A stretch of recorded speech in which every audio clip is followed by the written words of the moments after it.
and so that Tarn can go work on other things, because he sounds bored as shit whenever I talk to him right now. But with all that shit aside, it's time to start the Day Forts. So for those of you who don't know what this series is, Day Forts is this. This is a Google Doc that is public. You can access it by typing in Day Forts or Day Fort in the chat. You'll get access to this doc, and there is a Google Drive link where you can download any of the 7 different versions of this world. Since last week, I actually did these, which are also publicly shareable docs, which are the little adventures that I went on, their descriptions, and maybe you'll run into them in the world if you go exploring, or you can go read about what they go do. Both of them are resting in various places, and they were both pretty short adventures.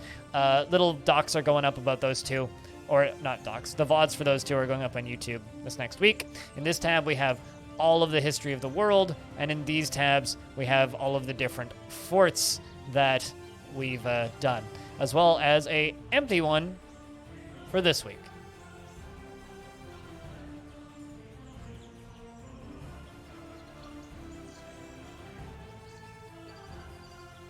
Dragon-proof soap. Bridges won't. So you can't make dragon-proof bridges. Dragons can burn down bridges. No questions asked. No issues.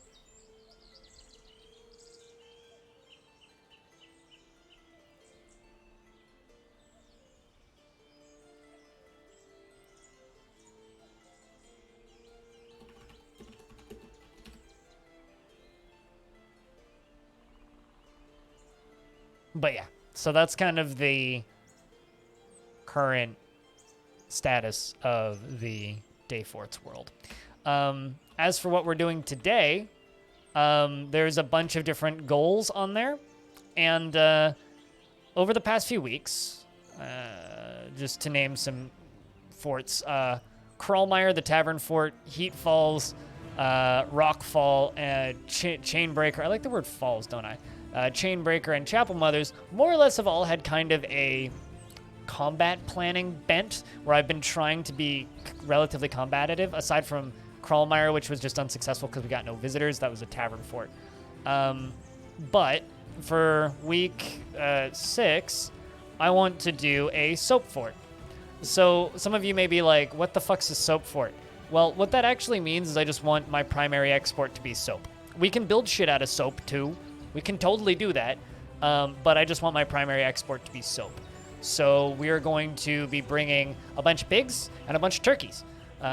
Maybe some grass nomming on things too, but mostly a bunch of pigs and a bunch of turkeys. Hey, Stone, how are you doing? It's good to see you. And we are going to be settling somewhere cozy and ideally busy in the middle of everything. So I want maybe a tower. I want goblins. I want elves. I want humans. I want things that can come visit. And ideally in a pretty active portion of the world, and we're going to pick a different civ from all the other ones that we've played so far. I've learned that 2 of the civilizations in this world are in civil war, that being the Moral Paddle and the Cobalt Crypts. So we're gonna go messing around and see if we can find some other bits of this world.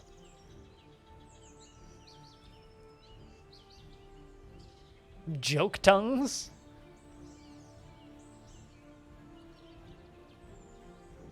How interesting. What, like a tower in the town?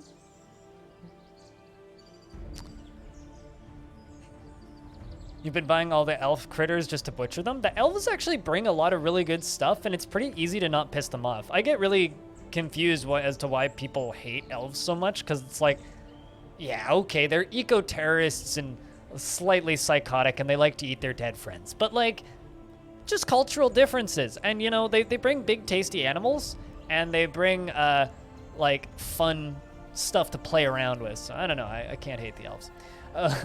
Let's find a good part of the world.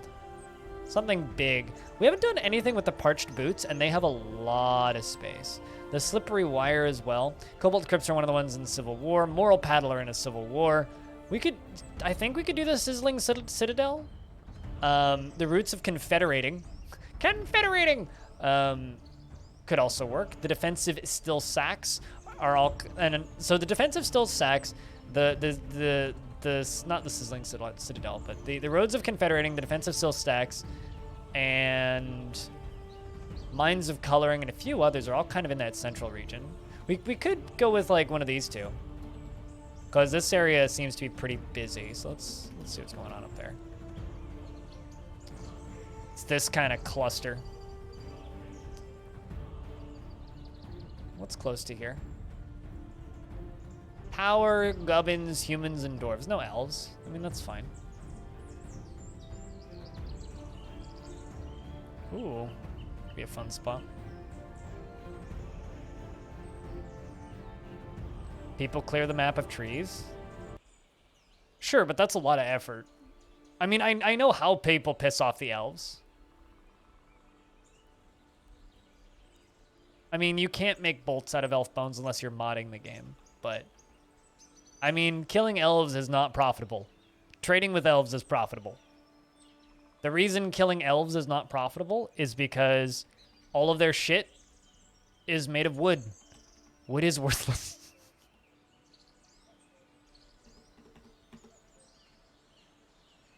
This could be a pretty fun spot. Tropical grassland, sparse trees, calm surroundings, multiple constructions in the area, including a road.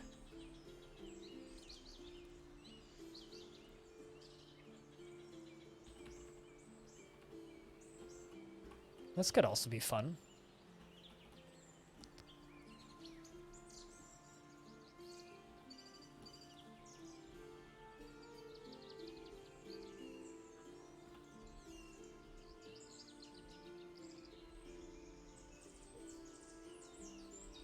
Cheers, trees. I'm glad. I put like 50 hours of editing time into that thing. You're just silly? Okay. Just wanted to make sure that you were memeing. And just because it's kind of hard to tell sometimes. Kind of want to settle somewhere with a bridge. Problem is if I do this,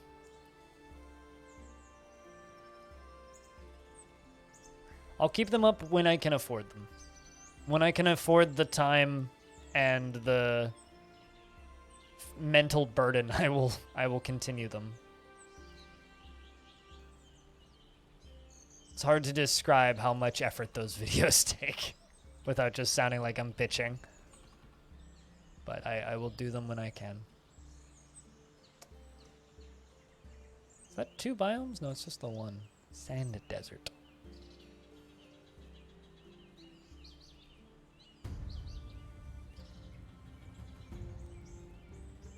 Totally. But I'm not talking about 34.11, right? I'm talking about 45.05. Or 47.05? 47.05. Right, I'm talking about the current version, the one that I'm playing on right now.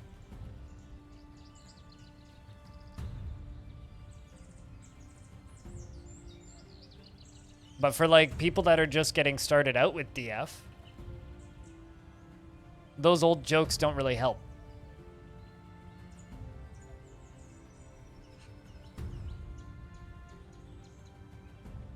The only new thing in that DF interview is the screenshot at the end. The, what do you call it? The world map image.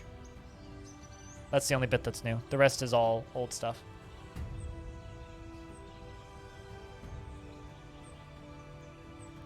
Ah, well, the problem is a lot of people don't necessarily separate reminiscing from fact, right? And so new player reads all of this fond reminiscing and gets confused, right? It's part of the problem is Dwarf Fortress has just been around so long. This is an interesting spot.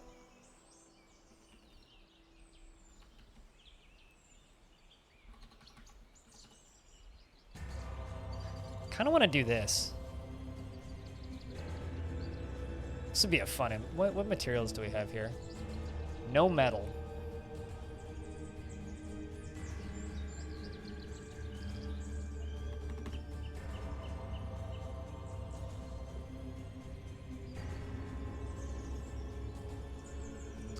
So this spot right here. We've got temperate grassland, temperate freshwater lake, and a sinister mountain.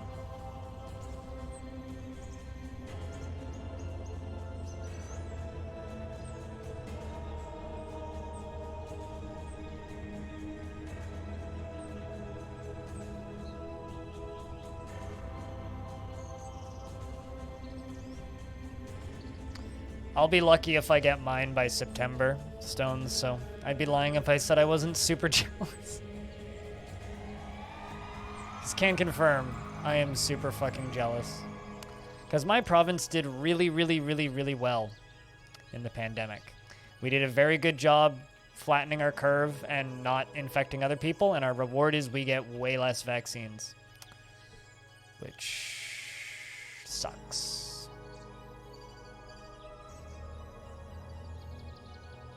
So I'm looking forward to not going out and not seeing anybody until September.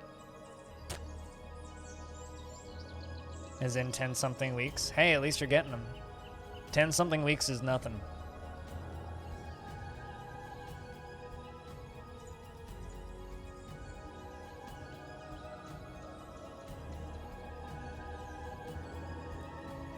I kind of like this. On the edge of a spooky lake. Well, on the edge of a spooky biome. In a very busy area. We've got goblins. The only thing that we're missing, really, here is elves.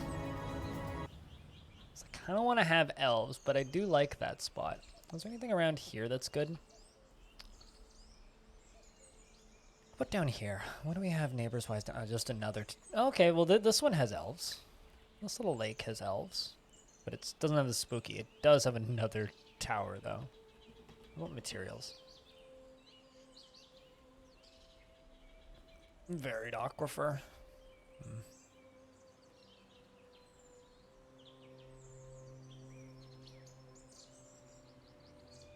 You're not allowed on the bus here if you're not wearing a mask. Like, transit security will tell you to get the fuck off the bus.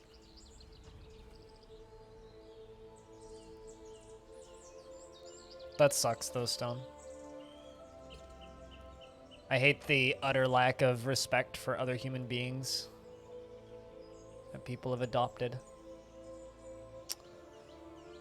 Conifer forest. Is that a good biome?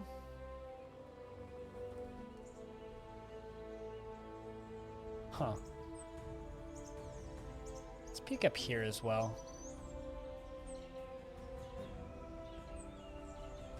Why does that tomb have a bunch of sinister biomes coming out of it? Huh.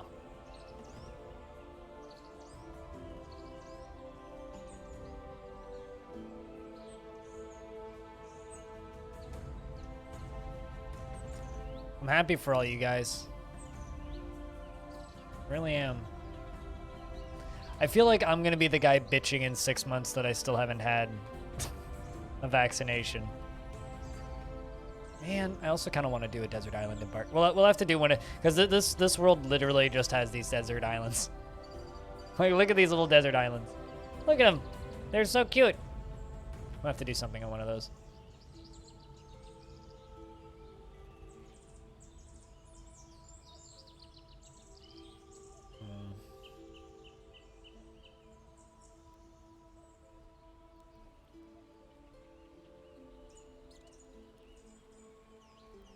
Yeah. I really wish that they were doing vaccines in a different order over here. Every province is different, but provinces that had less overall infections versus population are lower priority to get vaccinations. So Quebec and Ontario are getting the most vaccinations done right now. Provinces that did better, like my province, because we've only had a fraction of the infections, even though, like, we have spiked quite a bit.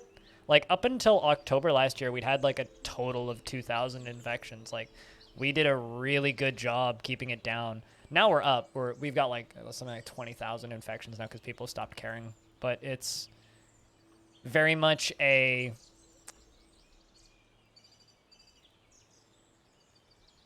what's the word I'm looking for here? Yeah, total. But the reality is I still can't go outside. No, Christmas was the thing that did it here. But I'm not going to dwell on that shit, Silver She. That shit's just depressing. But the reality of it is we just don't we're just not going to get vaccines until like the end of summer. Like seniors are getting them. My Oma got her first shot. My grandmother should be getting hers soon. But like, it's also going by age. So older folks get them first. So younger people like me who are at risk don't take priority.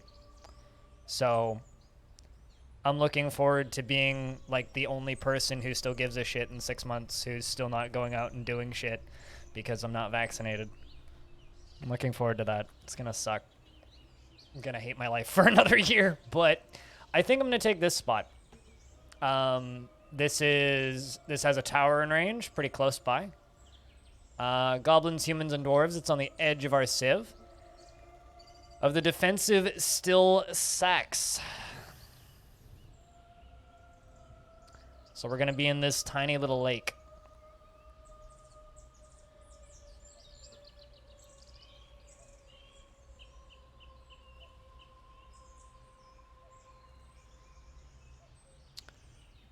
We're gonna be in this tiny little lake.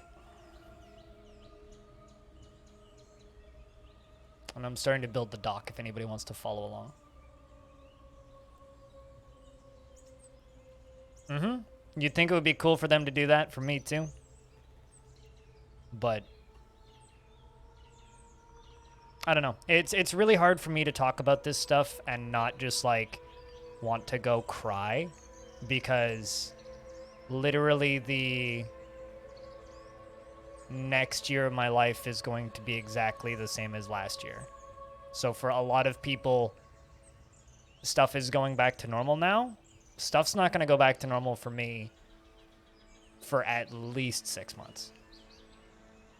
I don't know if I can deal with another 6 months of not being allowed to do anything. Like, I haven't even gotten fucking takeout in the last 6 months, let alone actually done anything interesting or fun. It's like, yes, I get to stay home and play video games for a living, and you should shut the fuck up, you stupid streamer. But I don't have any friends anymore. Straight up, because I'm the only guy who refuses to go and hang out with people, because I'm the only one who's at risk. You know, I don't have anything anymore because of this shit. And it's like, cool. Anyway, I've got the screenshots taken. So the goal for this fort is our #1 export is going to be soap, and maybe I'll build stuff out of soap if I get enough soap. I mean, I take 4 injections a day. I'll gladly take 2 more. Salyander. I'll gladly take two more. Well, unless you really want me to get really dark and emotional and start weeping on stream, Dark Sky Knight, yeah, it's probably best to change subject.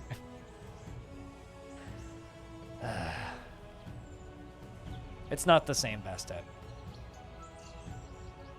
And you can't even begin to understand that.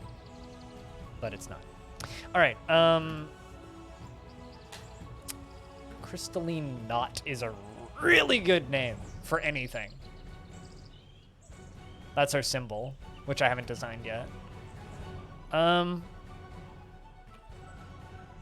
we're gonna make some really clean dwarves. We got no metal though, and we're on the edge of a spooky biome. So there's a mountain up in the top left corner that's spooky. We're on a freshwater lake. We do have a metal layer, so any weapons we get, we're gonna be trading for. Or rather, a flexstone layer. We have clay and soil. There are plenty of trees. The alchemy of DF, yes. Dwarf Fortress alchemy. It's practically magic. So we're part of a faction that I haven't played around with at all in this world. I don't know how long or how well this will go.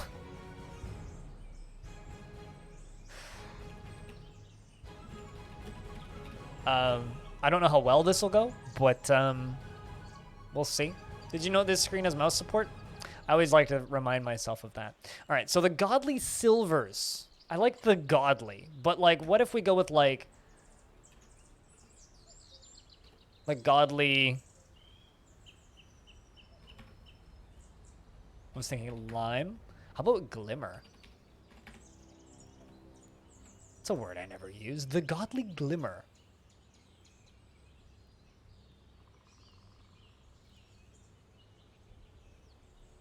The sudsy gods. Suds, I don't think, is a word in the Dwarven language because we're limited to the Dwarven words, right? And their language is pretty limited. Yeah, there's whole menus in this game that just have vanilla mouse support. Like, I haven't changed any settings. This just works. Like, you can, you know, glimmer, the godly glimmer. Oh, well, I guess I should erase that. But I mean, like, these buttons down here. Well, that one does. Select does. Clear doesn't work. Random doesn't work. None of those do, but like some of them. Anyway. So our group name, I'm going to go with the Godly Glimmer. I don't care too much about the group name. The group name's kind of secondary. The fort name, though, that's important. So if anybody has ideas for good dwarfy words that could work for a fort name, I'd be down. Group name.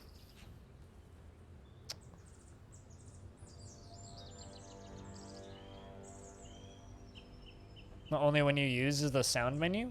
What, for clicking things? What's up, Hammer Dwarf? Fortress Squeak? Squeaky! Is Squeaky even a dwarfy name? Squid, Squirm, Squirmed, Squirt, and Squirted are all names, but Squeak is not. Squat is. I want to use the word squat. Because squat is a good word. Squid squirt is what I read there instead of soap squirt. Soap. Soapy's a word. Squat soapy.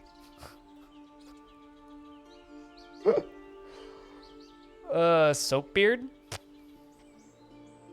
Squat soaper. I mean, I could go squat soap.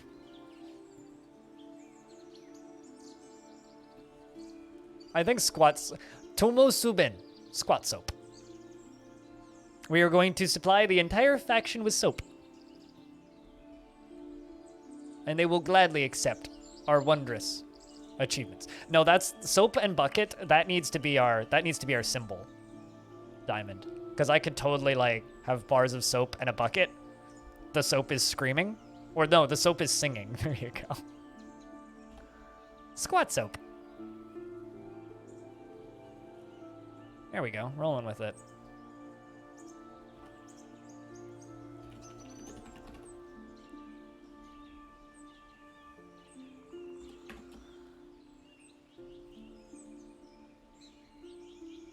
It's gonna be the cleanest fort ever. Watch us just like get wrecked on day 5.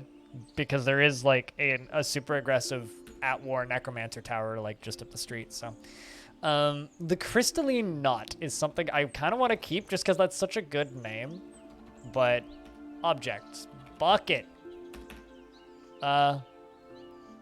bucket, an image of a bucket. Okay, object, soap. Oh no. Shape. Nope. It's not a tree. Definitely not a historical figure. Is there soap in this menu, chat?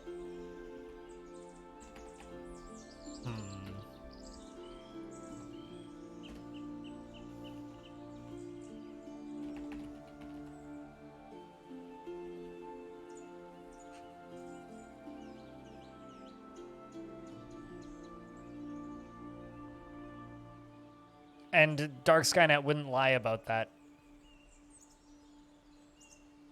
Is soap lava safe? I feel like we were just talking about this. I don't know if you... Because, like, you need a block to make a pump stack. And I don't know if it would break if you pumped lava through it. You'd have to try that. I don't know. Today is just going to be a one-off fort, right? So I'm not going to be doing any magma pumping or anything super fancy. What the fuck's a gang block?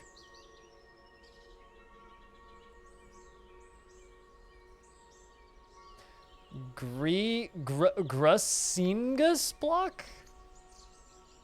Excuse me? Grasingus block. That looks like cobalt. Cobalt blocks? Cleansing fire. It's my new metal band. Soap pump. Cleansing fire.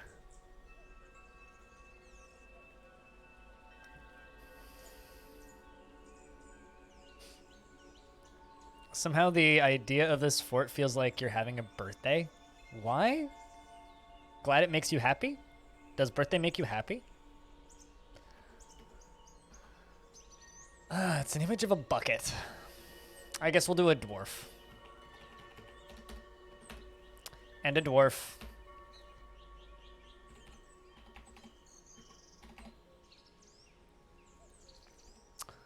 Devouring the bucket. The dwarf is the dwarf in a bucket. The dwarf is devouring the bucket. Probably the dwarf is laboring. The dwarf's laboring. Okay, so a dwarf in a bucket, and the dwarf is laboring. So what you're saying is we could increase the melting point of soap so that it is. That's what you're telling me, Salyander. Or at least that's how I'm understanding this, is that we do have the power in I magic files to make soap work.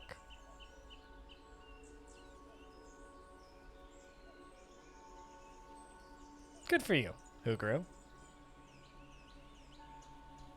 I mean, no normal human being should make themselves play that game in commitment mode or whatever the fuck they're calling it now. Man, I really wish I could just make a soap. A bar of soap. Why is that so hard? I mean, I could say and a full moon. Or a half moon, maybe? What's the approximate shape? Three-pointed star? Could imagine that it's like a round cabochon representing soap. Or a circle. How about a circle?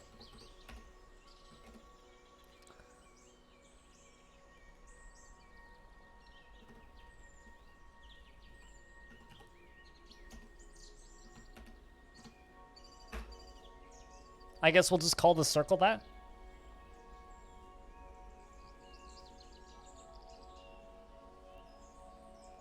The master of silly tile sets is here. I need to show this off, by the way. Also, B-Lug, let me know what emotes you want me to send you, and I'll send you ones to make emote tile sets. B-Lug made nightmares last night. And to those of you who are not on my Discord, check this out. So that's a B-movie tile set.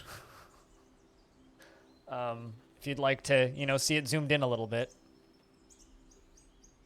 That's a B-movie tile set for Dwarf Fortress. We also have another one, which is terrible, which is Shrek with Nick Cage faces. So this is that's what we're doing for my birthday. I'm doing a charity marathon, and I'm gonna raise money for the Juvenile Diabetes Foundation, JDRF. Last year we raised just over $2,000, and I want to do that again. But my incentives are going to be make me play X stupid tile set. So you want me to play the Matrix tile set with the Matrix colors? I'll have that one set up. You want me to play the Shrek tile set that B-Lug made? Play that. You want to watch me play the I don't know, a League of Legends tile set. No, see, that would be insulting to the legacy of Roller Coaster Tycoon. So no. Also, don't be that guy. Come on, man. Let the past remain in the past, please. We're just gonna make a bunch of really stupid tile sets and different like what you call it?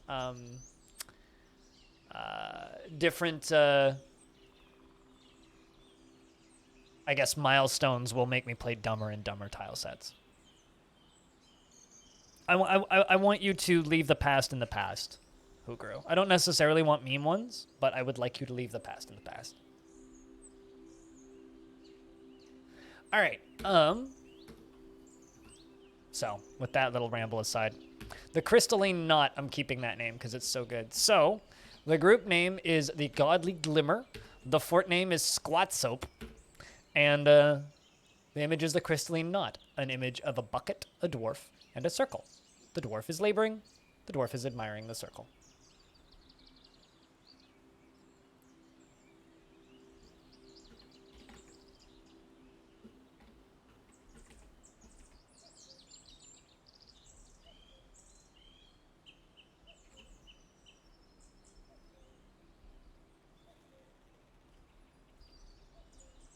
Yeah, no, exactly. I mean, there is a Matrix tile set where everything is like Matrix-looking things, and then there's also the Matrix colors, which just makes it into the Matrix.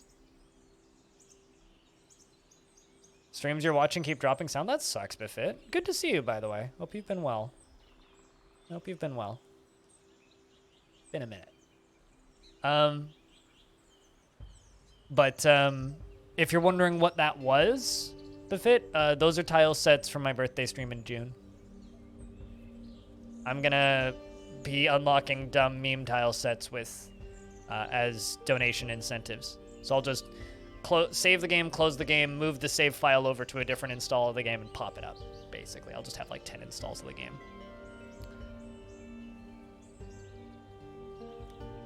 Because it's really easy to do that. It's just a matter of dragging and dropping and opening the right one.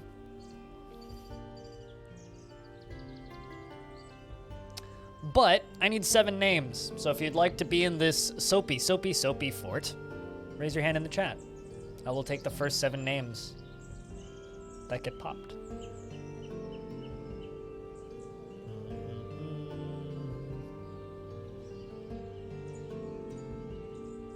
The first one holds up. The other 2 hold up about as well as they did back then.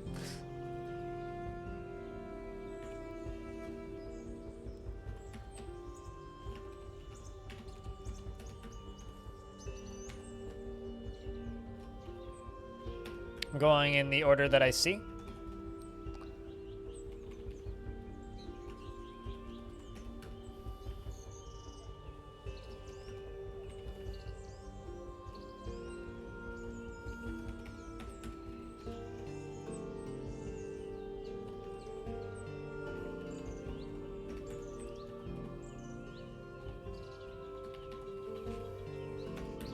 Monkeys, because you're in the fort, we're gonna get our stuff stolen by, Is that a hand up or down, cutest? I'm gonna assume... Ghost? I didn't press the H all the way down. Can dwarves eat soap? Dwarves cannot eat soap. Can you be an outdoor dwarf? We're probably gonna be an above ground dwarf, because there's no metal here. Now, if you missed it, there will be plenty of migrants. The cap is set to 190, so there will be plenty of migrants. And some things you can only eat once. Ugro. Some things you can only eat once. You never noticed the Matrix color scheme? You're currently using the Mishka one. See, another thing I'd like to do is I'd like to use that Caves of Cud tiles or color scheme on some of them. I could also just like have a completely vanilla install, which I like never play, with like the vanilla resolutions and everything. You can lick anything in adventure mode. Anything that isn't edible, if you try to eat it, you will lick it. And it's kind of frustrating when you're trying to eat something and you're about to die and then you're just like, lick. Oh, okay, cool, great. I'm also thinking about having a,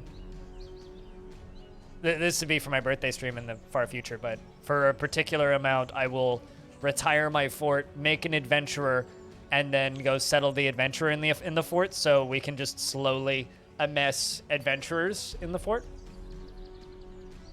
Could be fun.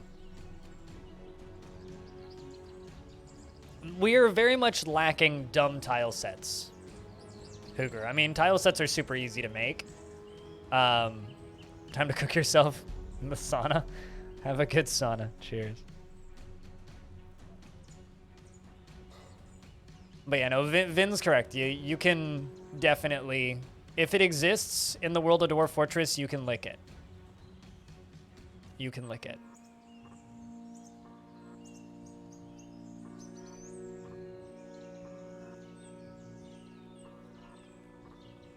It's a poorly trained beak dog, is what that is. Spitalier. So the first dwarf out of our 7 is Tele B, feeling optimistic about the future. You naive little shit. 77 years old, born on the 21st of Hematite in the year 286. His hair is straight. His medium-length sideburns are neatly combed. His very long mustache is arranged in double braids, and his very long beard is braided. His very long hair is arranged in double braids, and his quite dense eyebrows are extremely low. These dwarves are very different looking than the other ones. His nose bridge is incredibly concave, he has low cheekbones and a clear voice, and his teeth are gaped. His nose is hooked, and his slightly protruding cobalt eyes have thin irises. His head is narrow, his hair is saffron, and his skin is tan. I mean, you could have a figurine of a mountain that you lick. I don't think you can you just lick the ground in adventure mode? I've never tried. Can you try to eat the ground? He likes pig iron, green tourmaline, guava wood, sperm whale leather, and giant anaconda bone. The color fuchsia, shields, tables, and bracelets, and coins and chickens for their scratching. We'll need to bring chickens. He personally doesn't particularly value merrymaking, but dreams of raising a family, is not an optimist, and presents himself modestly, and frowns on any flashy accoutrements. He is not readily moved by art or natural beauty, and is conflicted by this as he values artwork and its creation. He has a tendency towards forming deep emotional bonds with others, and makes a small mess with his own possessions. Doesn't seek out excitement, and generally acts with a narrow focus on the current activity. Doesn't often feel envious of others, and generally acts impartially. Rarely moved to mercy, and will often touch others when he's greeting them. Needs alcohol to get through the working day, and likes working outdoors, and only grumbles mildly at crappy weather. I mean, I've never licked dirt in adventure mode. I've certainly licked, like, a random log and stuff like that. Like, oh, I'm carrying a branch. You lick the branch. No, wrong button, you shit, kind of thing. Like you hit the wrong key and then suddenly you're licking the stone that you picked up off the ground, which I've definitely done. But Tepa, I'm not going to change my mind. He is 58 years old, born on the 21st of Moonstone in the year 305. Straight hair, medium-length sideburns that are braided, very long mustache arranged in double braids, very long beard braided, and a very long hair braided. Extremely dense eyebrows, very low, and very splayed out ears, with great swinging lobes. He has a clear voice, and his very short head is extremely narrow. His slightly wide-set bronze eyes have thin irises, and his hair is saffron. His skin is dark tan. Your son does that too. What, just like picks up random rock and then licks it? He personally values decorum, dignity, and proper behavior, sees competition as wasteful and silly, and dreams of creating a great work of art. I feel like it's good for small children to just like lick a rock or eat a handful of dirt or a house plant, you know? I certainly did, and I turned out fine. I think. Anyway.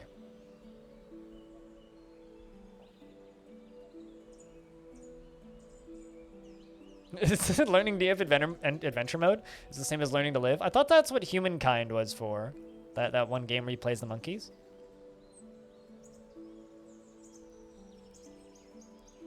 Picard facepalm gift. Yeah. Serves him right though.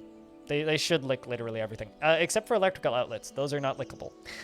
He is bashful and lives at a high-energy kinetic pace. He is moved by art and natural beauty, and he is troubled by this since he dislikes the natural world. He can easily fall in love and develops positive feelings, and has a sense of duty. He tends to be a little tight when working with resources when working on projects, and tends to be a little bit stubborn in changing his mind about things. He is quite comfortable with others that have a different appearance or culture, and is brave in the face of imminent danger. Ooh. And generally acts with a narrow focus on the current activity.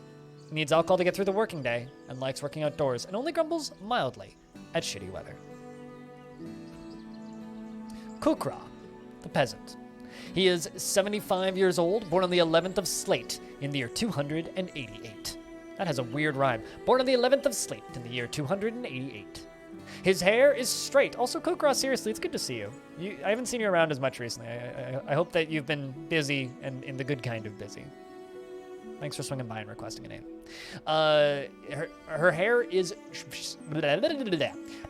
straight. Her very long hair is braided. She has a clear voice, and her nose is hooked. A lot of them have hooked noses. Her head is very short, and her lips are thick. Her copper eyes have thin irises. This dwarf looks very different. Slightly low eyebrows that are quite dense, and her ears are free-lobed. Her hair is saffron, and her skin is a crude. Different color skin and hair. Working lots, I get you. Hopefully good kind of works, you know. I too have been working lots, but I've been working lots to hide from my brain. Because my brain is evil. Where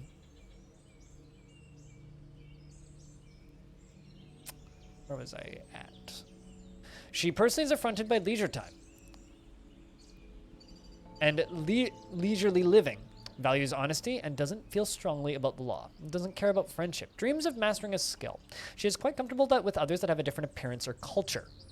And she sometimes acts with little determination and confidence. Tries to keep things orderly and prefers that everyone lives as harmoniously as possible.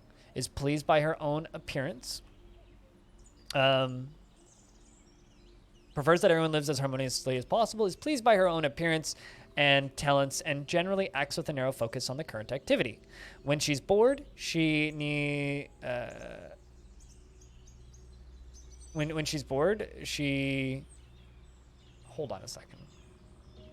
She scratches her head when she's bored. I lost my spot in the sentence. And she needs alcohol to get through the working day. She likes working outdoors and only grumbles mildly at shitty weather. Diamond Destruct is 60 nice years old, born on the 12th of Moonstone in the year 294. Very clear voice. His teeth are widely spaced, and his very short sideburns are neatly combed.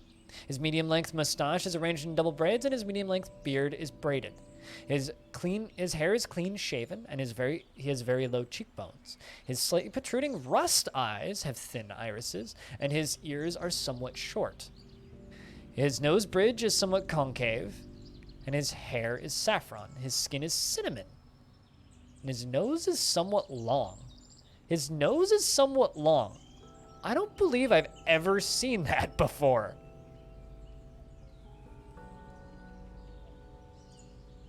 His nose is somewhat long.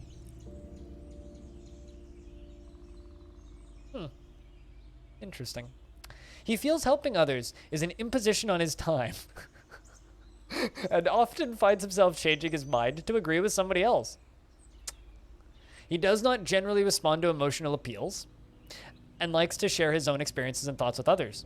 He likes little excitement now and again, and he is rarely happy or enthusiastic. He is conflicted by this, as he values parties and merrymaking in the abstract, prefers that everyone live as harmoniously as possible, and he has an active imagination, often feels envious of others, and does not easily fall in love, and rarely develops positive feelings. Can occasionally lose focus on the matter at hand, and can sometimes act without deliberation. Needs alcohol to get through the working day, and likes working outdoors and only grumbles mildly at crappy weather.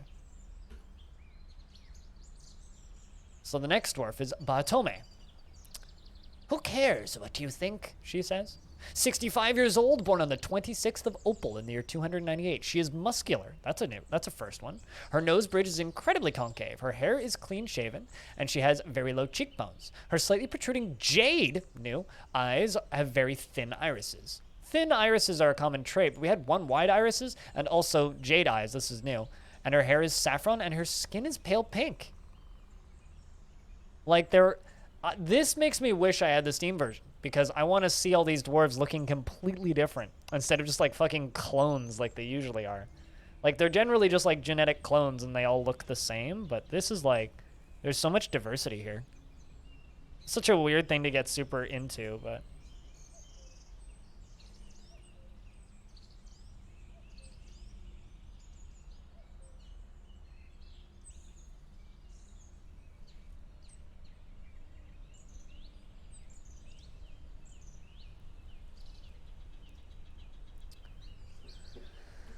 Who care what they think? I'll make my own fort. With black... Who cares what they think? We'll make our own fort with blackjack and hookers and lots of soap. Monkeys is 71 years old, born on the 12th of Granite in the year 292. Middle-aged dwarf. He has a very clear voice and his thin iris jade eyes. Another jade eyes. Jade eyes are very wide set. His free-lobed ears are splayed out and he has very low cheekbones. His lips are thick and his medium-length sideburns are neatly combed. His medium-length mustache is neatly combed and his very long beard is braided. His hair is clean-shaven and his nose is hooked. Another hooked nose. His hair is saffron and his skin is a crew. Okay, so another saffron hair. Not more crew skin. So for those of you who don't know, the reason I'm reading these and I get really excited about this stuff is because dwarven genetics is a thing. They are a combination of their parents. And they tend to either take after the mother or the father, and the game does have basic genetic visuals for the way the dwarves end up looking. And so that bit is really fucking cool. As the forts go on, you get to kind of get like this image of what the wider civ looks like and how diverse they are. Of different skin tones and hair colors and looks. And it's really cool to see that. So many forts, one sort of dwarven appearance, and this level of variance is unique. Yeah, for sure. I mean, it's the faction that we're playing as in this world is the defensive still sacks, which you could start a fort in and let me know what you see. I'd be very curious to know what you guys see. If you guys see something similar to this or if it's very different. We'll also have to keep an eye on like migrants visuals and see how different they look and if they look different.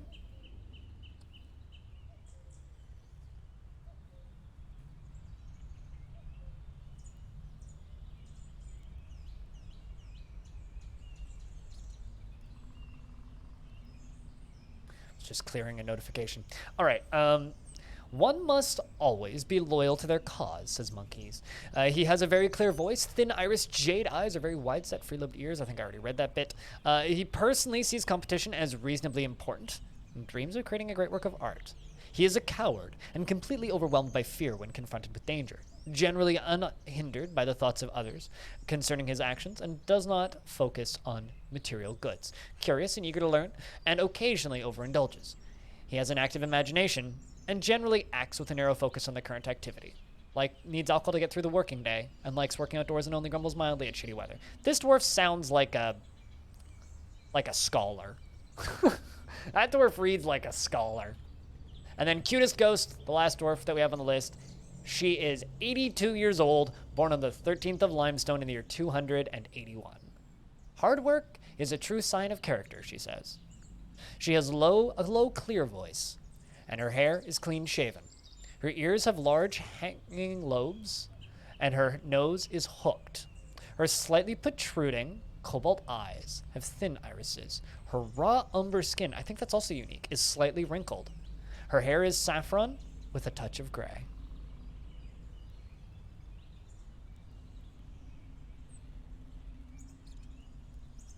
All of your dwarves being raw umber with gold hair. Yeah, exactly. Like, that's what we're used to. Like, everybody in Long Death is very similar looking, right? Whereas, like, there's a lot of diversity there in those visuals. That's cool. Also, shout-outs to the people on YouTube who have informed me that they watch the portion where I read the dwarves of every day fort, and that's it. Shout-outs to the two of you that have left comments about that shit. We're going to have plenty of wood, so I don't need to worry about bringing that. We're going to need lots of buckets. Lots and lots of buckets. I think I'll keep all the thread and stuff. And I think most of this is going to be spent on livestock. So we're definitely going to bring a bunch of dogs, because dogs are an excellent source of soap. Also, we can use them for other things. We're also going to bring a breeding pair of cats. I could bring... I did have one dwarf that really liked chickens, so I'm going to bring some chickens. But I'm also going to bring turkeys. So I'm thinking like turkey hens, turkey gobblers, say like 5 turkey hens, 2 turkey gobblers. And for chickens, those are up here, right? Yes, chick. Let's say 2 roosters and 3 chickens. Now I got a bunch of points left. So I'm thinking like, since we're doing heavy in the farming, why don't we bring like...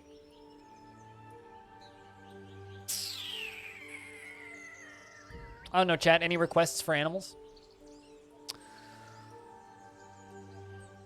I need stuff that... Well, I mean, I could also just put the rest of it. Oh, shit, we actually have an iron anvil. I'm way too excited about that. So the reason I'm excited about that is because most of the factions I've played, because metal is sparse in this world, metal is quite rare.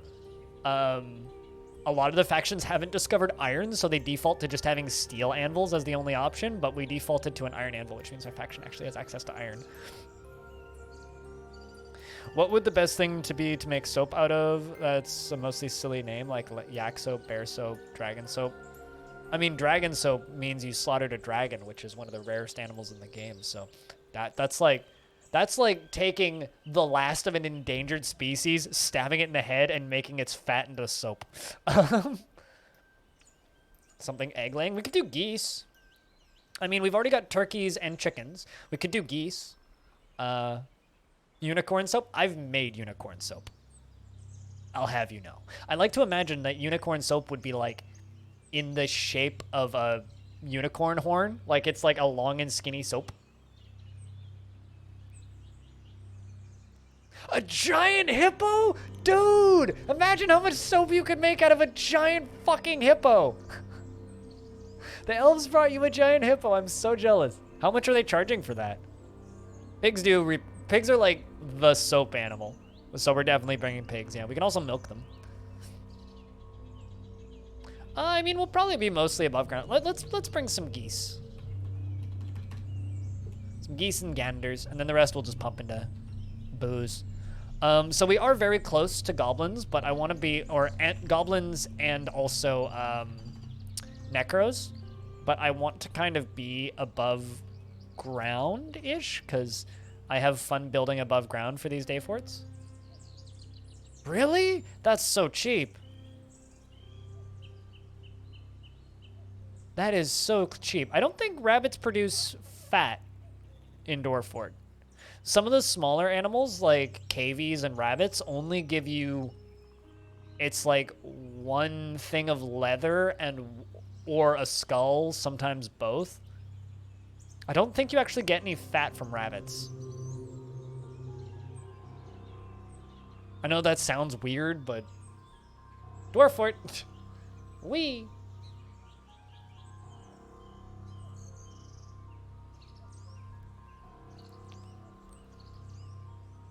What's up, Gabe?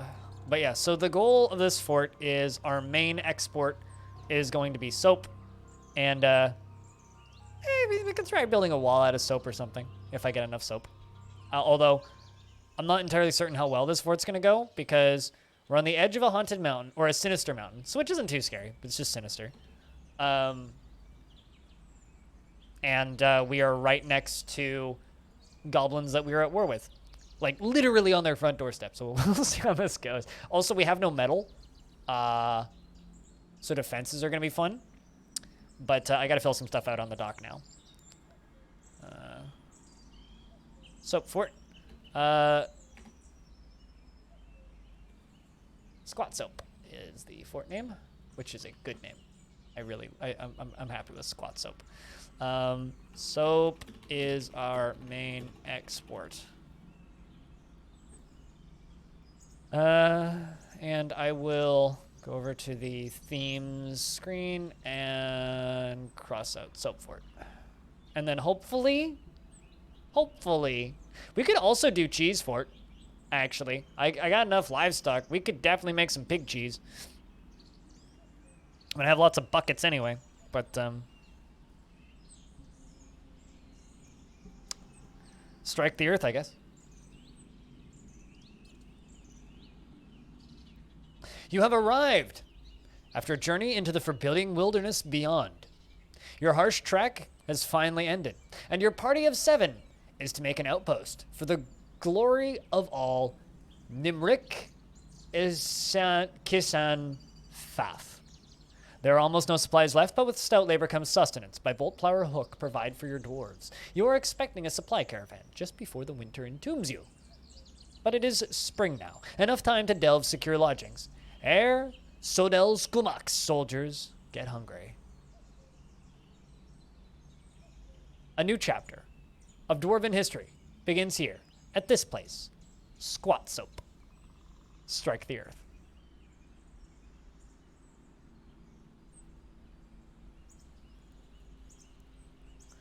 That sounds depressing and upsetting. I don't want to think about that, Dark Skynet.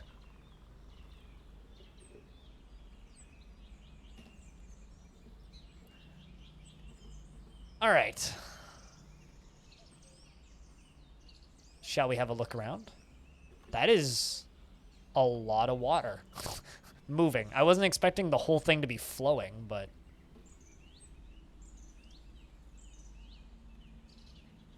that's actually really nice. Look at that. Look at that embark. And the mountain is haunted. So maybe it's going to start raining blood over there. I don't know. Well, that's a nice embark. I like that.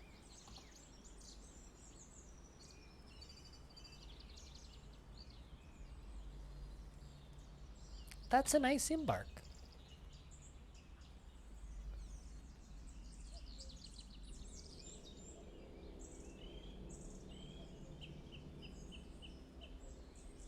So I'm curious. So basically, the point where this turns into dense, dead meadow grass is where the spooky begins. So all this dense needle grass is fine, but this is all spooky.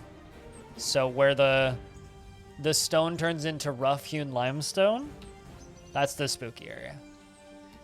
It's pretty obvious. Let's just give it a couple seconds and see if it does anything obvious. It might be nothing. It might be, oh, undead occasionally spawn. What critters do we have? Bunch of alligators, alligator snapping turtles, sturgeons. Where are those turtles at? Pretty far away. Good to see.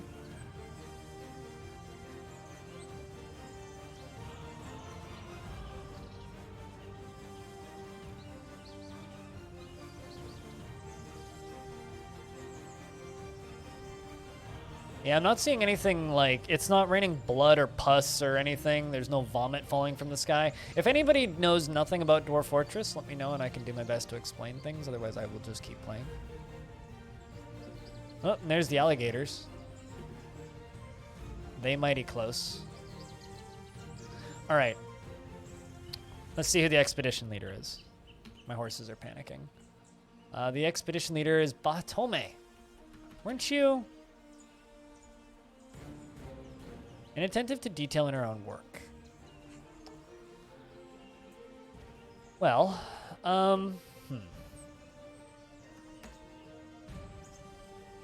Bashful and lives at a high energy kinetic pace. Let's give you that there woodcutting and carpentry. Because I need some of that. And I also need 2 miners, which I'll give to Tele and Tippa, because I'm not too picky about who does what. And we are going to get us a downstair dug. Probably like right here. Seems like a good spot. Because we need to get underground stat with some above ground stuff.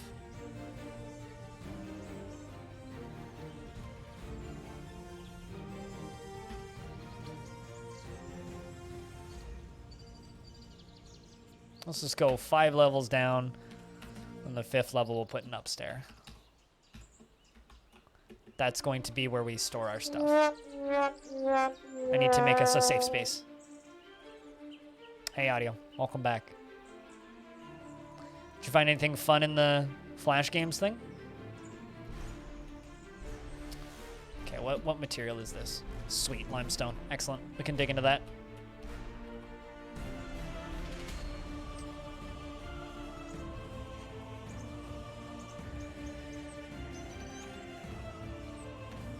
But we're going to need a little bit of the... What's the word I'm looking for here? A little bit of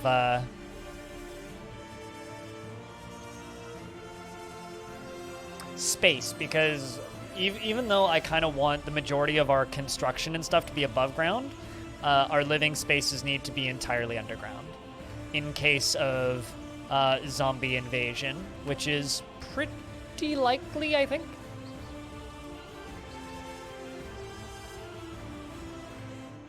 Good throwback. You've inspired me. I need to find that Lego RC Racers game for Shockwave. I need to find that thing, because I remember that thing being so much fun.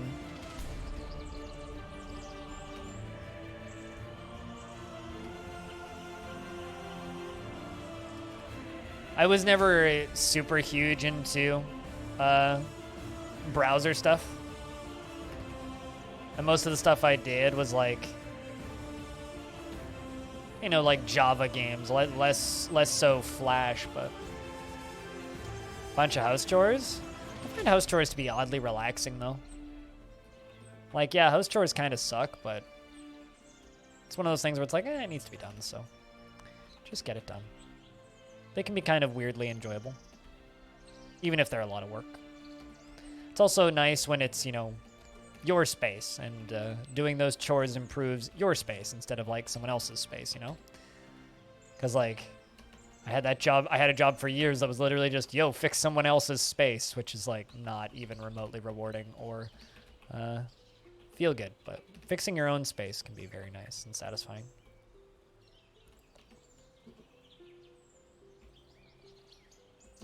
Does that make it hard to clean? Audio? So this is gonna kind of be our temporary living space underground and storage. All right, let's dig down there.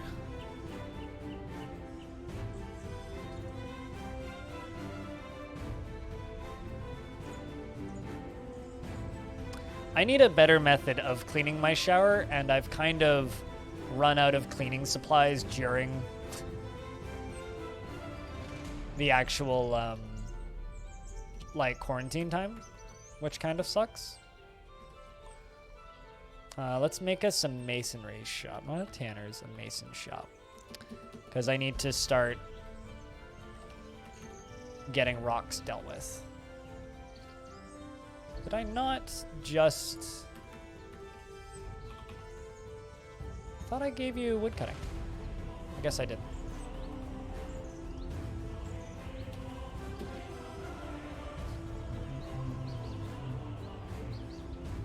Is it a stand-up or a sit-down, or like a bathtub shower? Like, what scale of shower is this thing? And then the other thing I need to do is I need to make a carpenter shop so I can start pumping out buckets.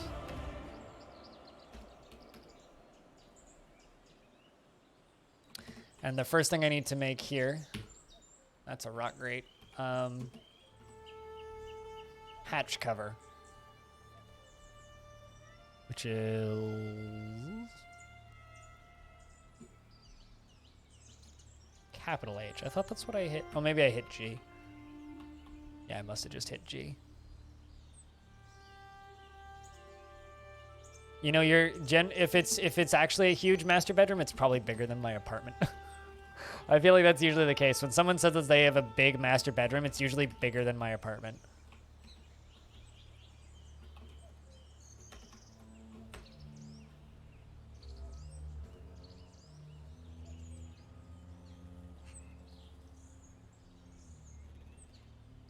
You had bigger bathrooms and smaller apartments? That sucks. I have a pretty big bathroom. My bathtub is quite large.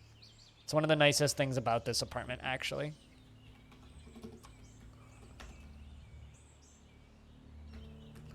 Let's get all that wood moved over there.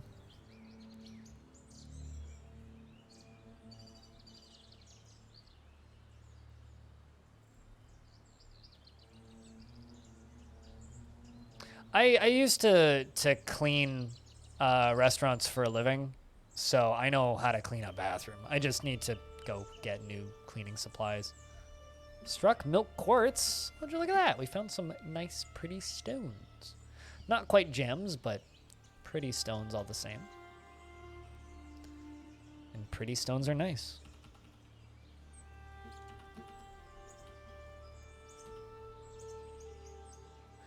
See, I have a really nice bathtub. Technically, yeah, I'm a licensed industrial cleaner. Technically. It's one of the few things I actually have in life. I can drive a tugboat, and I'm a licensed industrial cleaner.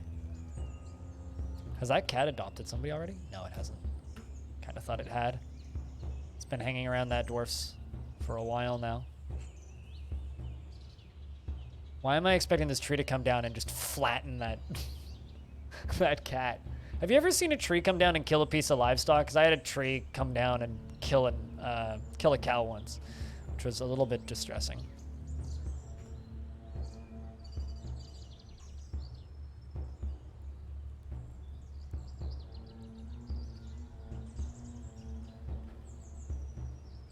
That kind of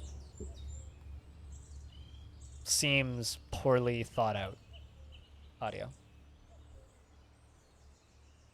Like a lot of house design and building design, that seems very poorly thought out. Like, I'm not a designer, so I'm not going to backseat design them, but I feel like they could have done better there.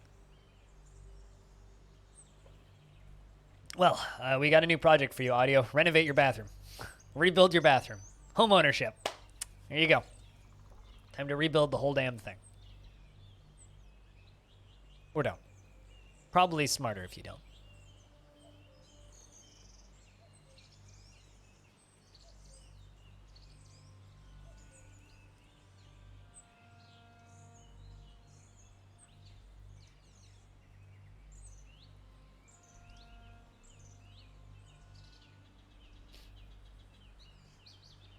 If you had 15 grand, if you had 15 grand, you would have had that done before you moved in. Yeah, but isn't that like just part of home ownership too? Like, if I had X number of dollars, I would have done this before I moved in. There's wild horsies. Ooh, those are good eats. Anything happening in this spooky area? I'm just kind of waiting for like a weird ominous cloud or something to spawn through here. It's just bare rock. So far, this spooky corner appears to just be kind of like just a barren corner, not necessarily dangerous, but back later enough procrastinating. Alrighty, do what you gotta do, man. You made that post on the subreddit where a tree fell on a log and hit an axe dwarf in the foot and then murdered the young tree cutter for cutting the tree. Nice, I like it. Fucked up, but good dwarfy fucked up. A kind of fucked up I can get behind. I like things that are good and dwarfy fucked up, you know? Alright, this is going to be a little underground grow up for my dwarves so we can make our mushrooms.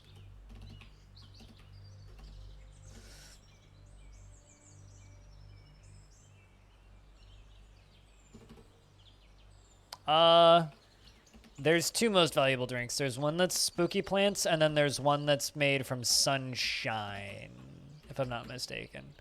Or the two rarest drinks are sunshine and then something from the spooky area.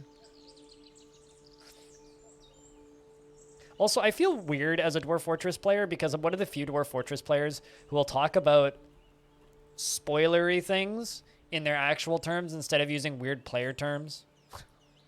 Like, I'll be like, demons and angels. Oh, look at that. Sturgeon. Like, I'll just openly talk about demons and angels, whereas a lot of DF players will be like, clowns and mimes. And I feel kind of weird being, like, the only person who fucking does that. I'm going to enable this and remove everything except for seeds.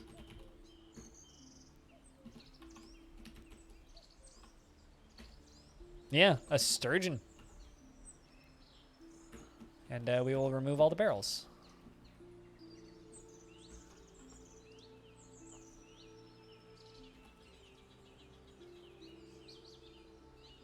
I'll refer to candy more because I don't want people to know what material I'm talking about. But, like, I don't know. I think not talking about the fact that there's demons in Dwarf Fortress is kind of goofy to me. Like, come on. We all know. Even if you don't know, you still know. And if you don't know, then you can probably figure it out. And pretty quickly you'll be in the know, you know? I don't know. Not a whole lot, Rusty. We're back in the world where you are a baroness somewhere.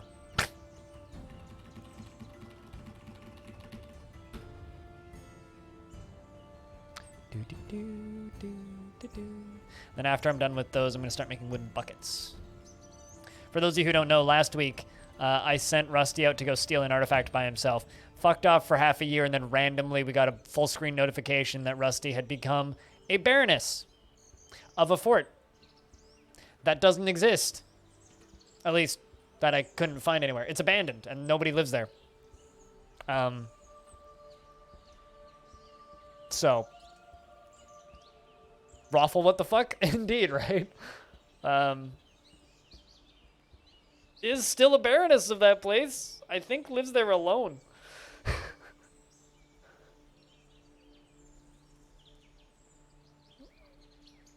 Well, I mean, it was kind of funny because your dwarf was like super moody all the time. You just had one of those personalities where you're gonna be a problem, dwarf. You made this. No, I made this. This is my place. Stay out of my place. I mean, I guess you can be a baroness if you're of your place if the population is 1. So, anyway, yeah. So that was a thing that you did. Here's the full screen notification as well from last week. This was the beautiful fortress we were building. Look at that layout. I'm so happy with how that layout was. It was all super fucking cool. And then Rusty Shat has been appointed to the position of baroness. Yeah, that happened.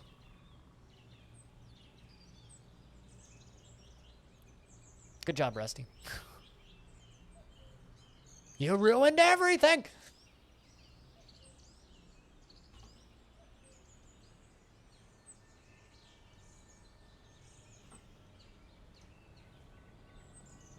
But it made for a good story. Frankly, I think it made for a great story. I need those beds done.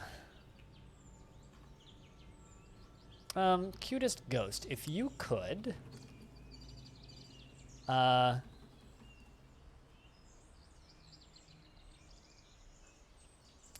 take soap making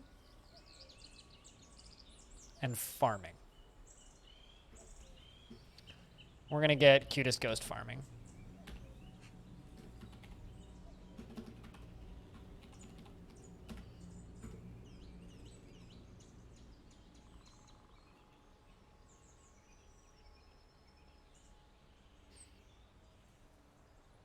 Although one of my favorite parts of games with deep and developed histories is when you can just like rewrite history and make yourself more important.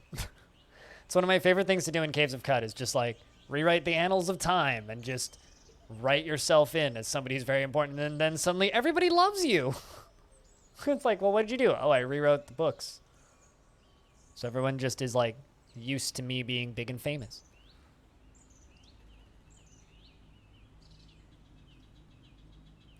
It's just a far better way of going about life, frankly.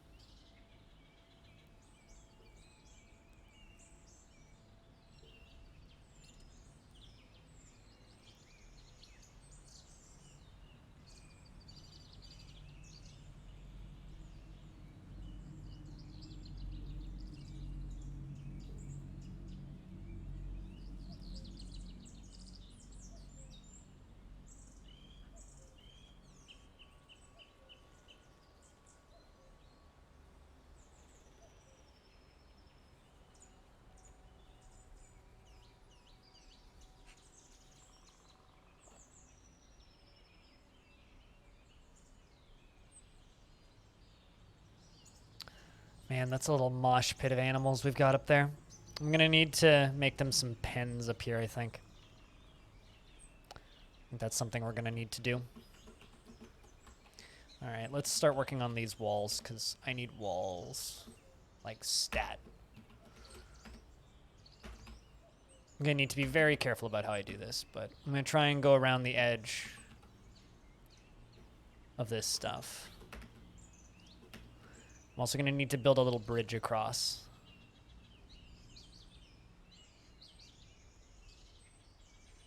Taking dog for a walk? Alrighty. I'll be here when you get back. Today's stream is probably going to be a little bit shorter because I did, you know, work more yesterday than I normally do. So I will be not streaming as long today as I do sometimes. So today I'm kind of looking at the clock and going like, I mean, we're what, 2 hours and 50 minutes in? I'll probably do 6.5 hours today, give or take. Keeping things a little bit more chill today. Watch me still stream for like, what, 10 hours? But I've said that now. I'm going to hold myself to it. And at the end of the stream, if you haven't seen it yet, you definitely, even if you're not particularly interested in the game, if you're just interested in game development stuff, you should go watch the interview that I put up with Epion about Jupiter Hell, because it's probably my favorite thing that I've ever made, frankly. And the first 26 seconds of it are definitely my favorite thing that I've ever made.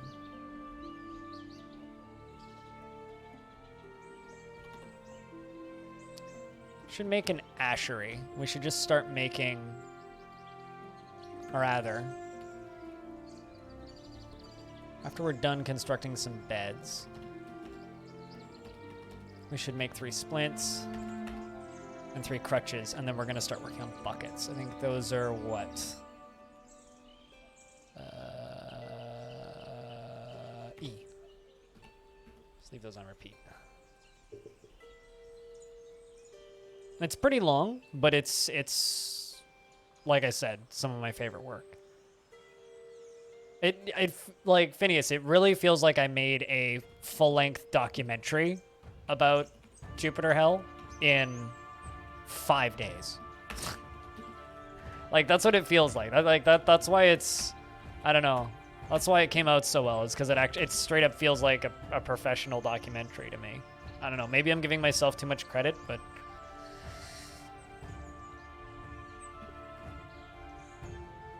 I think one of the nicest things that I got from anybody was a bit of feedback from a friend of mine, which was, video is good. Not surprising, IMO, but it was an awesome watch. Loved the super brief jab about the save on exits. And then Picture Point sent me a fucking article. Like, check this out. That was Picture Point's feedback. So that shit was cool. People who watched it really liked it. And it was a lot of it, but it was more just like dissecting the kind of editing techniques that I did, because he's done like editing and professionally and for film and stuff. So it's okay to be proud of your work. No, it's not. You should never be proud of your work. You should always want to improve and make your work better.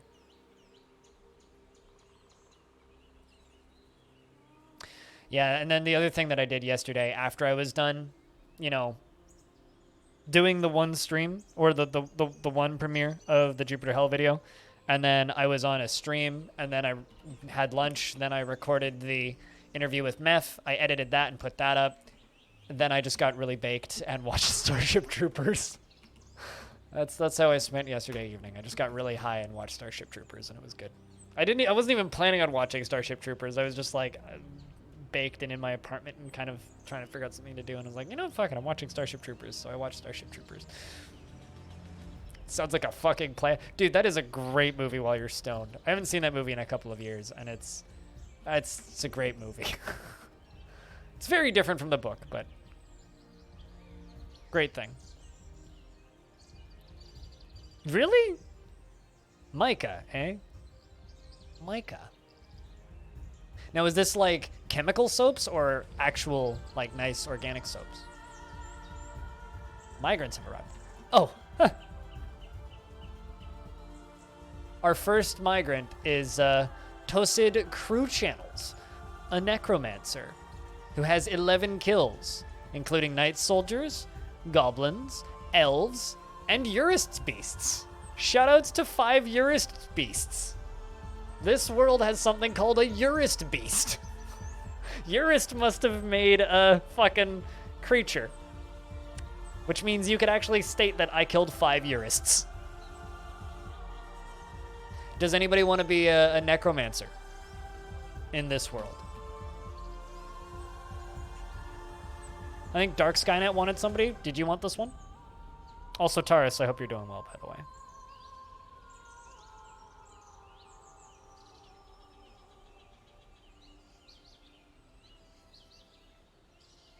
I'm offering this one to Dark Skynet just because Dark Skynet asked for one earlier. Soper? Okay. Devil Soper. A dwarf doctor necromancer. Doc Skynet. He is romantically involved with Vutok wheel practiced, and a faithful worshipper of Umost, Umber Bronze, a casual worshipper of Lyret the Iron Canyons, an ardent worshipper of the Ceretrus, a worshipper of Oshad the Fated, a worshipper of Ral, and a casual worshipper of id Software, a faithful worshipper of Ailush Grand Knights, and a dubious worshipper of Akam Chance Fortune. And he is an apprentice of Muthcat. Oh, he has an apprentice, Muthcat Veil Earth, and used to be an apprentice under Moses Daggerash, 136 years old, born on the 1st of Granite in the year 115. His hair is straight and his very long sideburns are braided. His very long mustache is neatly combed. His medium-length beard is braided. His very long hair is neatly combed.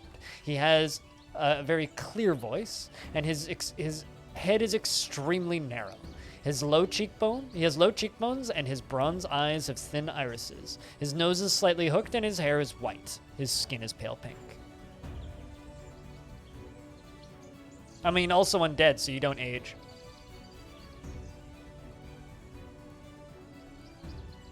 Or is the Umber Bronze, or... those are all gods he worships. He also has a lover. So Akam, the deity of the defensive still Sax. Akam takes the form of a female dwarf and is associated with luck, the god of luck.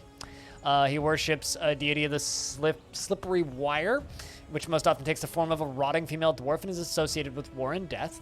He worships id Software, which is associated with doom, and also most often takes the form of a female dwarf and is associated with jewels. Ral, which is a deity of the slippery wire, most often takes the form of a female dwarf and is associated with minerals and jewels. Also worships a deity of the defensive still Sax named the Fated. Osud most often takes the form of a rotting female dwarf and is associated with death. He worships the Ceretrus, a deity of the defensive still Sax, most often takes the form of a male dwarf and is associated with jewels and wealth. Really likes jewels. Lyrat, the Iron Canyons, is a deity of the defensive still Sax. Lyrat most often takes the form of a female dwarf and is associated with mountains and earth.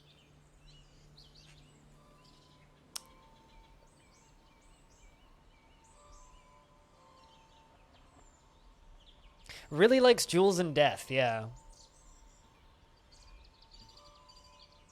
And Umber Bronze, the deity of the runes of confederating, most often takes the form of a male dwarf and is associated with metal.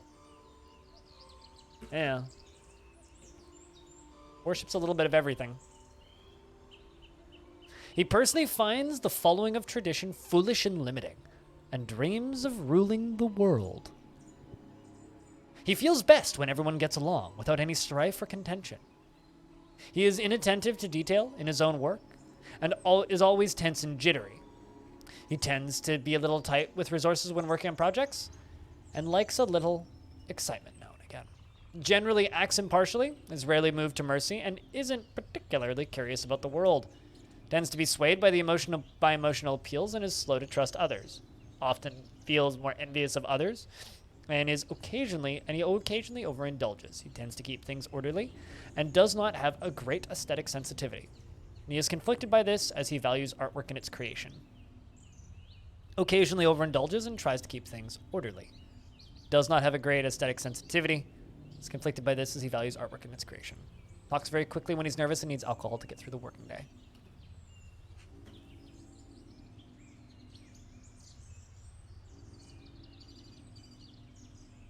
I'm sorry, what cat metaphor? It's pronounced El Bucket Rit? So you're basically a dragon who likes to hoard gems and skeletons. No, you're a necromancer who's a doctor who's a big fan of gems and skeletons.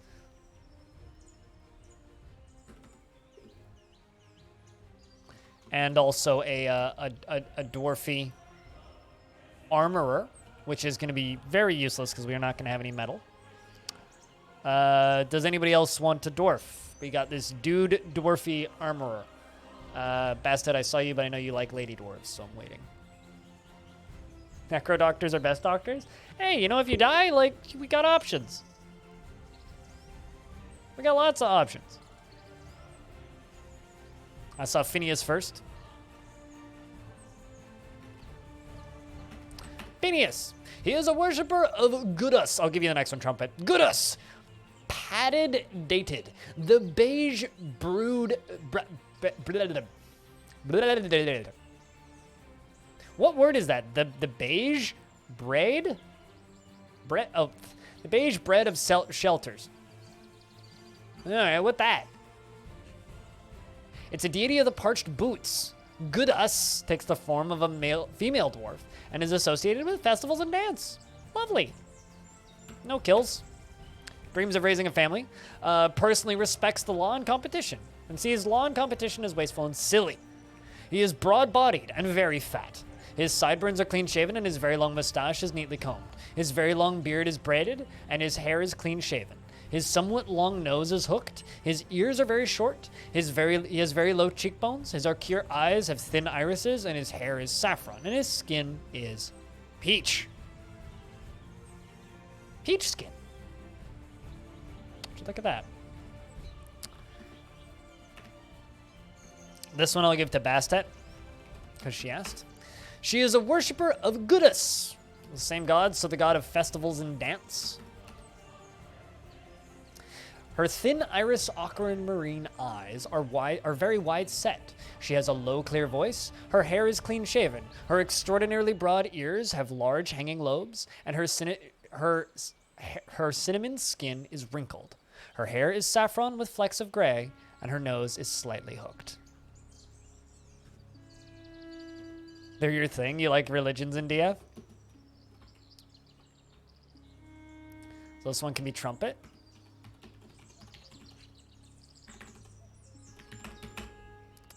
Sometimes I think I need a drink, but I can control myself. What?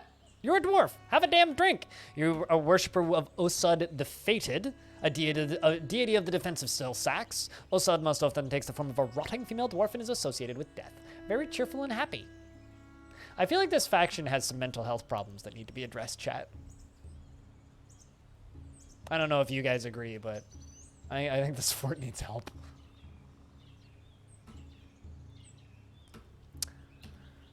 Trumpet Dog. I love religions in DF. Trumpet Dog. Oh no, I worship the god of death.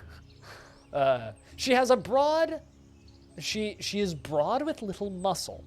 Her hair is straight and her very long hair is tied in a ponytail. That's different. She has a clear voice and her thin iris brown eyes are wide set.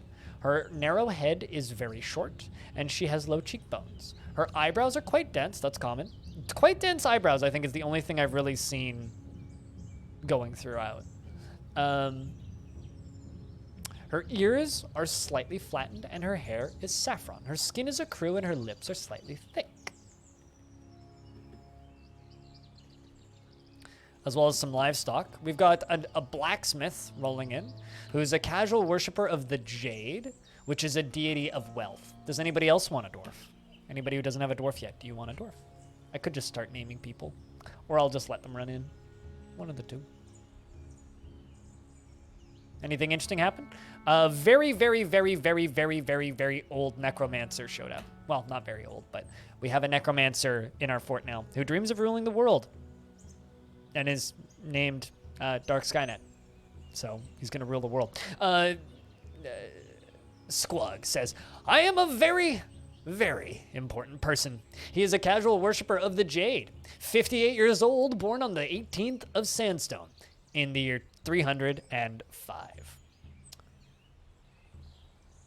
He has a broad body. His sideburns are clean shaven. His very long mustache is neatly combed. His very long beard is braided. His short hair is neatly combed. He has very low cheekbones. He has a deeply recessed chin.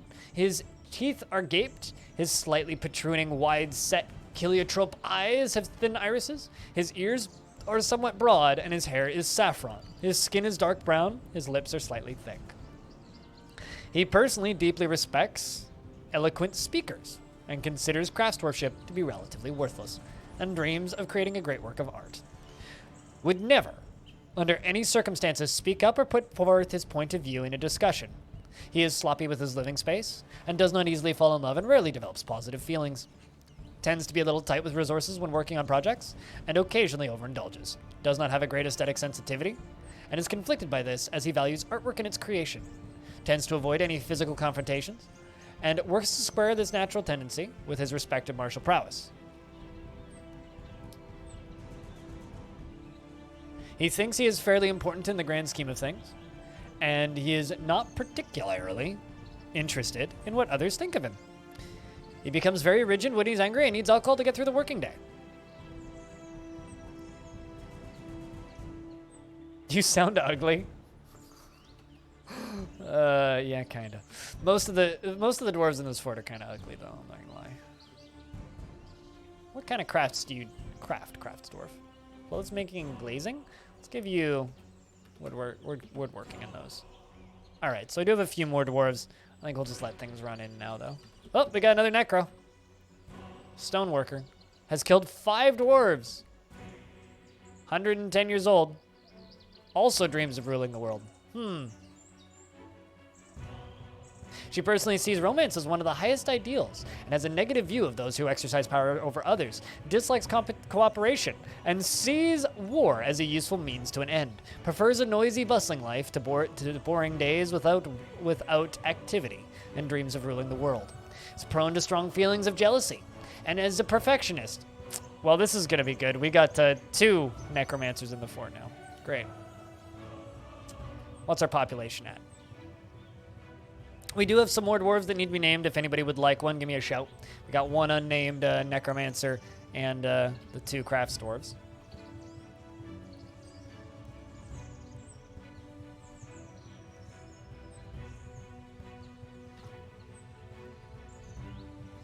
But we still have to find places for them, because this is becoming a bit of a mosh pit. All right.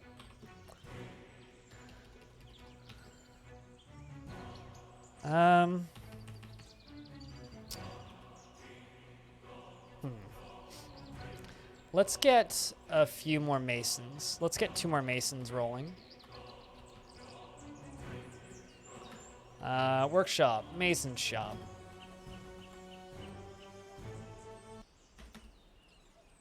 Well, actually, let's make those. Yeah, that should be fine. Just trying to make them all out of the same material so that they're somewhat consistent.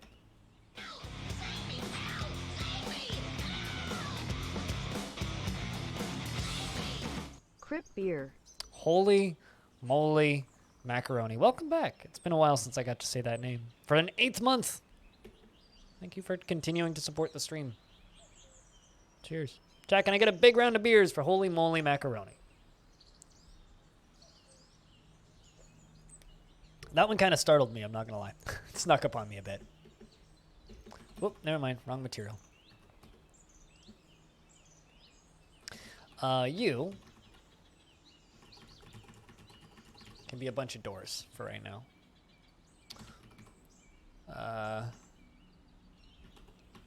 Then some tables. Mason Shop.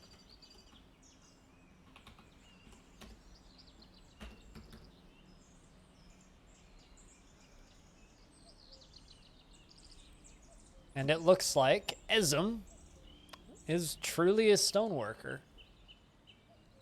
Stoneworker with weird habits and hobbies. Uh-oh, that's not what I wanted to do.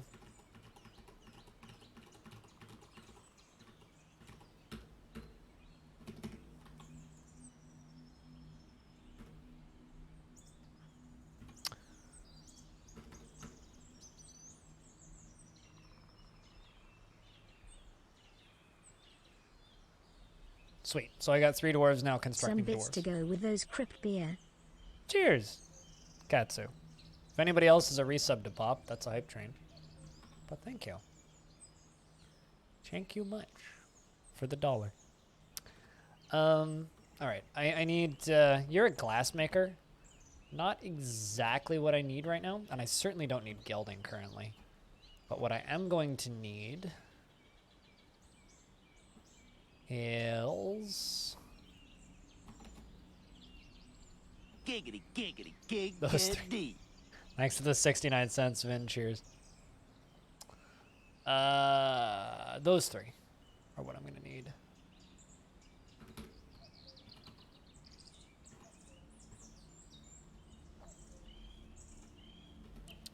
Let's make limestone blocks and a bucket and that.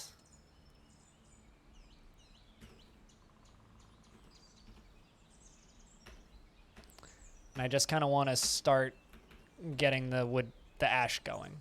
Just get a bunch of ash up and running. And I'm also going to get some more of these walls going. It has to be 100. You have to do 100 in a single tier. Although those will count towards them. Needs to be at least $1. Because arbitrary money rules.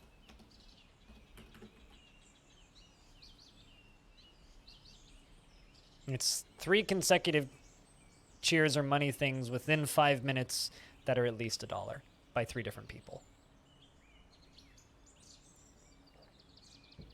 Are those pets?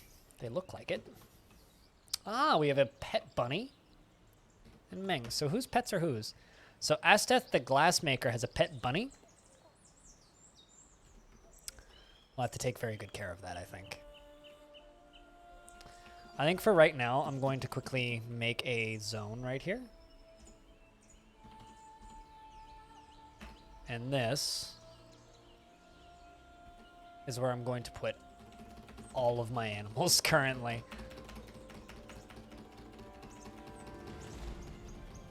But thank you for the 62 bits. And the 69 bits. Alright.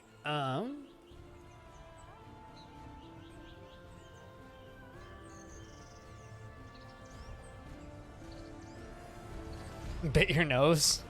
Only once? I remember my cousins used to have bunnies years ago, and my cousin told me to put my finger through the chicken wire, and the bunny just bit it.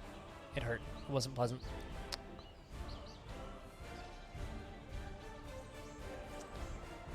We're getting pretty close to this area down here being done. I'm gonna make a stone stockpile up here.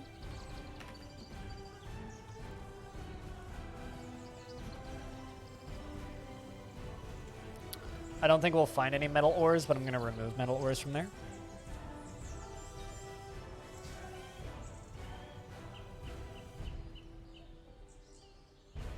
Should also make some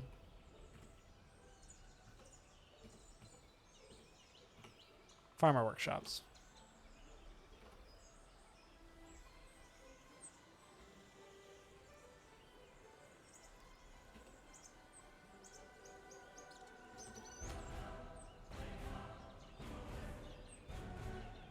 A moose once bit your sister, and she's not dead?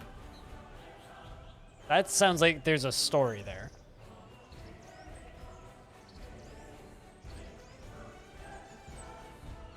Because I've only seen a moose once.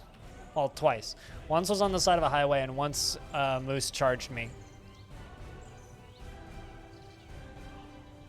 When we were just in the canoe, paddling around. Man, this is a cool fucking lake. But on a crappier PC, this would be really bad for frame rate because it's just constantly draining like this. Still nothing particularly spooky about that spooky area.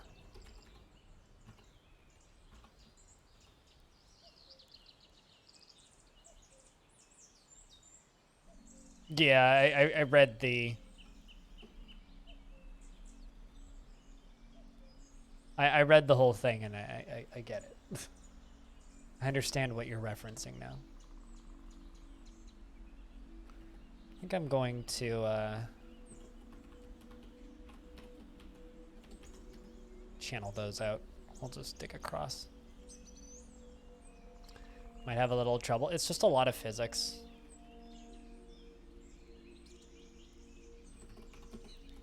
It's just a lot of physics is the problem.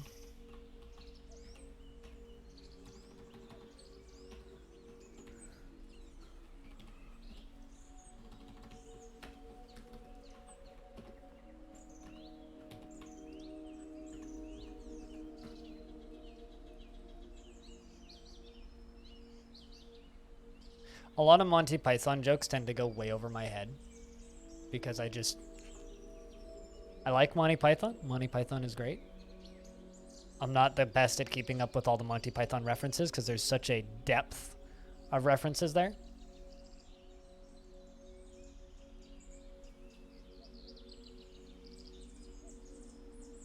It's kind of like Simpsons references. It's like I've seen a handful of episodes of The Simpsons.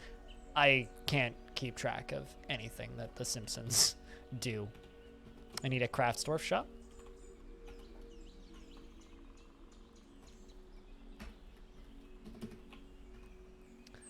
And we're going to start making a lie. Just going to make that until it cancels. It'll be fine. That's all you've seen? I've seen more than that. My problem is keeping them straight in my head. Like, keeping track of all of them and not confusing them. Because, like, Monty Python and the Holy Grail, The Life of Brian, those two get mixed up in my head a whole lot. Oh, it needs ash, right? I need a wood burner.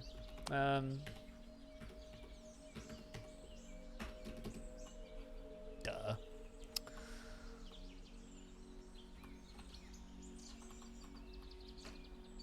Limestone blocks.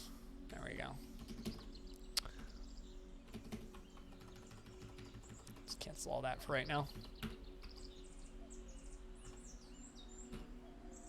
I also need a still.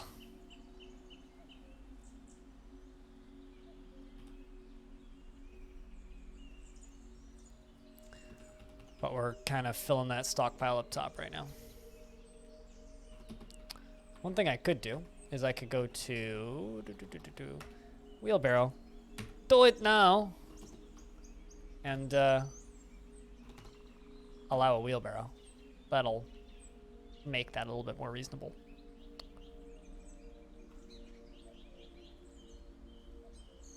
I need to rewatch The Holy Grail too, because it's been like 15 plus years since I've last seen that movie. My favorite Monty Python film, though, by a long shot, is... There we go. Now the other dwarves can actually do jobs.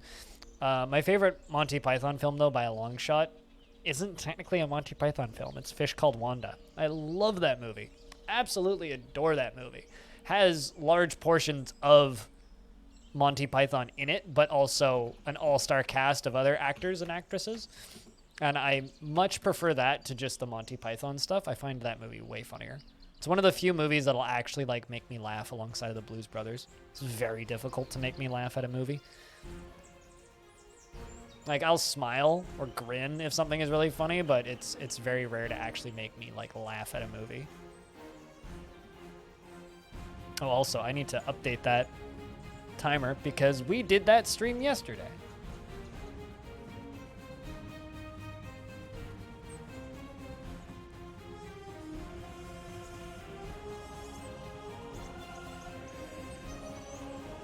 Hey, Sour. Hope you've been well. Thanks for the channel points. Cheers for the lurks.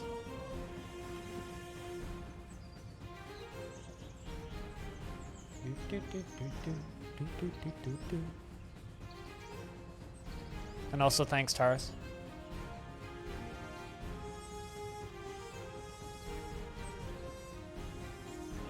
There we go. Bringing all them turkeys over.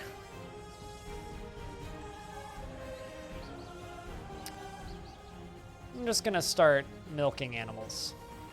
Because I got a bunch of milkable animals, so might as well milk animals and make some cheese. Another thing I should do is I should start this as a plump farm.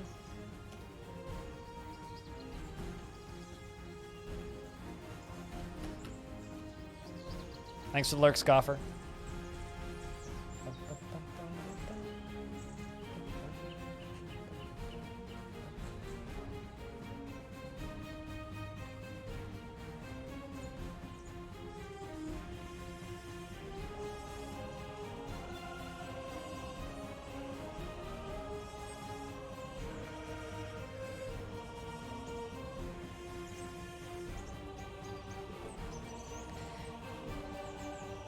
You're stuck in a loop and you don't feel like a hero at all? I have a solution for that. Alt F4 and uninstall. I got a couple dislikes on my impressions of that on YouTube because I don't like that game at all. I really, really wish I did. I really don't like that game. I like idle games though. That's the thing. But I don't like that game.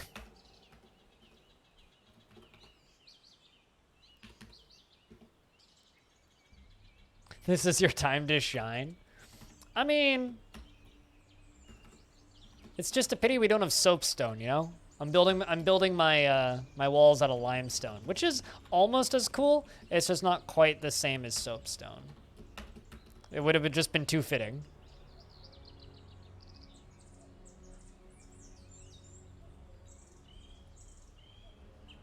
I was thinking about Loop Hero last night, Goffer, and the reason I don't like it is this: is it's not enough of an idle game to be a compelling idle game, but it's also not enough of like an interesting skill game to be an interesting skill game for me. It's like it doesn't go all the way in either direction, so it just ends up being nothing. For shame, right? For shame. That being said, soapstone would be a terrible material to make walls out of. Absolutely terrible material to make walls out of.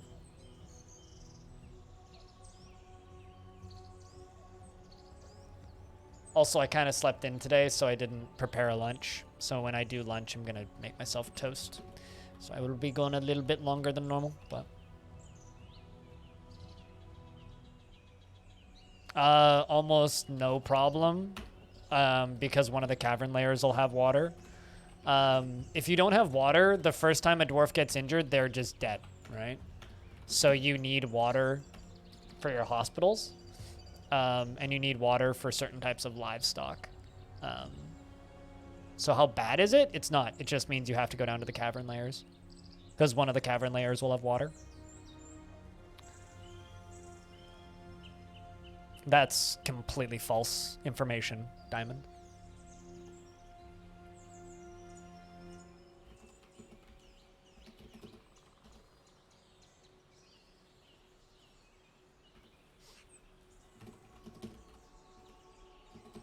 Also, W-H-O-L-E. Hole. The hole that you typed in implies a hole, as in a pit in the ground.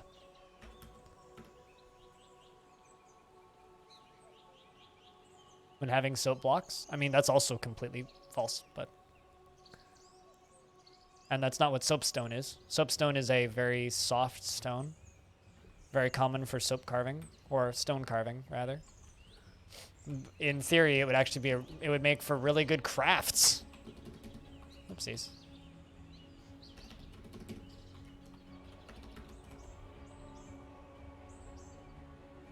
I guess in order to do like a canonically believable fort made of soap, we would have to make it in the middle of a desert. Yeah, so soapstone is a thing. Here, let me show you soapstone.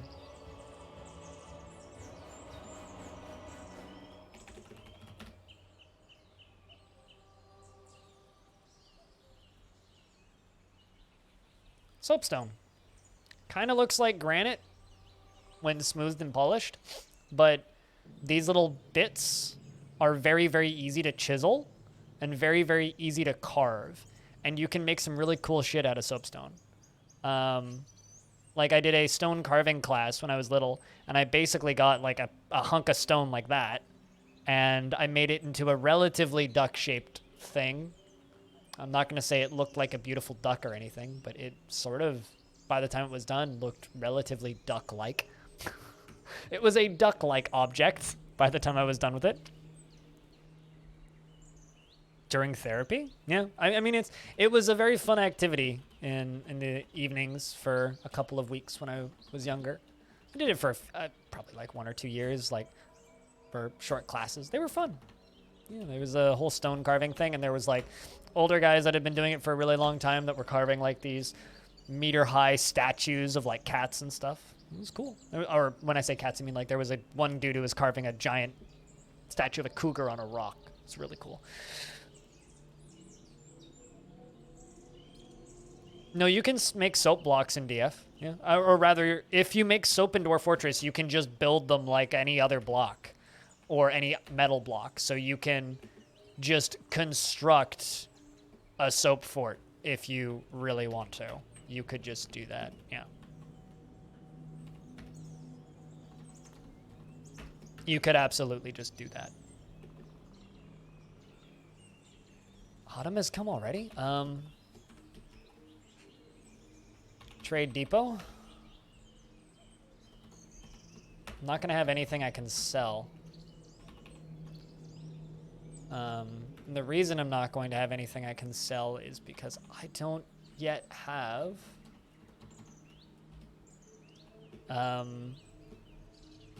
any soap. I wonder if it's going to snow. Probably not. Tentative, probably not. Let's make our bunk beds down here.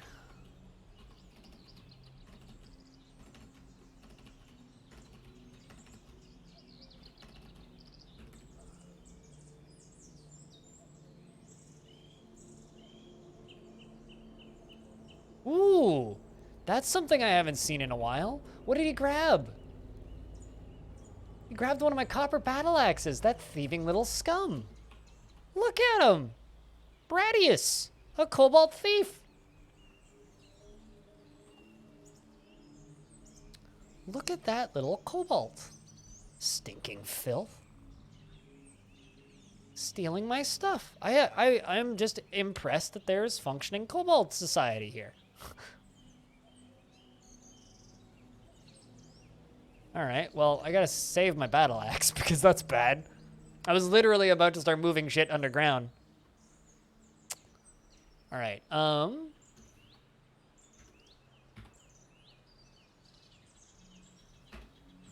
we're going to create a, let's just say leather armor, because that's all I'm gonna get.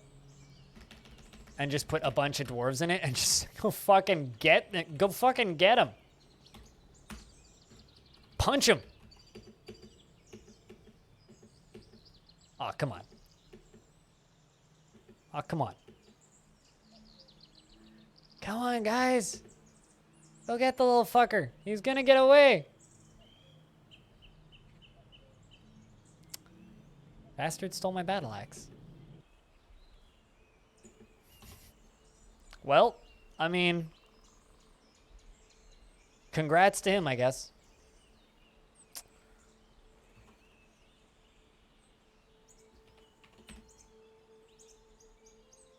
He did. He literally snuck in when the dwarves were sleeping.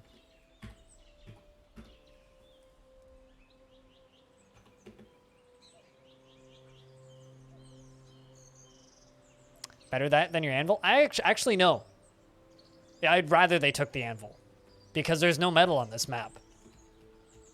Quite literally, I would prefer he took the anvil because that's one of 2 weapons we have.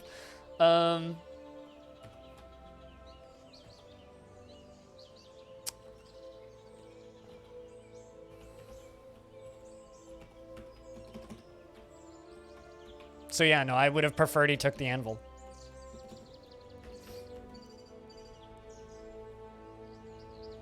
An anvil would have been less valuable to us.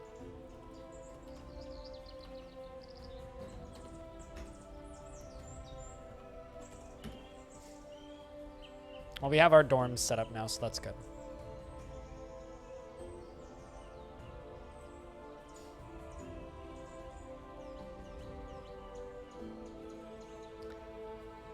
But here come all of the things.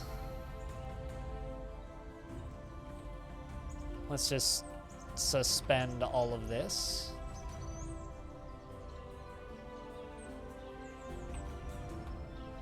And just get all that stuff put away.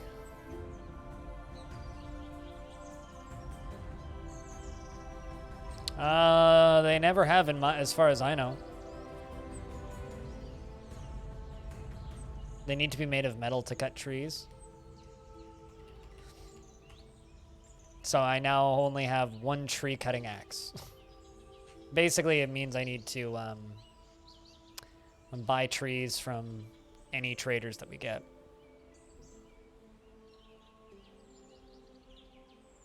That's what that means.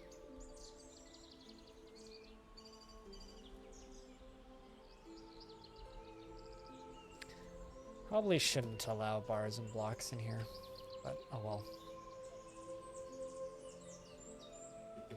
Yeah, you know what? I'm going to not allow bars and blocks here. I will, however, make a bar block spot up here for just stone blocks.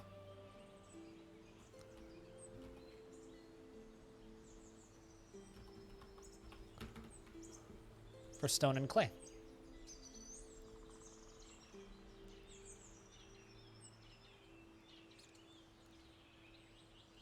You're getting trashed at the moment? What do you mean you're getting trashed?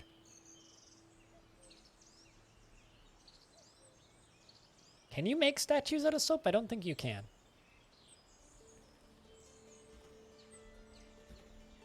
Just throwing it out there. I don't think you can do that.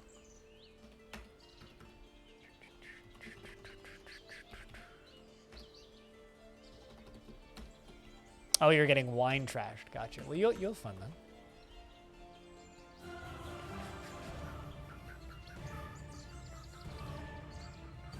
I guess it is Saturday, isn't it?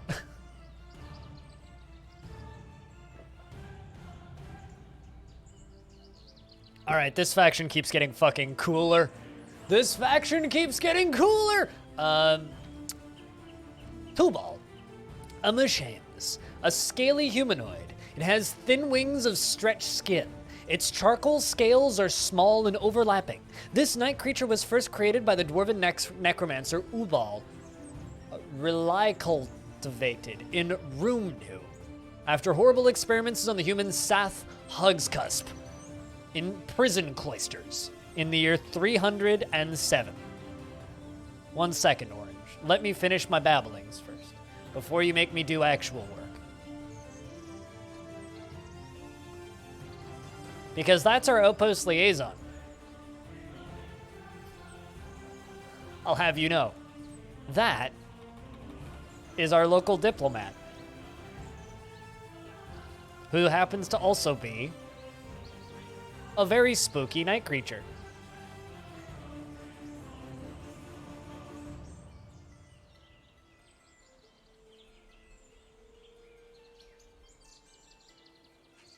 Also, this is the, actually, you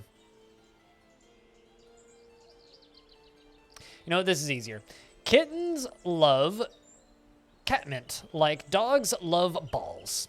Many frustrating emoji cause anger. There literally was nothing new for me to read, so I just read the last sentence. How we doing? We doing. We doing. Not sleeping. Depressed as fuck. I hate my life on a good day. That's how we doing. Streams are good. I think I'm entertaining. And I hope, I have a flying outpost. The fucker can fly. Don't ask me how I'm doing. But the stream's been going pretty good. My outpost liaison can fucking fly.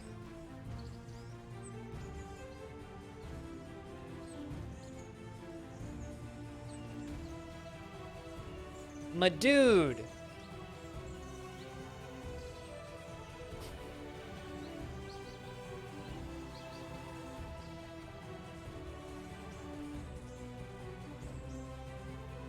I am your liaison from the Mountain Homes. Let's discuss your situation. It's a warrior of the night. There is much to share. Informations have been added to the civilization and world info. I can't wait to see the news. I'm gonna also stop whispering now. What do I want them to bring me? A fucking medal. Steel? Iron? Silver? Copper? Bronze? See how he bites off the shell to get at the nut?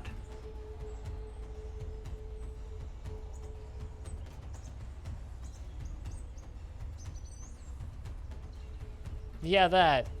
Let's discuss what we're willing to offer you for your craftsmanship. What do they want? Meat? Headwear? Well, that's good. On the meat. Cut gems, legwear. Headwear, scepters, cloth, and blocks. Well, they want blocks. I guess I can sell them blocks. I got plenty of blocks. Hellboy Outpost Liaison. I mean, you can go read the description of him again. It's in the doc. In the week 6 ! Day forts in the chats right there. I'm just kind of surprised he could actually fly. It's been a while since I've seen a necromancer creature. Outpost Liaison, buddy.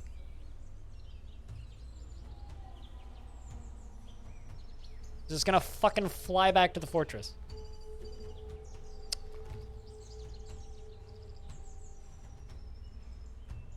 Soap blocks are indeed listed as blocks, yes. Everybody else seems to be dwarves, though. The rest of the traders are all dwarves.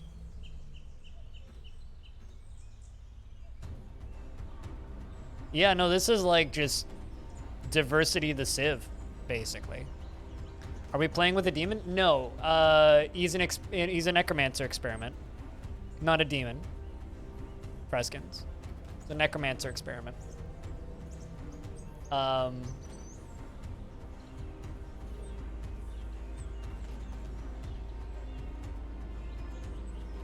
The Warrior of the Night is his proper title. Warrior of the Night, Outpost Liaison. Basically, he's like a fucking flying gargoyle? Essentially? A scaly humanoid? Thin wings of stretched skin, charcoal scales, small and overlapping. He's basically a fucking gargoyle, and he's just floating above my fort. Because, like, I guess that's what you do as a gargoyle. Spooky, my dude.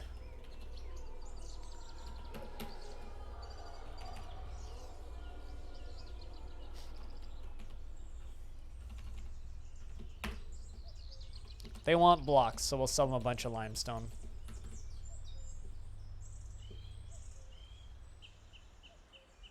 And I don't have a trader, so I guess I might as well. Dark Skynet, you get to be my broker. No one has any relative tasks, so Dark Skynet, you can also be my bookkeeper. Chief Medical Dwarf's also going to be... Actually, you know what? I'm going to give that to the other Necromancer. Not Dark Skynet. The Chief Medical Dwarf is going to be Dark Skynet, though, because he is a doctor. So thus the manager I'm going to give to the other Necromancer, Esm.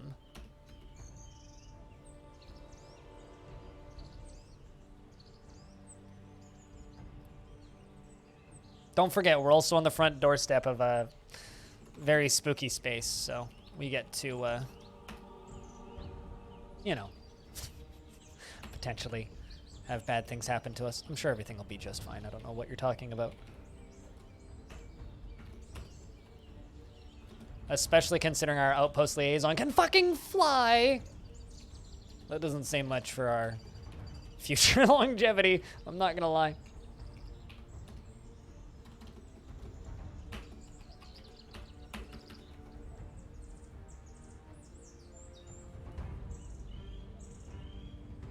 Well, I mean, not a Necromancer outpost liaison, but a Necromancer's experiment outpost liaison who's currently just flying on the highest possible layer just watching. That's kind of terrifying.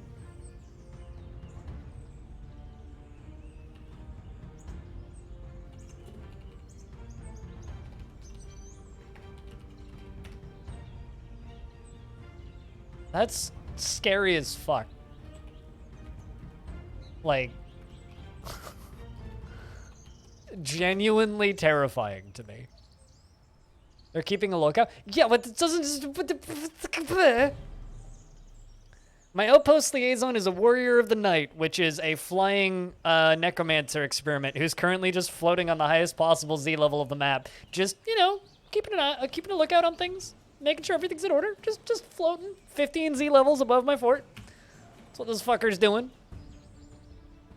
Just being spooky as shit.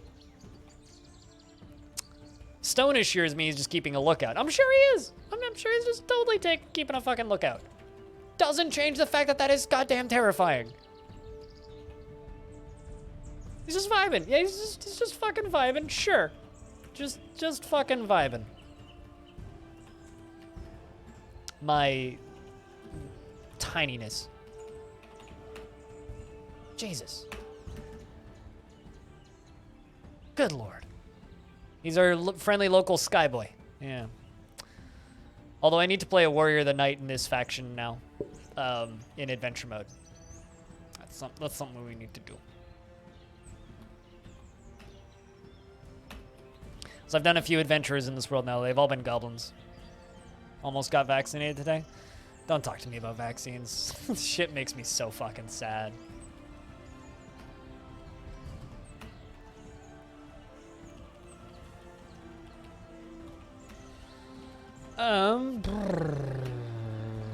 But then again, a lot of things in this world right now make me sad. So I guess, like, not much changes.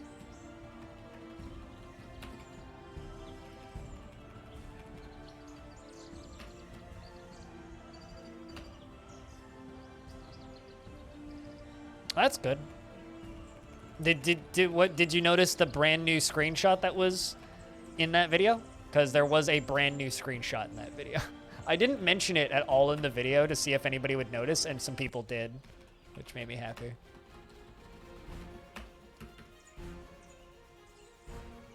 The brand new screenshot, of course, being the map that's in there. All right, we're gonna request our trader. Yeah, pretty much.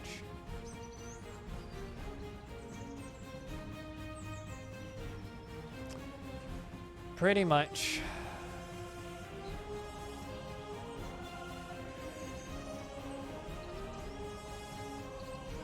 You noticed, but you figured you were just late to the party? No, I mean, I was just kind of... That was kind of an experiment to see, like, how perceptive other people who watch my videos are. But I wasn't expecting that screenshot. Meph just, like, sent it to me in DMs while I was editing. He's like, here, have a background. I'm like, cool. Thanks, man.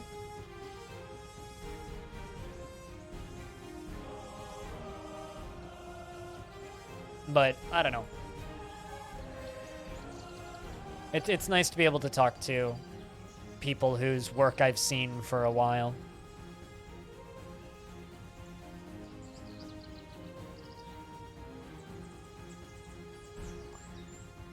That being said, I am infinitely more proud of the Jupiter Hell video. For me, the Meph interview is very much another day at the office kind of feeling. You know, it's just like, it's another one of those. It's another one of those videos, and people like it, and I'm glad that people like it. But the Jupiter Hell video is something that, like, I'm gonna be thinking about for a very, very, very long time.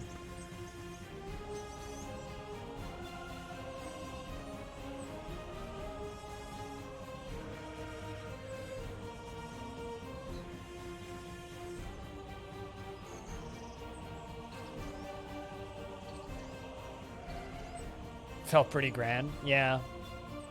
Like, I don't know how many times I've watched the intro of that video now, because it's a lot. It's a whole lot.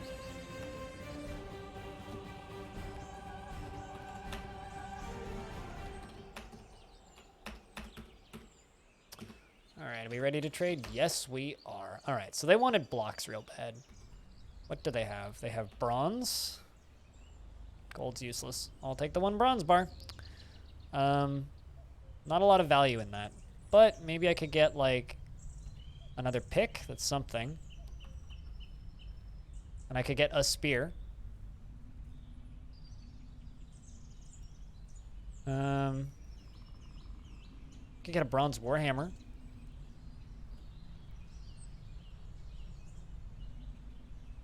And copper shield. It's better than nothing. Because I have no metal here, so I'm just like, what are some like basic weapons I could get for like a military dwarf? I could get an axe, yeah, but I would rather have another pick right now, unless I see one. Because they brought a bunch of picks, but like they have that iron battle axe. But they don't really have an axe I can afford, not that I'm seeing. There's a steel mason there. Unless I were to just trade a bunch of stuff. Yeah, I can't afford their axe. So we'll play with our mistakes.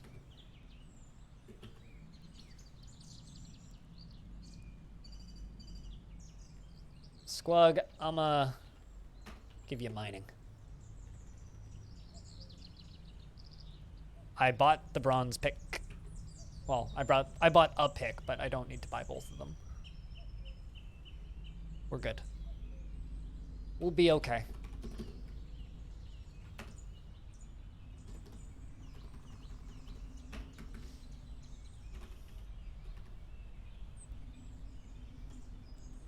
That's not what I wanted. Ash. Start making ash and repeat. Map in the video looks so nice, doesn't it though? Doesn't it? Got ourselves another migrant wave. We'll just let them run in and see what we get. I mean, see, these guys are also bringing axes too. We've also got a bowyer and a wood crafter.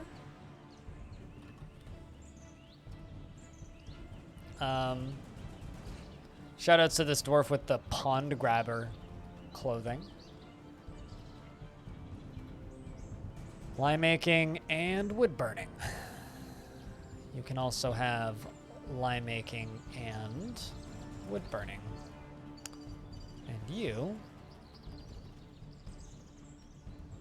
can have soap making.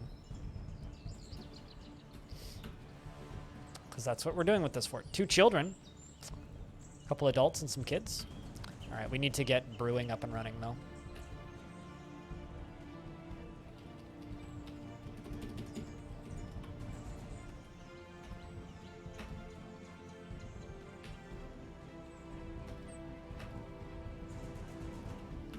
I don't know if I have any brewers. Children are fine.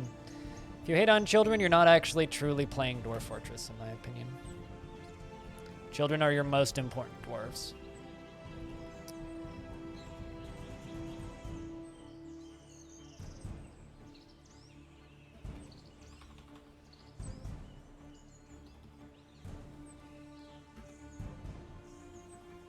I could probably feed the entirety of this fortress with nothing but fish.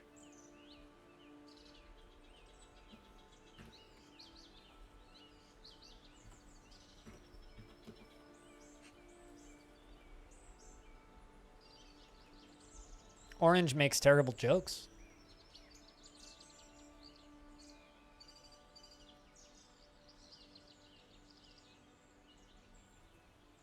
From like Mario Brothers 3. A little bit of that, yeah. A little bit of that for sure.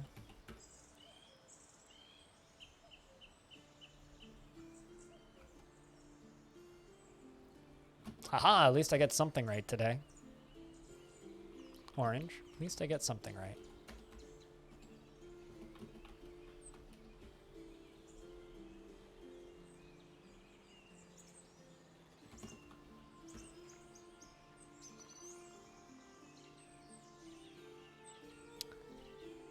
I wonder how long my outpost liaison is just gonna float up there. I kind of don't want to make a tavern just so that it'll float up there forever. Like, I'm kind of tempted to make a tavern, but also it's just kind of hilarious that he's just fucking floating up there.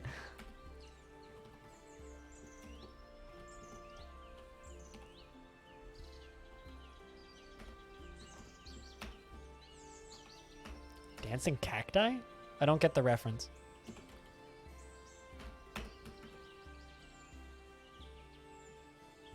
Can you describe to me what that video is? Because I'm afraid to open it due to copyright music and stuff. I don't know what that is. There we go. Dwarves are brewing alcohols. At least this faction is super active.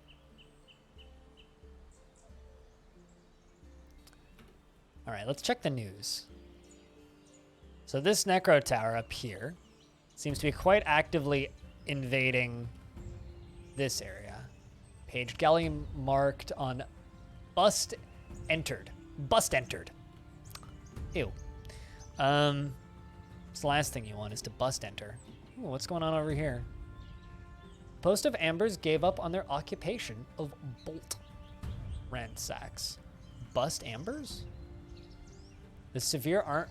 I don't believe I've seen this notification before. Groups giving up.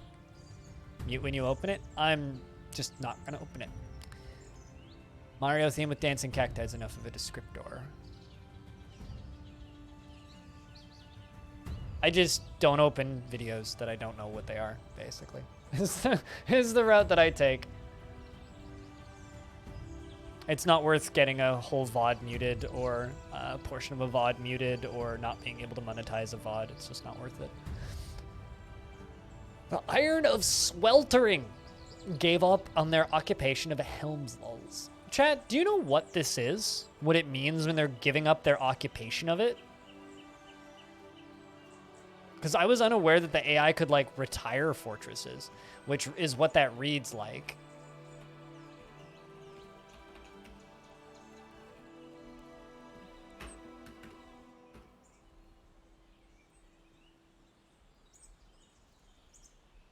Oh, shit. An Esm, the manager necromancer, withdraws from society. I think I'm going to make a praying corner. This is just going to go up here. It's going to be a meeting location. I'm just going to make it a temple, and it's going to be a temple to no specific deity. The Plane of Heart, sure, that works. Just so that my dwarves have something to do. And the Stonecrafter claims a Mason's Workshop. All right. Well, this Necromancer is a Stonecrafter. Any bets on what they make? Doesn't that give it back to its previous owner? That's what I was asking. I don't know. That's new to me. I've never seen a... they just gave up on ownership of it. Because, like, I don't see factions doing that.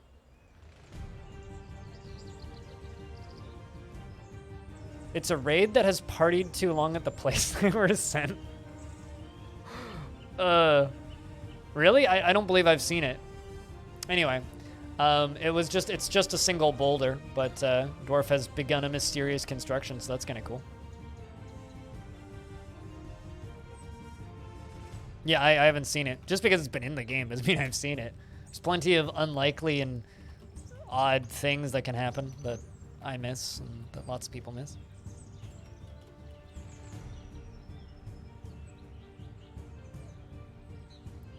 So leaving it abandoned. Interesting. I mean, I've seen that in Legends. I just haven't seen that in the overworld, I guess. It's just like it took me a really long time to actually see dwarves re-embarking somewhere, which is a thing that they do now, and have been able to do for a while.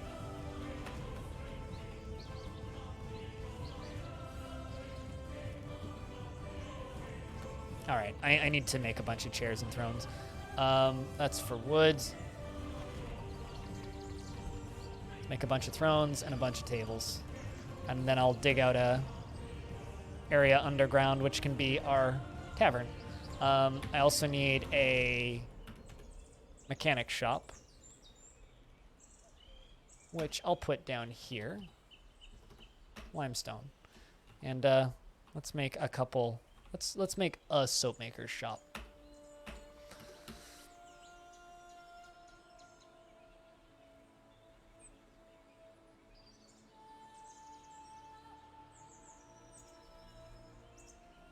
I mean, you forget how many, like, so I didn't start Long Death until the end of 2020, right?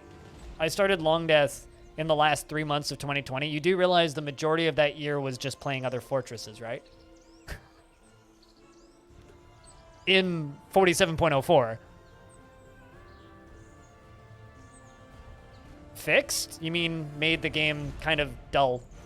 actually. I wouldn't say it really necessarily fixed anything. To me, it very much feels like the game's dumbed down the simulation a lot, actually. So I like 47.04 stress more than 47.05. What I do like is that they actually appreciate their foods now. You know, if you're going to kappa something, you should kappa it and not say that you're kappa-ing it later, because that doesn't help. You have to actually kappa it in order for me to know that you're kappa-ing something. Otherwise, I'm going to take you literally. Anyway, Ezum, the manager necromancer, has created Adil Nat, a limestone floodgate. That's actually very useful, and claims it as an heirloom in the name of the family ancestor, Urvad Basement Mirrored. The walls of crewing. It's all good. Don't worry about it, Freskins. But just realize that if you're kappa-ing something, I don't know if you're kappa-ing it until you actually tell me that you're kappa-ing it. This is a limestone floodgate. All craftsmanship is of the highest quality. This object menaces with spikes of limestone. But yeah, I'm on the side of I dislike where the game is now difficulty-wise with stress. I never really had a problem managing stress in the old version. But I know that I'm in the minority there, and I accept that I'm in the minority there, unlike some other people. So I just kind of go along with the way it is now. I don't think it's a fix, though. If anything, it's just making me anticipate the things that he's changing, which is what he's balancing for, which is what I know about, which is, you know, better sieges and stuff, which is planned. And these fixes are going to allow for that to be playable. I still don't like it, though. Yes, I'm with Freskins. I strongly dislike it. I don't hate it. I would prefer a different direction, but I'm also not gonna, you know, condemn it for what it is.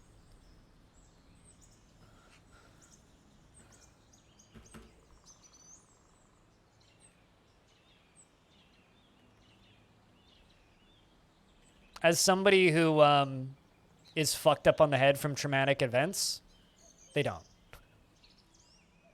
And as somebody who knows how to fix them, they didn't.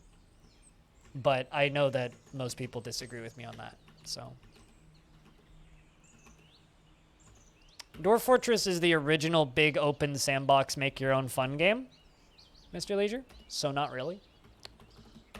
There are things that the player base has designated as win conditions, but there is no credits for Dwarf Fortress. It's the original make your own fun roleplay game. I mean, like, you know, defeating the prime evil of a world or faction could be considered a win condition. Exterminating a species could be considered a win condition. A win condition? A win condition. Destroying a faction could be considered a win condition.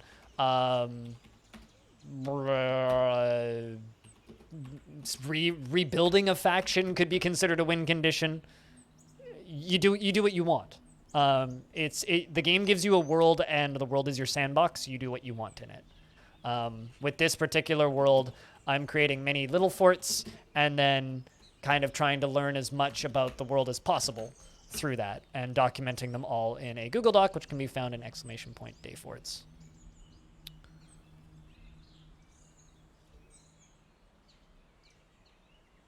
Dwarf Fortress is one of those games where it's like, it's not for everybody. And if, like, the whole shtick of Dwarf Fortress is like, it's not for you, that's fine.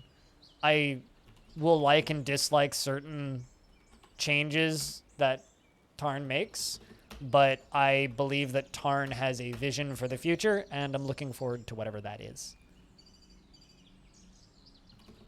It's not my place to say that the game is good or bad, really, because it's whatever Tarn wants it to be, and that's fine. But the current version of the game is less interesting to play than the previous one, which is why I'm more than happy to keep my long projects on the previous version.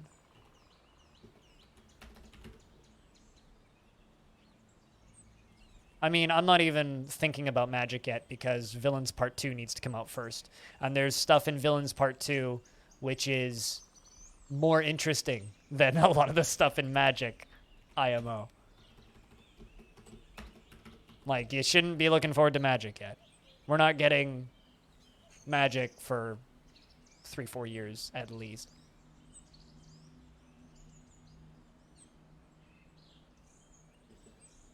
All other races. I mean, sure. If that's what your friend considers a win condition, that's a win condition.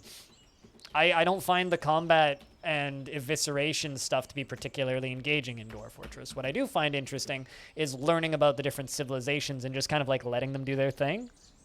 I really like that. Like, this to me is way more fun. Like, what I'm doing in this world is way more fun to me than anything I would ever do with a eradication game. I mean, I will probably do that at some point because people want me to, and sure, we'll go all warmongery hoorah and be dwarf Nazis and murder everybody, but it's not that fun. It's not that interesting. It's much more fun for me to just kind of have little snapshots of different civilizations and see what they do. It was boring to watch. It's boring to do. Like, in case you didn't notice, the sending out raids is not that fun. You know what is fun is sending out little raids to try and steal shit. Yeah, exactly. There's not a lot of narrative to slaughter. It's pretty standard and boring, which is why the RimWorld stories get boring after a while, because it's like, oh, it's just, okay, let's murder this, and there's really no other way of doing it. I mean, you could just kind of be at peace with everybody, but the bandits will still invade you regardless.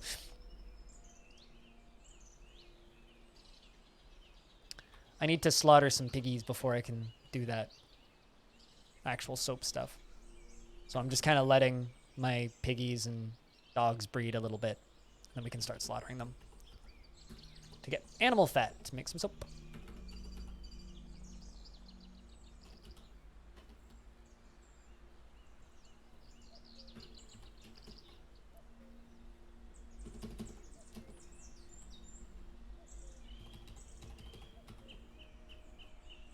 That's going to be the front door lever down there.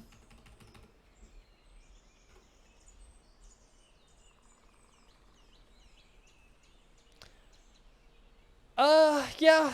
RimWorld 1.0 was around the time I started to dislike it. I'll play it still, but I only play it now as part of charity events.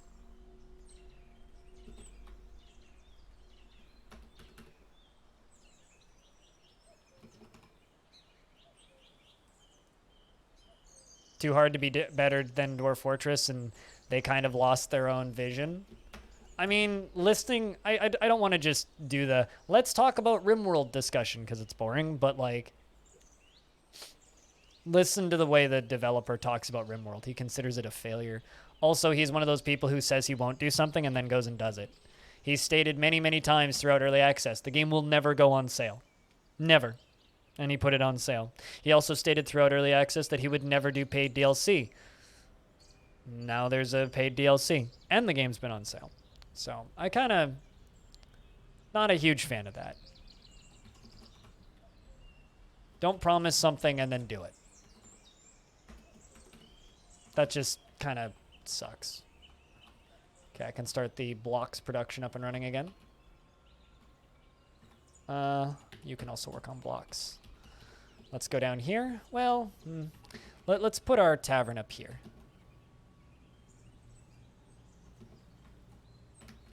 Little underground tavern.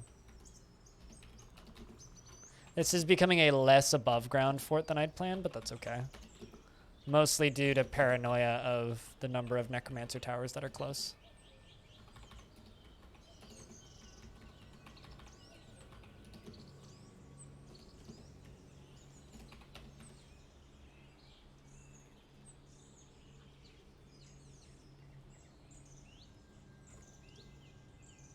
I mean, find me a developer that doesn't badmouth their own game. I mean, Tarn constantly badmouths Dwarf Fortress. And it makes me kind of sad when I hear him doing it. Because to me, it just sounds like he's heard the same negative feedback so many times that he started to say it. Which is why I don't say that Dwarf Fortress has bad UI. It has simple and obtuse UI. It's not bad. It's simple and obtuse. But you'll hear Tarn just like casually state, oh yeah, and people would play it, but the UI is terrible. It's like, well, you constantly reinforcing that the UI is terrible isn't exactly making the UI any better. Is it bad? It's not great. Could certainly use some like simplification for a less dedicated player base. But is it bad? That I don't know about. I don't know if I'll necessarily agree with that. And I think it kind of sucks when I hear him say that, because I hear him say that a lot. Every interview, every talk, every discussion, every topic. More people would play it, but the UI is terrible. It's like... And like, at PAX, he was apologizing for the UI. It's like... No, it's not necessarily uncommon for devs to do that. I think it's not uncommon for artists to do that. Anybody who does anything creative will talk shit about their own work. I'll talk shit about my interviews. I think, like, the audio in the interviews I've done with Tarn are bad. I think that the production value of my interviews could use work. I love the Jupiter Hell video that I put out recently, but man, if I had more resources, more time, and more money, and a camera and plane tickets, I would have made that thing so much fucking better. But I don't. So I can't do that. Like, I desperately want to make documentary level stuff with that, but I can't. And I hate the fact that I can't. So it's very easy for someone who creates a thing to talk shit about the thing that they've created because they see all of the flaws. They see all of the tiny little problems. It's hard to hears above the noise. What? That's all he hears above the noise? Is that what you're trying to say?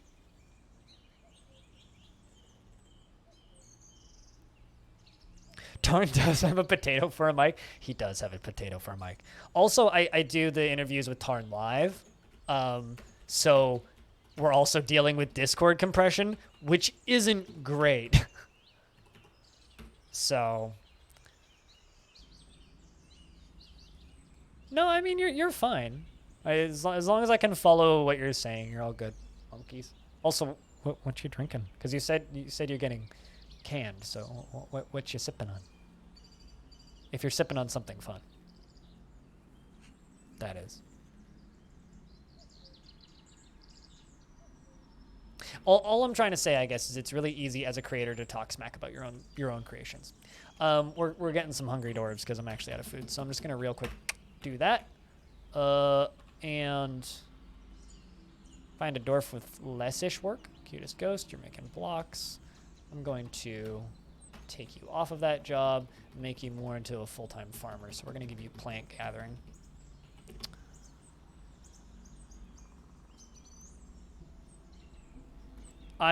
Here's the thing, right? If I was getting 10 grand a month on Patreon, I would fucking hire a camera crew and an editor, and you guys can go do that shit. But I'm not, so it's not something I can do. And I wouldn't ask people to do things for free. That's not fair to anybody involved, because I know how much work this shit is.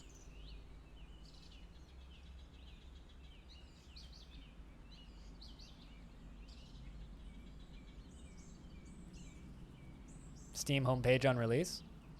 I think the algorithms will just put it up there. Cancels give food, no food available. That's what we're working on, okay? Although maybe it's time to slaughter some animals. Do I have any puppies yet? I do. Let's slaughter some of those. I do have some piglets, but I'm gonna wait on the piglets.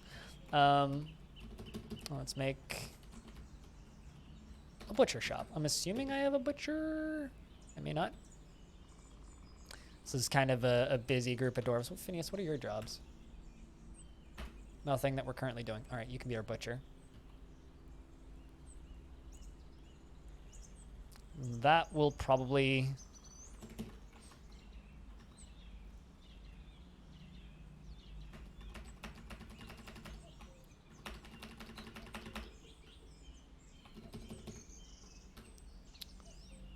give us the ability to make some...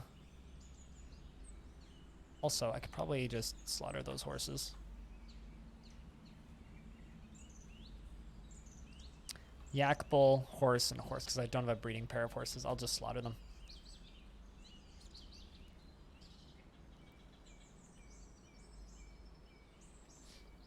There we go. Now we have food. Perfect.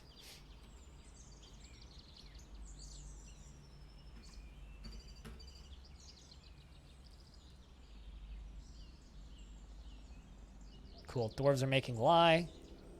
I see lye getting made.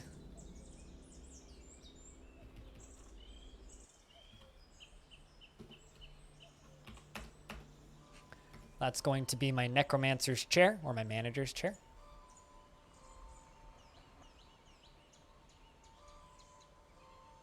Because I need a manager up and running. Here comes that chair. Perfect. Make throne room or study. My manager, Esm, has that. And I'm going to say, hey, Ponce, what's up? That's not what I was going to say. What's up, Ponce? How's things? What brings you over to this neck of the world? We're trying to make a functioning soap industry.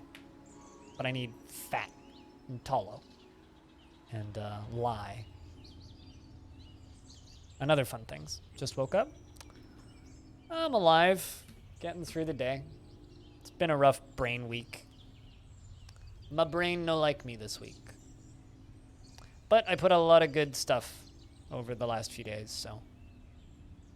Live works, yeah, can still function. Can still function, can still make stuff, generally speaking.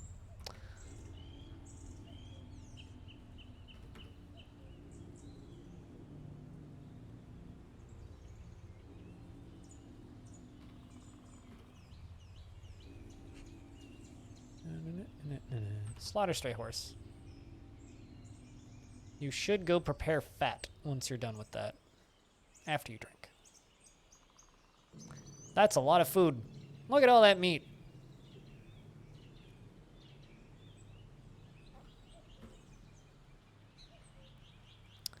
Probably just butchering too much stuff all at once. I should make another butcher shop. Let's get two.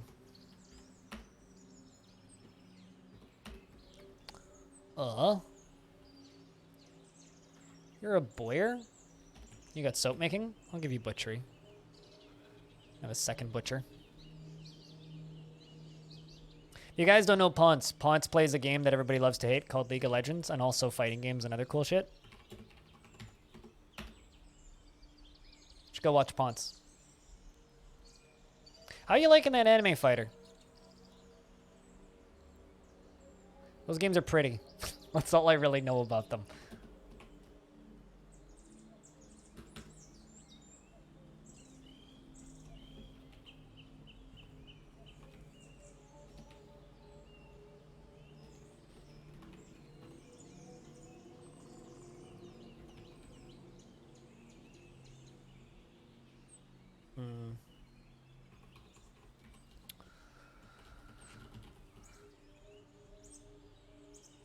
There's something disturbing about animal drinks being written.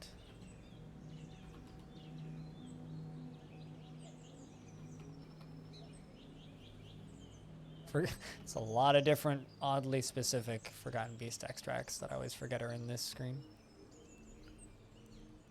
I'd love to know how you get condensed Iron Man gas.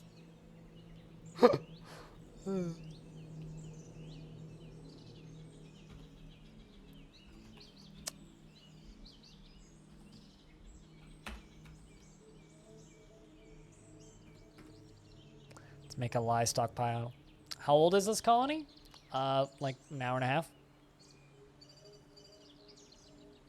Also, colony. Who calls dwarf forts colonies? These are all of the screenshots of it from today. If you want access to the stock, !Dayfort in the chat. Click on season 2. I mean, there's necromancer towers, a hop, skip, and a jump up the creek, so we fucking need the walls, man. Fucking need the walls.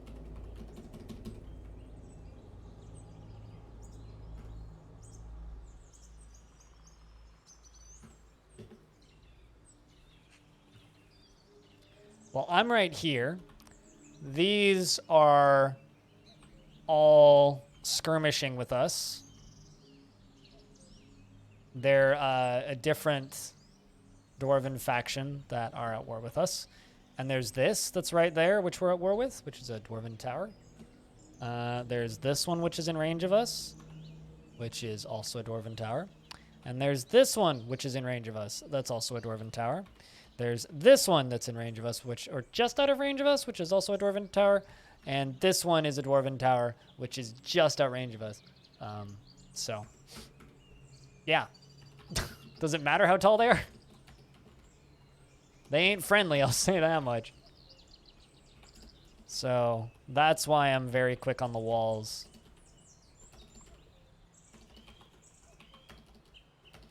And getting those drawbridges set up. Oh, the walls? Oh, they're only one layer. They're only the one layer. I thought you meant the towers. I will do a second layer with an overhang. And battlements, probably. We also have no metal, so that's fun.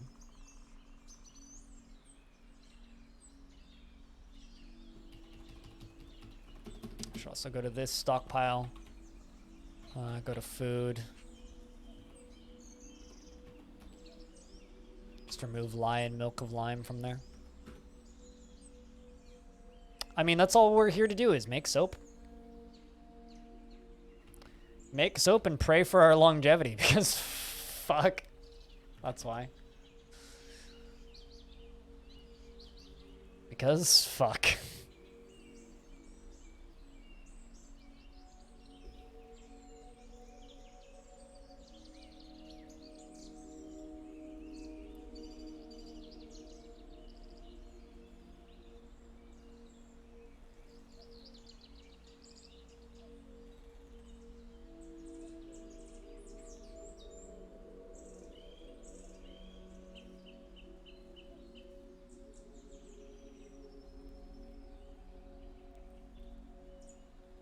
I'm not even going to get myself excited for Myths and Magic. I mean, I was kind of saying that a minute ago, but I'm not even bothering getting myself excited for Myths and Magic because it's such a ways off.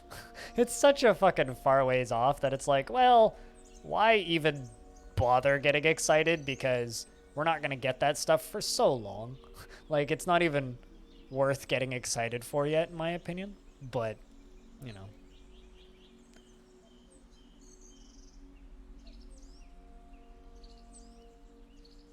It's not even worth getting excited for yet. We'll get to a point where it is, for sure, but...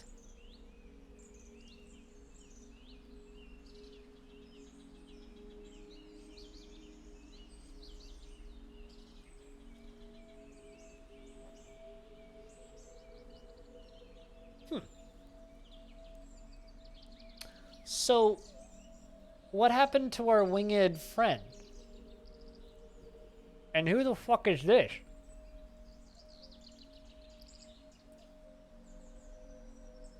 You know, it's scary that you say that because I'm like, it's fine. We'll have Myths and Magic before 2029. And you know, you might not be that far off at this point. Huh. New diplomat, eh? New diplomat. Well, our outpost liaison was a winged necromancer experiment. So, help bust. If you say it fast enough, it sounds like help us. I'm gonna add this into the document. So for those of you who weren't here earlier, our outpost liaison was this person. Just a flying, this thing, just float and just sat there and floated on. And I don't know why this screenshot keeps disappearing, but it's freaking me out. Stop it, would you? I'm gonna make you smaller. Maybe you'll stop disappearing. There we go. But anyway, help us. Yes, exactly. Help us.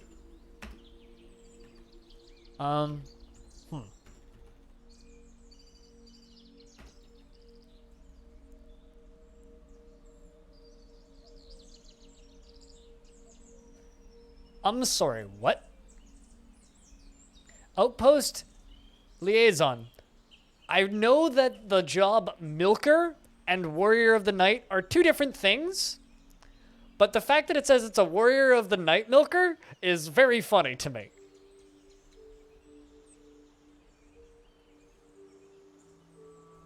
Okay, so Tubal is still the outpost liaison. That's just it's a different diplomat. So we're a big enough faction that we have both.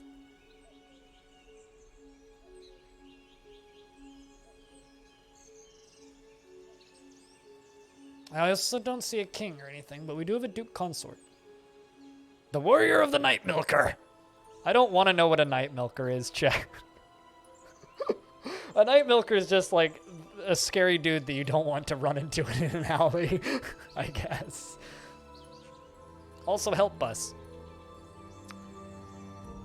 I like this faction. The defensive still sacks. This is a good dwarven faction, chat. This faction is good shit. Let's get the floors done once we're done with the walls.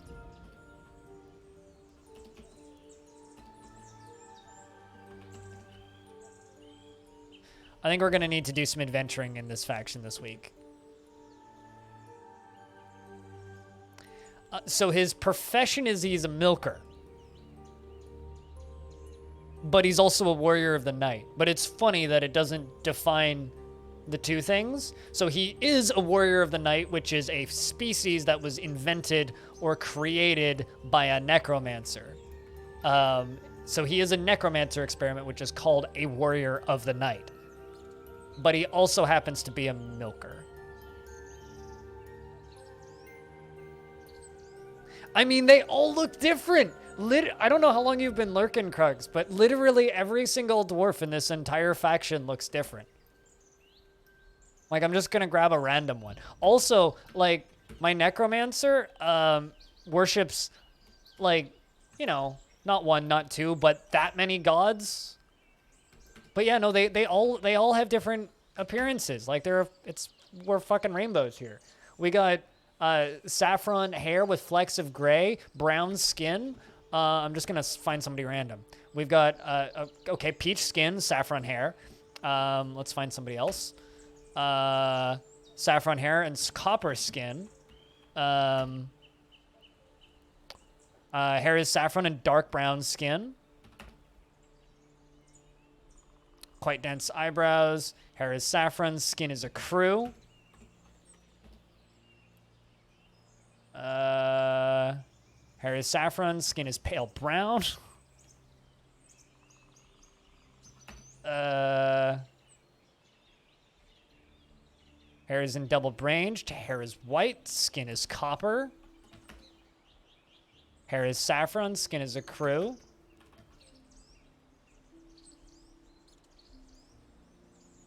Yeah, so the migrants, it's a lot of saffron hair, but the original 7 were all different. Like, skin is a crew, hair is saffron. Hair is saffron, skin is a crew. Hair is saffron, skin is a crew. But like, bronze eyes, thin irises, hair is saffron, dark brown. It's like, it's I don't know. It's like if Sauron had a day job in Walmart.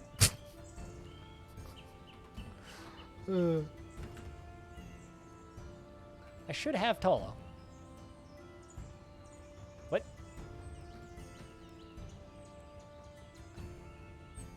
Maybe I need to slaughter some piggies. How many piglets do I have? I have plenty of piglets. Let's slaughter the 2 boars. One of the boars and one of the sows. Let's do that.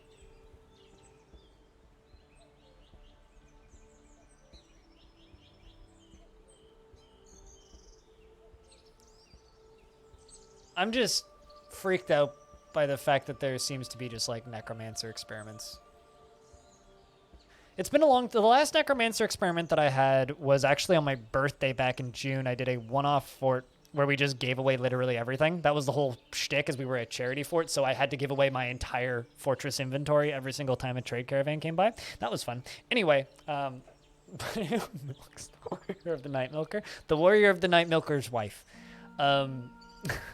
Milk's the warrior of the night milker. Or some poor servant. Anyway, where was I going with that? Somewhere. But anyway, the outpost liaison in that fortress was like a feathered, like frilly-haired, crazy person. It was like, it was a dwarf that had feathers and wings and scales, and it would just like walk around and like occasionally just spew out acid for no reason. Anyway, Hayes, how's that? Have you seen the other tile sets we've made, by the way? The meme tile sets? Hold on. I don't know if you've seen these, but if you... Anonymous Gifter has gifted a sub to Hayes. I don't know if you've seen these, but this is all for birthday stream. So the B-movie tile set, the upgraded Nicolas Cage tile set, and the Shrek tile set are going to be for my charity stream on my birthday. That's going to be a nightmare. Also, in 4 days, so this week actually, on the 10th, we're going to be playing the Mario Overhaul mod because it's Mario Day. But thank you, Anonymous, for gifting a subscription to Hayes. Cheers, Anna. Thanks for keeping this stream funded.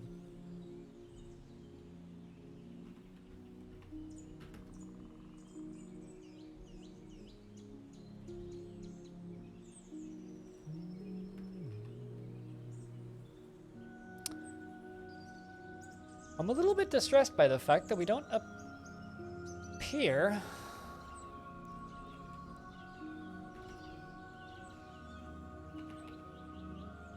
Make soap from tallow. What am I missing? Need that order to get pushed through.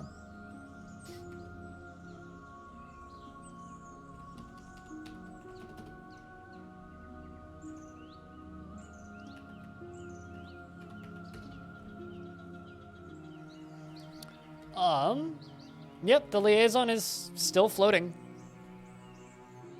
We'll all float on tonight. Not at the highest possible level. It's floating on layer 15 of 21, so could go a bit higher. He's just up here singing Modest Mountain. What was that? Oh, there's an eagle flying around. Yeah, he's just floating. He's like just a watchful eye. Ugh. Not even floating directly above the fort either. He's like a couple tiles off. Shit's wild, man.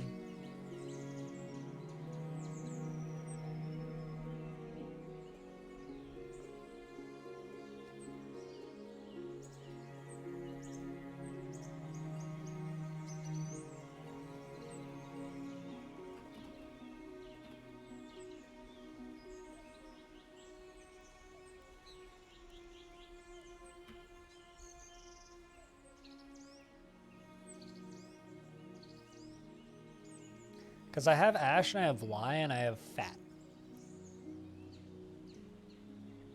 Maybe I just specifically don't have tallow. Or they haven't processed the fats yet.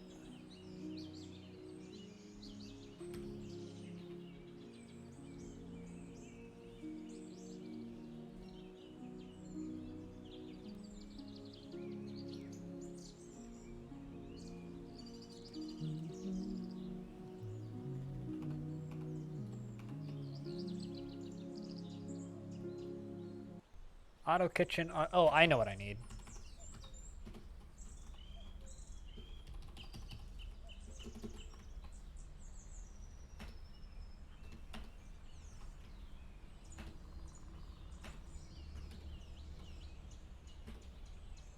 That's what I need. Should also finish filling in my walls. Limestone. Limestone. Also, that lever's done. Connect both of those levers up. Perfect. That's already happening.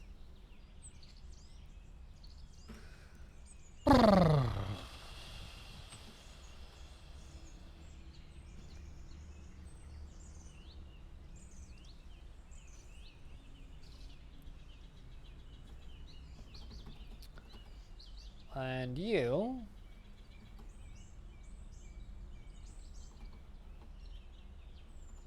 can have cooking.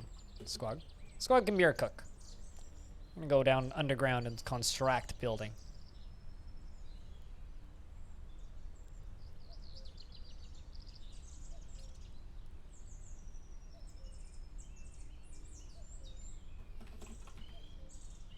Render fat. That's what I need to be doing. I need to render fat. Of course.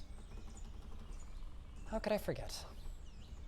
Let's also give you cooking. It's one of those things that I always forget about.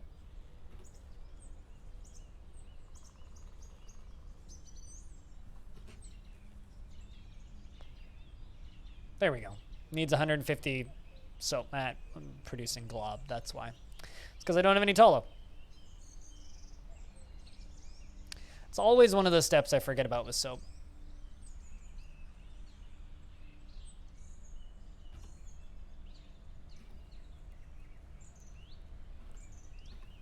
There we go. I can now make soap from tolo. Perfect! Soap begins. I'm just going to make lye and make lye on repeat until those jobs run out, and then we'll make soap. Soap begins.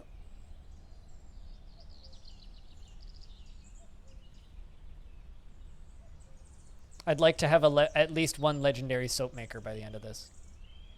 That would make this fort seem like a success to me.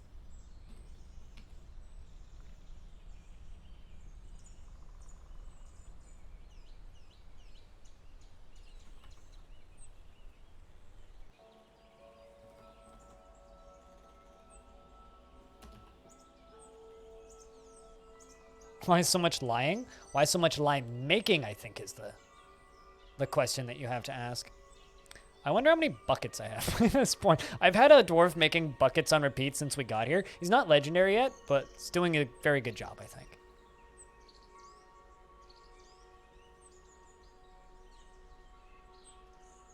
Does anybody know where in the stockpile menus is talo? Because I'd like to also put talo here. Does anybody know where talo is in here? I guess it would be under here, right? It would just be fat. Yeah, that looks... yeah, that's right. Never mind. Found it. I'm thinking about out loud. I'm like, where's the fat in this script? Found it.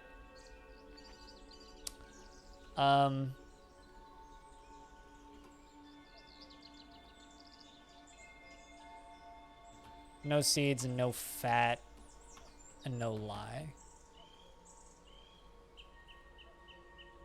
We definitely have bucket loads of buckets, yes.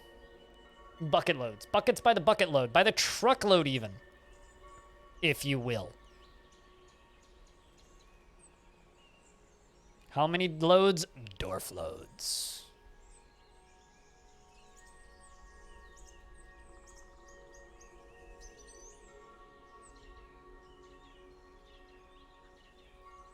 Definitely by the dwarf load.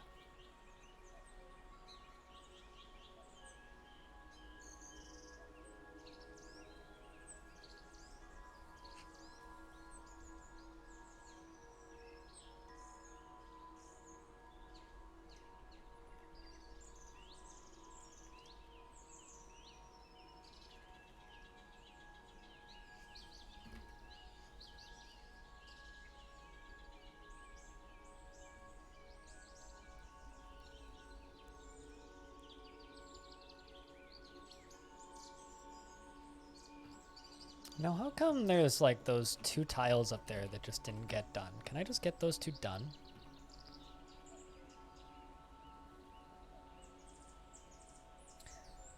And you know, we should probably open this tavern up to visitors, yeah? Just because I'm curious about who may show up. Granted, I think my temple is too. Inn/tavern. The fruit of labors. That's actually like a functional sentence. Chat, should we stick with the fruit of labors or should we come up with a better name? I like it because it's actually a functioning sentence. And it is quite literally the fruits of our labors.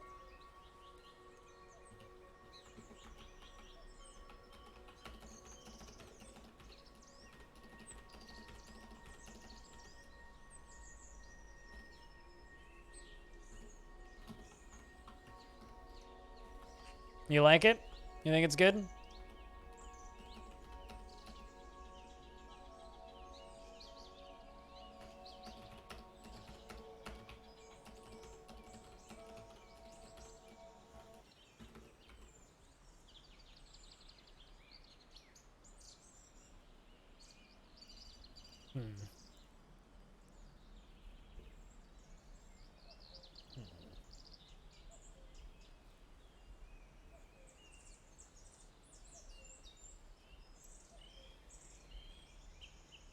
Yeah, I kind of like it.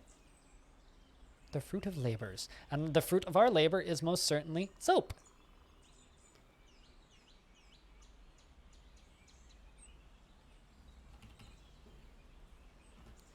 All right, I'm gonna get you to stop making buckets, and I'm gonna make you make barrels on repeat for a little bit. Are you still alive? I don't think anybody's died yet, so yes, Tele is still alive. And you felt love remembering a new romance. You're romantically involved with Kukra, Tele. Still 77. You dream of raising a family. Personally don't see the value of merrymaking, though. And you're an optimist. You present yourself modestly.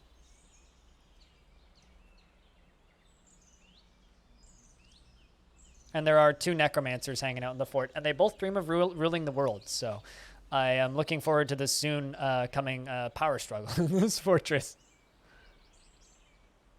I just think it's funny that both of the necromancers both dream of ruling the world. We also have 2 children in this fort.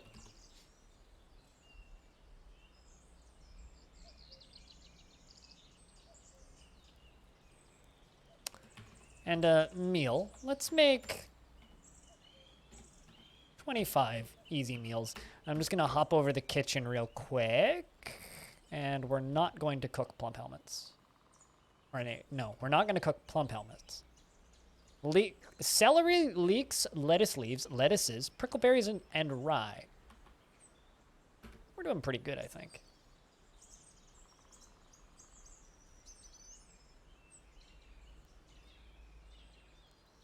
Dwarf Fortress is always the start of a love story, though. Always.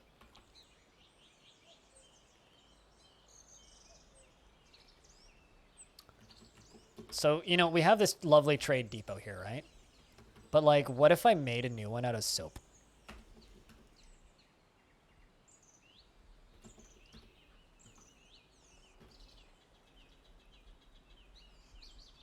Horse soap, specifically.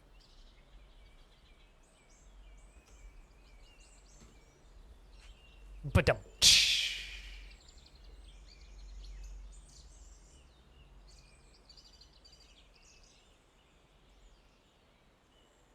that's my best joke drum sound. If you want to sample that, we could use that as a sound command. Ba-dum. Or actually, here. I'll give you one with no background noises.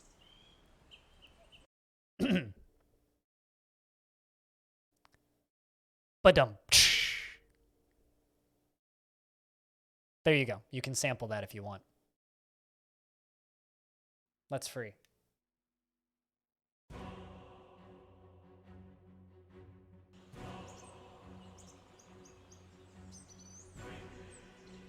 Make soap from tallow. 10. Yay! Let's just make that on repeat until I run out of tallow. Because we're also making lye and making ash.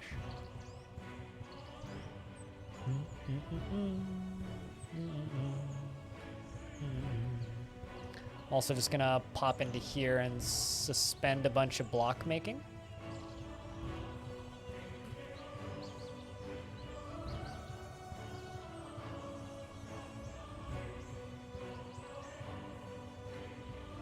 Two drums and a cymbal fall off a cliff. What sound do they make? Ba-dum.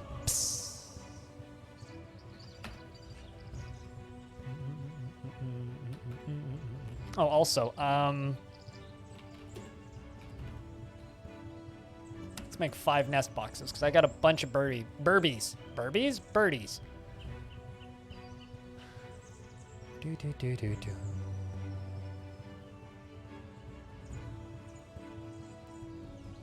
can't figure out why dwarves won't build to the second floor to the ladder. How are you trying to construct it? Have you made an upstair and a downstair already? Can the dwarves get to the second floor? Oops, is what you say? Okay, well, that's... I don't know if I already solved your problem, but you have a second floor. Have you made a way for them to get from floor 1 to floor 2? Is there a ramp, upstair and a downstair, an up-downstair? Do they have a way to get up there?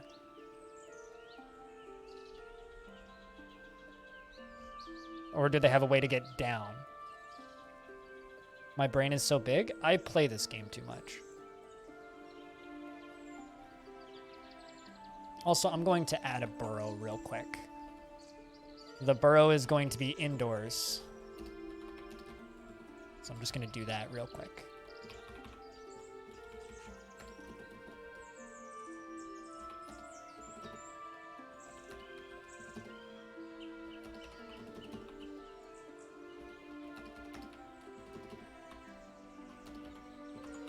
Trust me, like, there's games that I wish that I was this smart about.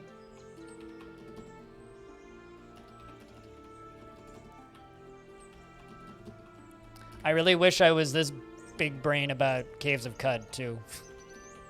There's actually a few games I wish I was this big brain about. It's really just Dwarf Fort, though.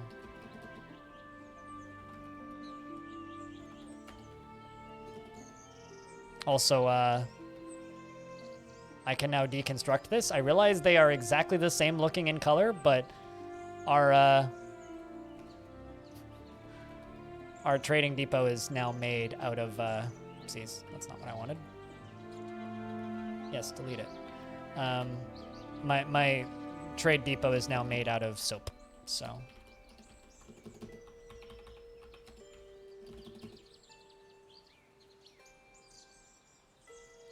You can't make your pigs breed. Have you put them in the same pen? Like, are you keeping them in the same place?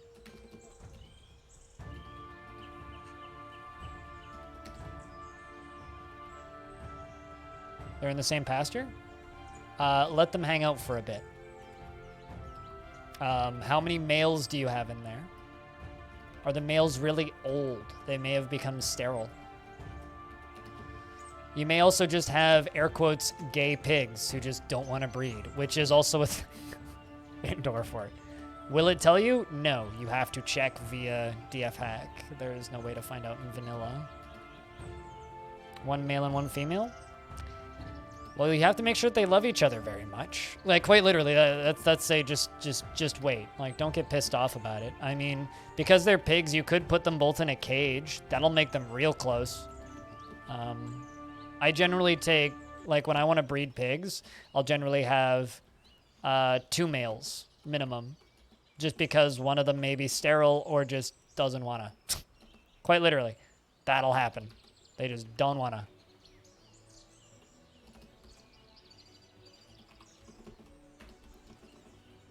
They both grew up from piglets. Maybe the male pig is friend zoned. I don't know. Animals can't mate in a cage. Oh, they sure fucking can. I've had 2 babies grow up and make more babies in cages.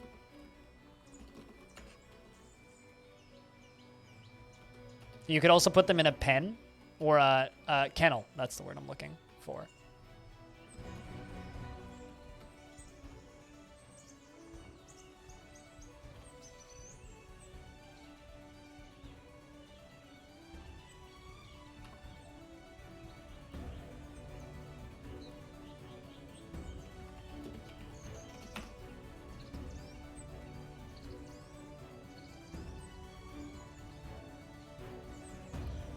Maybe the male's corkscrews in the wrong direction. Yeah, maybe he needs a. I hate the fact that you can tell that I listen to podcasts when I say this, and anybody who listens to a lot of podcasts will know what I'm talking about. He needs a blue chew. Yeah.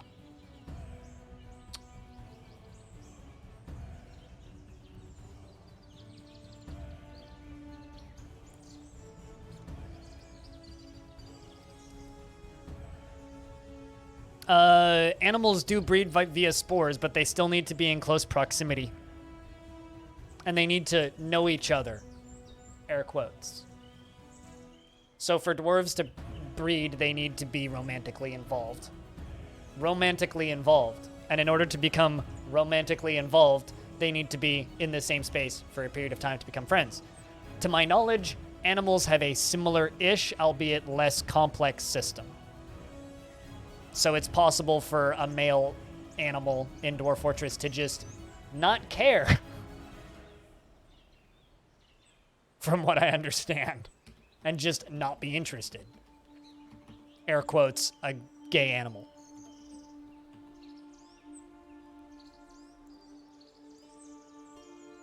So my best guess, I don't know how long you've had them in the same animal zone, but I would just let them chill in that animal zone for longer.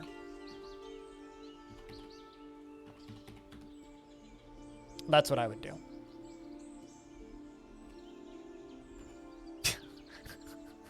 Dwarf Fortress Sex Ed with Blind IRL. It's just as weird as you think it is.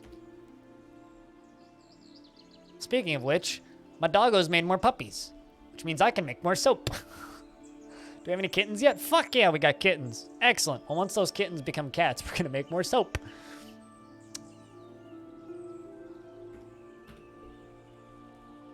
You just want piglets? I have piglets. You can have some of mine.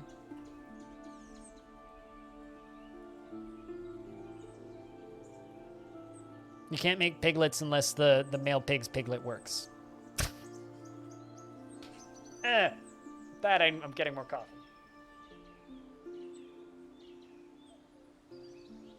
Gotta give that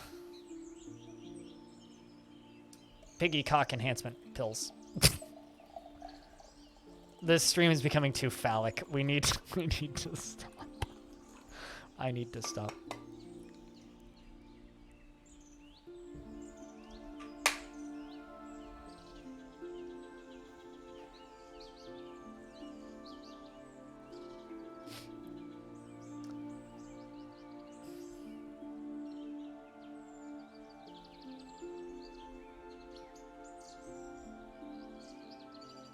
Also, I just have to say this, because I haven't said thank you enough today. Thank you very much, everybody, for tuning in and hanging out with whatever the fuck this obnoxious banter is. Because this stream is my livelihood, and because of the people who watch this stream, I'm able to do this full-time and pay my rent and all my bills. Although I have to do this for absurdist hours, so... Absurdist hours or not, I don't have anything else to do, so... Thank you for supporting it. And if you haven't yet, I put out a video yesterday on YouTube covering the history and development of Jupiter Hell, which is a game that I like very dearly. See how he bites off the shell to get at the nut? I recommend you watch that. Even if you're just interested in weird game development stuff, because it's worth watching. I put a lot of work into that damn thing.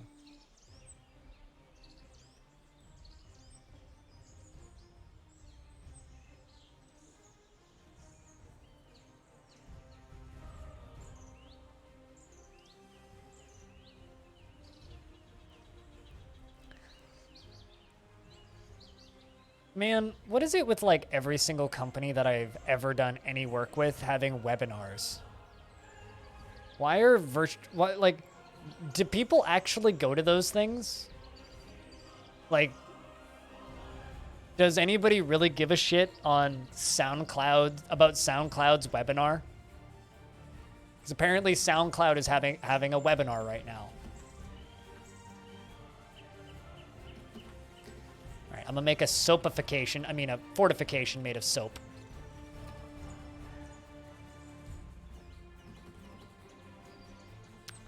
Dog soap, specifically. Oh, I'm a bad person. Dog soap. Fortifications. We're gonna fortificate this space with dog soap.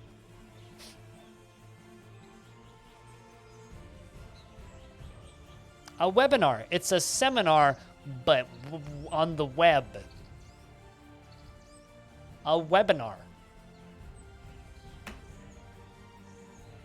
And pig soap.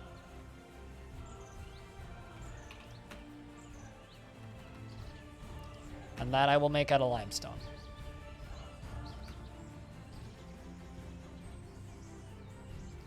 And I'm going to begin channeling.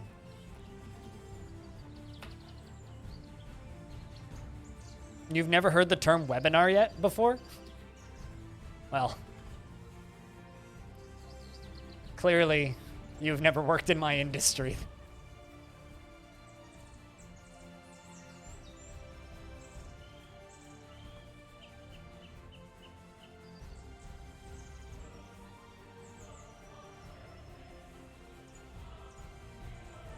Oddly, when it rains, this fortress smells like wet dog. I don't want to know what a dwarven fortress would smell like, just ever. Doesn't matter whether or not it's raining. I don't want to know what a dwarf fort smells like. I mean, when, like, the only noticeable smells are the stench of rotting flesh and miasma, that's not a good sign. Tele B has been possessed and has entered into a strange mood. And claims a Mason Shop.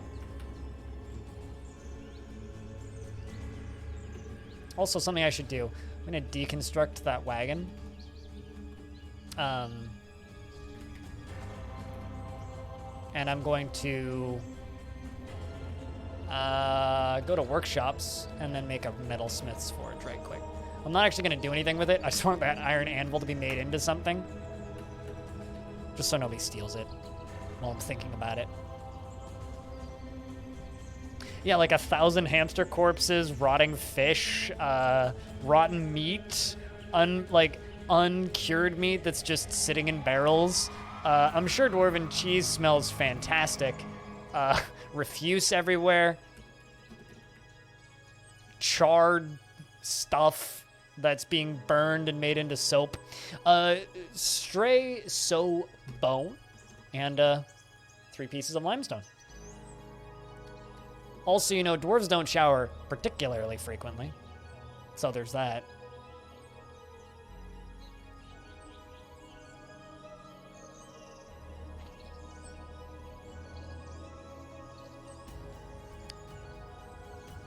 Although I would like to make a well, because I don't make wells super often.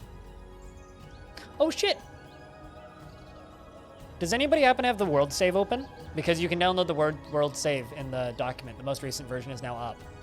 Anybody happens to have the world save open, or even an older version? I'd like to know who Dweller Join is. Dweller Join.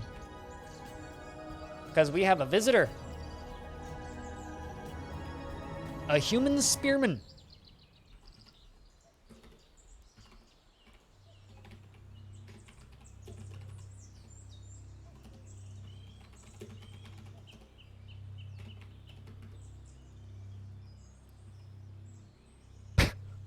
You have a bumblebee deity? Oh, that's awesome. Fuck yeah. That's great. I love that.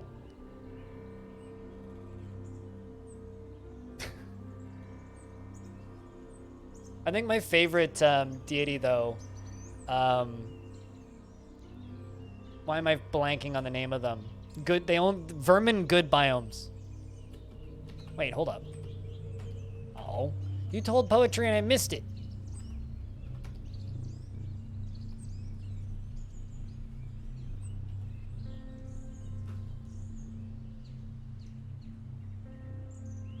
His name's Ted. Oh, his name is Ted.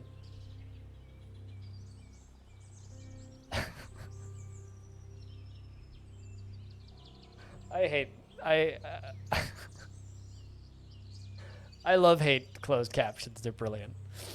Tele B, the militia commander, has created Tele B, a limestone table, and claims it as a family heirloom.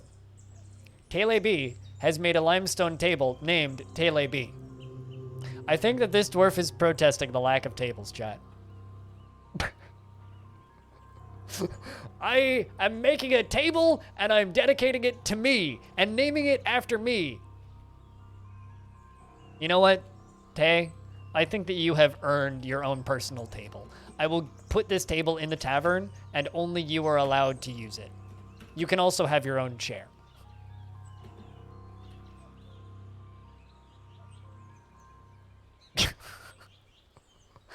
I mean, all I'm going to say is I do have a B-movie tile set now.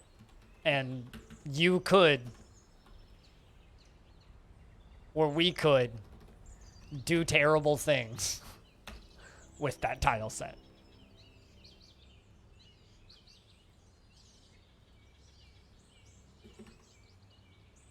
I also forgot to screenshot it, so I will screenshot the announcement.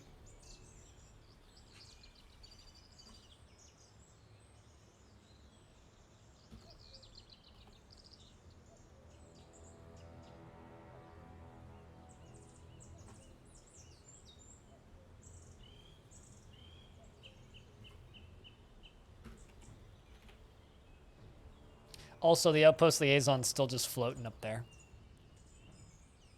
One hell of a lookout, I'll say that. Probably doesn't value socializing much. If you could fly and didn't like socializing, would you just like float above the world too? Because I think I would.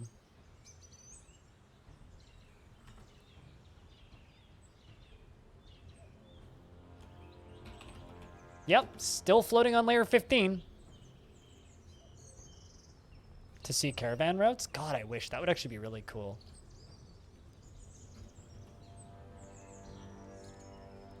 Yeah, I mean, there's news and holdings, but that's not quite the same thing.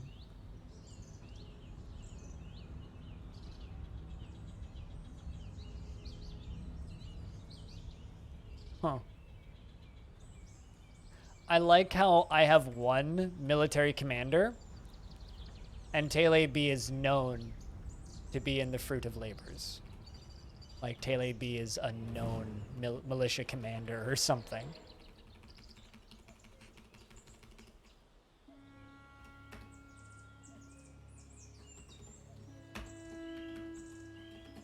So I have the big both doors lever. I'm going to make a secondary door lever here for this bridge specifically. So I can open this one and close the other one independently.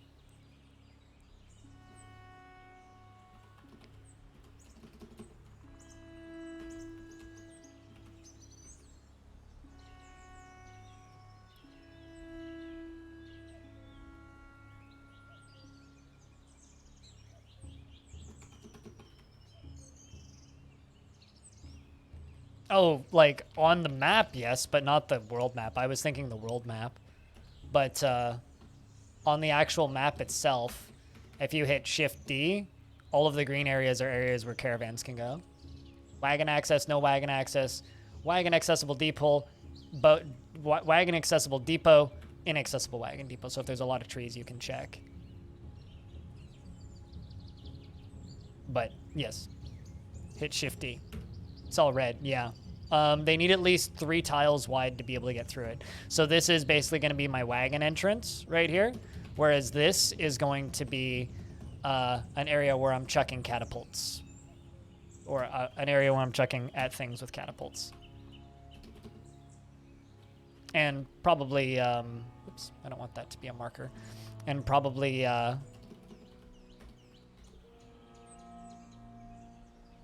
other things as well. That's slated for removal, which means I need a carpenter to go do it.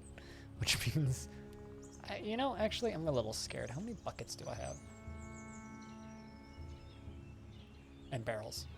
Plenty of barrels and plenty of buckets.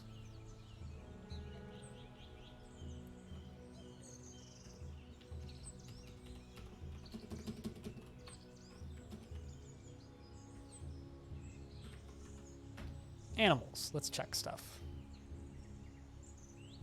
Got plenty of puppies.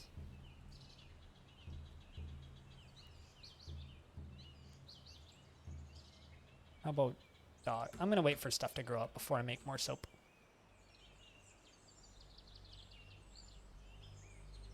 What do catapults do? Do I really need to explain to you what catapults do?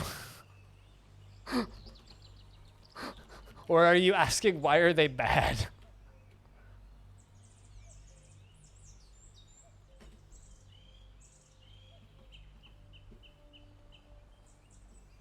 Why are they bad?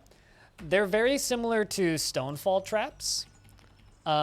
They're not bad. They're just not particularly effective at doing what people think they do. So what they do is they hurl rocks in a direction, right? Now, if you dump rocks off of a thing and they land on something, they can atom smash you if they come directly towards you. Same with stonefall traps. In theory, a stonefall trap will drop a boulder on a thing. However, because they don't drop boulders very far, they don't have a lot of time to accelerate. And because most rocks aren't particularly dense in a material sense, they'll be deflected off of armor. However, what they are good at is things will dodge out of the way of them. So if there's a boulder coming towards you, you step out of the way. This can make you step into traps or fall off of edges into pits. Are they particularly useful? Nah, yes. Are they good at killing things? No. They're very good at making things dodge out of the way, though, which is what they're more actually used for, which is what I'm going to use them for. Because I have no metal, I can't make... because I have no metal, I can't make ballistas, because ballistas require iron. But what I can do is I can make long-distance rock shot puts, aka catapults.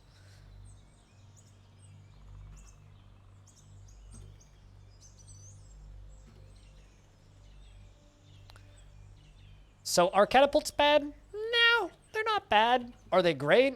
No, not really. They're pretty good at making things dodge off of ledges at a distance, though.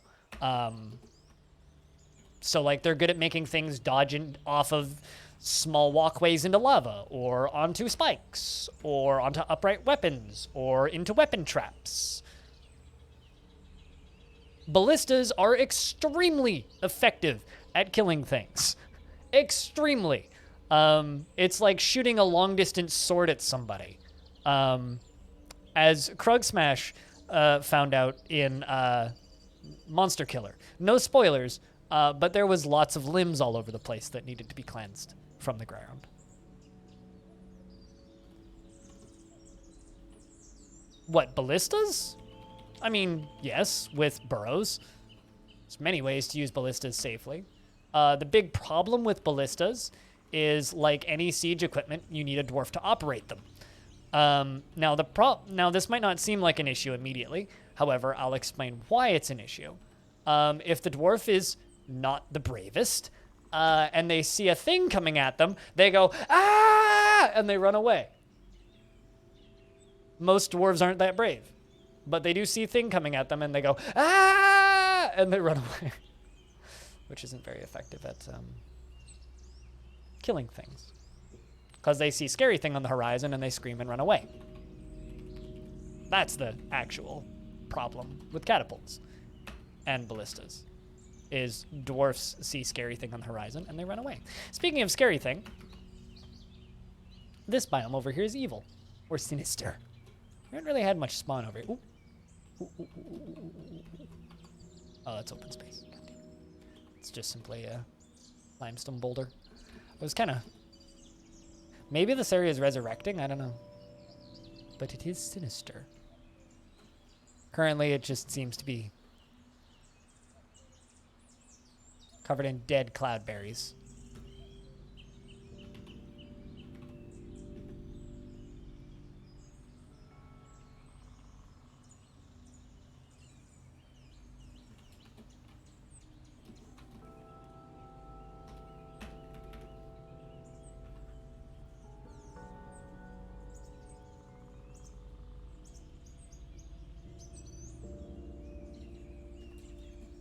Sweet, I also got them nest boxes done.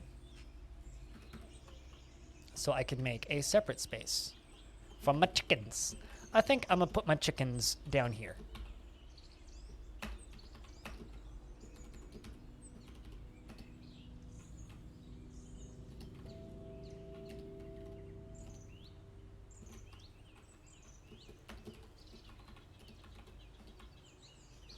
This is gonna be my chicken coop.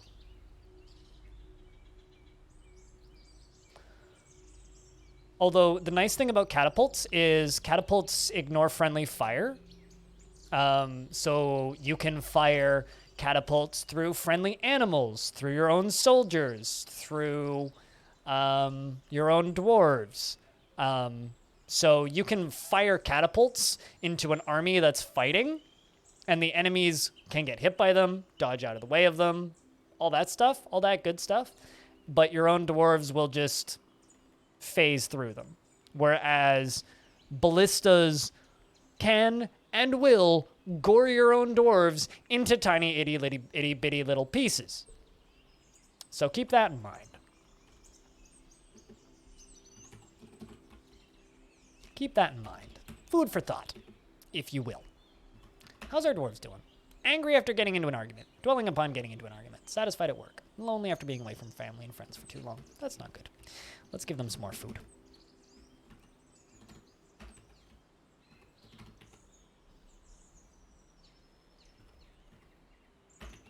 Let's make a bunch of lavish meals. Some more migrants have arrived. Once again.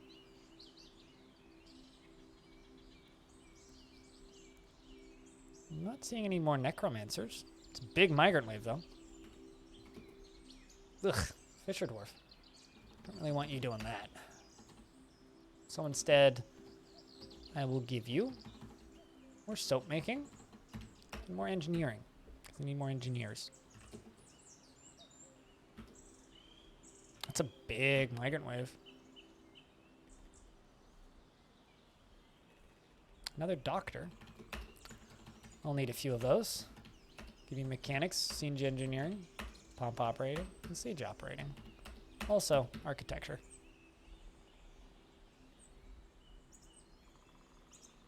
I can't remember which episode it was, but it was one of the Monster Killer episodes. Does anybody know which episode of Monster Killer the accident happens? I don't want to spoil things. Because I don't off the top of my head.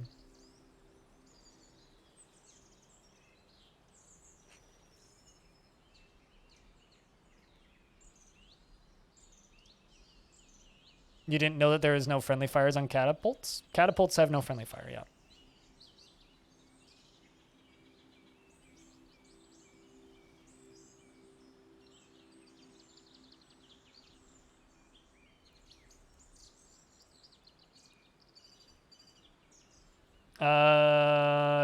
Roads do block trees from growing, yes.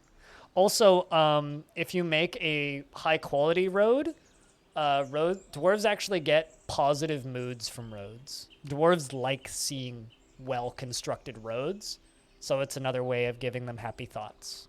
It's kind of like they'll feel happy near a fine seat or a tastefully arranged table or a nice statue.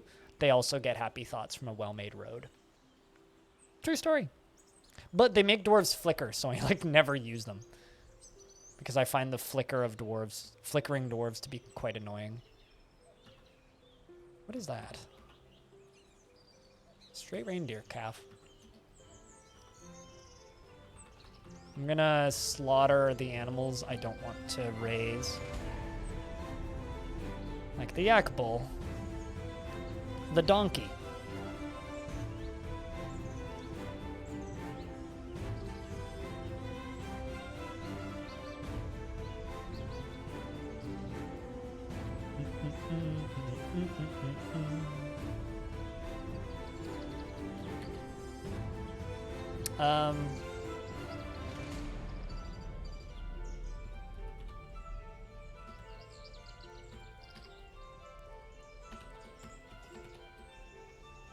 That's what I was looking for. Make this all a restricted zone. So dwarves don't, stand there when I close it in a minute.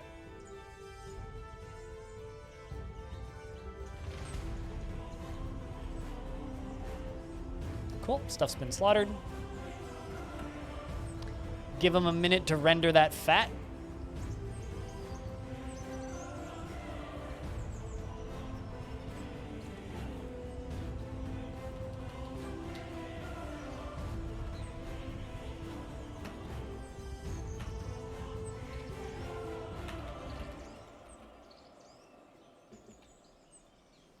Let's also set this as a gather slash pick fruit area. Could also do some above ground farming, why not?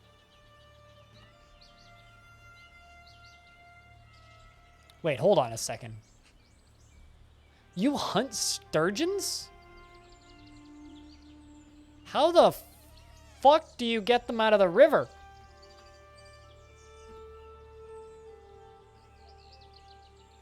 He's just like fucking filling them full of bolts. How the heck are you going to recover that kill? Strong beards? I guess. Also, how did you get to that side of the river? You're not...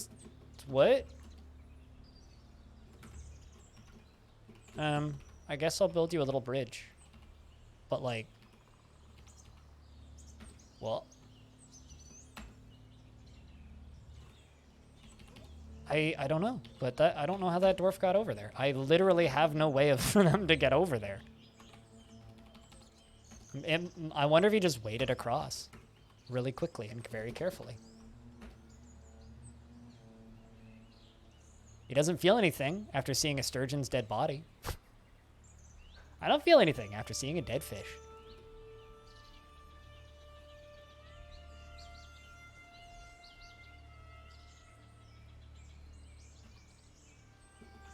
I mean, they are wild boar. So, like, get them. Make them dead. Do it. Oh, he's got him. Look at that. There's blood spewing everywhere. Visible pools of blood on the ground. Something I should do.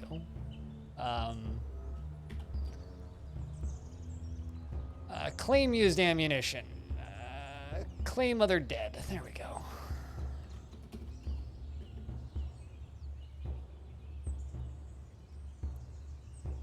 Clearly never saw Finding Nemo. I loved Finding Nemo. It was a good movie.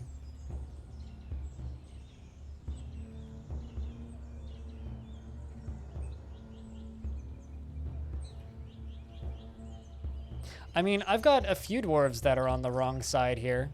This must just be shallow enough down here sometimes. Yeah, this is only 2 of 7 depth. What? This area is really shallow.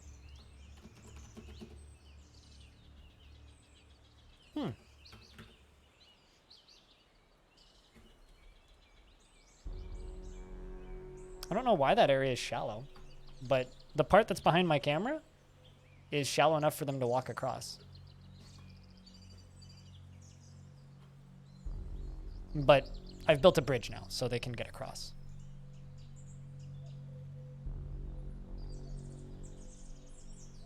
Is wider at the bottom? Maybe.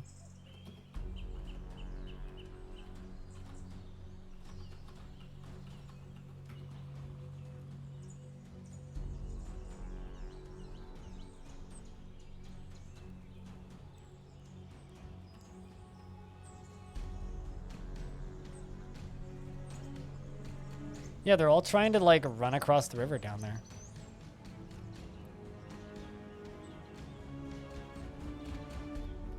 I mean, okay. I'm just going to forbid everything that's down there.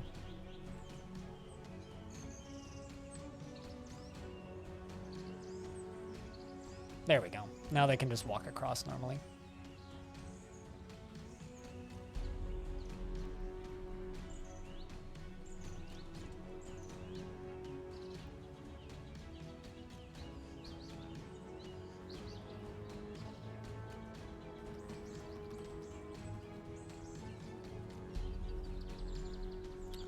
Let's give you lye making.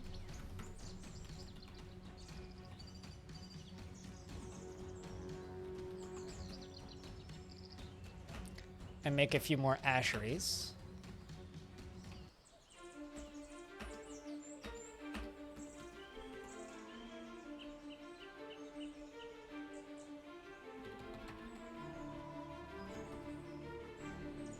They're also dancing. I'm very curious about what kind of dance they're doing, and I'll check that in a second.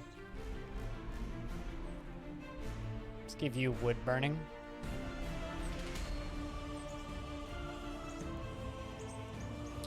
wood burning.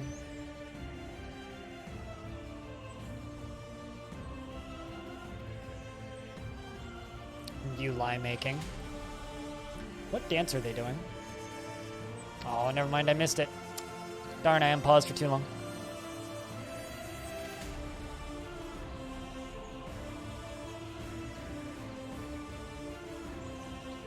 I mean, dwarves don't do that because they're functioning adults and not childs.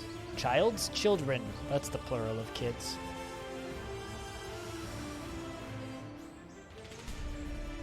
So, they ain't dabbing on shit.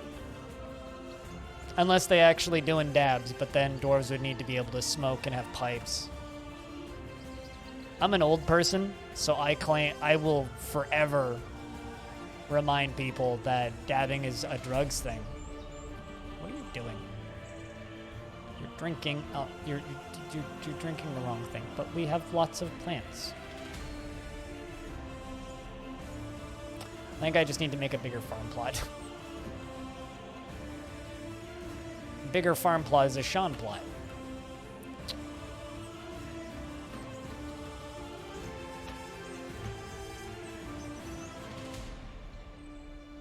That's like the old thing that I die on.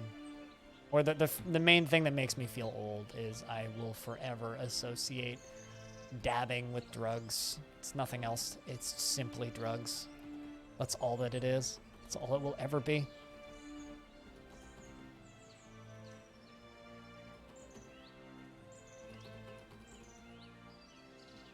So if you're dabbing on anything, better be followed by the sound of bubbles.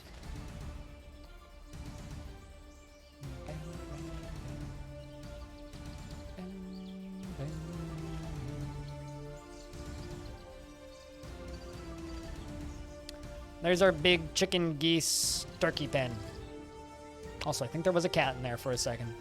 So it's working as... Well, the cat seems to be working as intended, because the cat's where it's not supposed to be.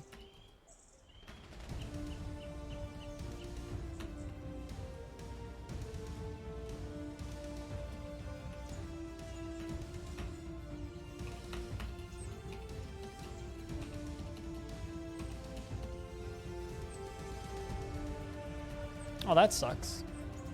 I can't remember the last time I actually used a Band-Aid.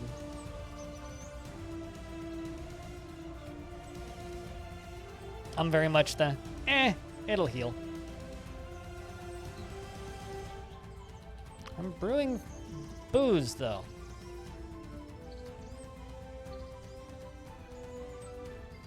I literally have a brewer of multiple dwarves. With brewing assigned, but they're not doing it. Just don't have drink-producing plants. All right, fine. Go get some then.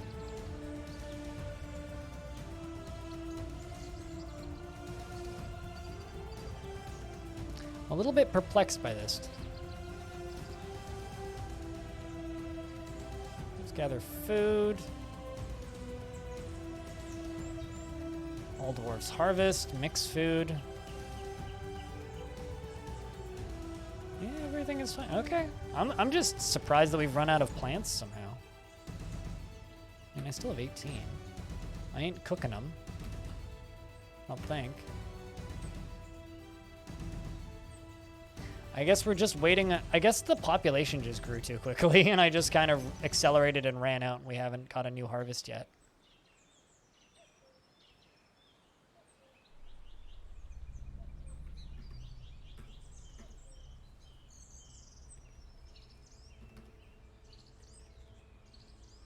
Hi, Gungeoneer. What's up? What is up, my good friend? You accidentally cooked all the plump helmets? See, I just haven't grown any yet this season. I'm just waiting for them to mature.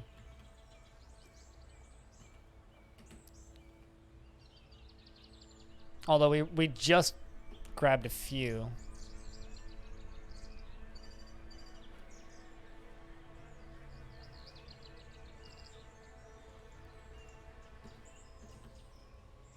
I just need more plant gatherers, or not processors, gatherers. I also need a few more wood furnaces.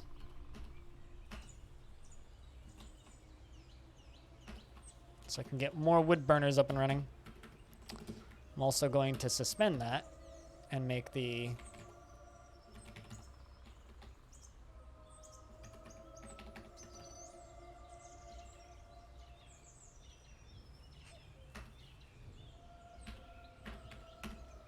just gonna make ash.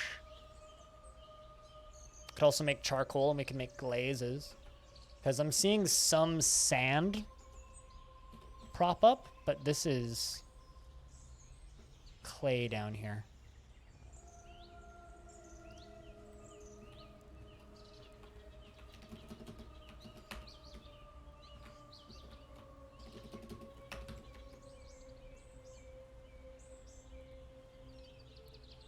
You just finished playing Loop Hero?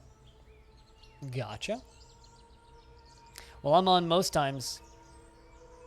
And for once, there's actually a streamer not streaming Loop Hero. I haven't actually looked today. Is everybody still streaming Loop Hero?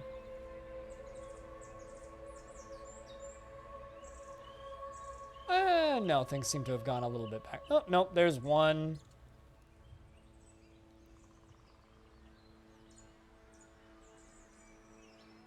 One.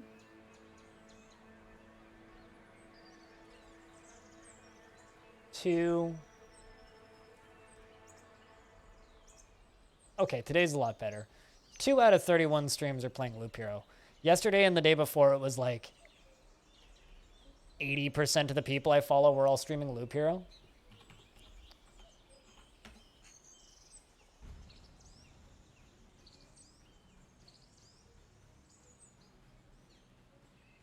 Mostly because, like, you get Co-Carnage streaming your game, and it's like, yep, everybody streams it after that. Everybody.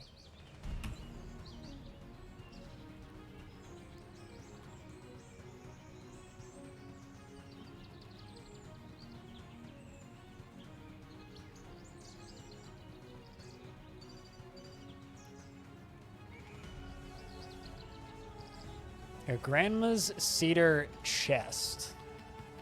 I missed the part where it was a wood chest. And I kind of read that as, at least I didn't hit it against my grandma. And I was just like, I'm sorry, what?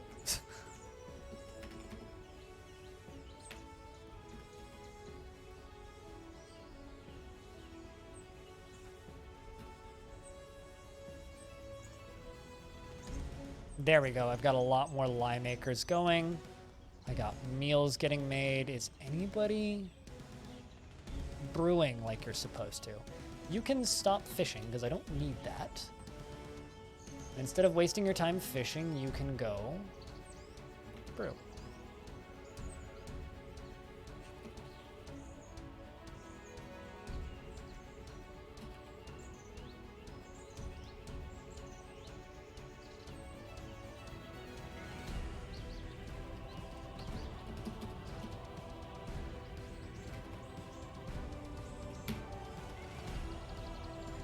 There's plenty of plants down here. This should be a non-issue. But it is, for some reason. Also going to make a big food stockpile here, which is not going to have seeds. It's not going to have fat. It's not going to have lye. And this is going to stop having any food in it.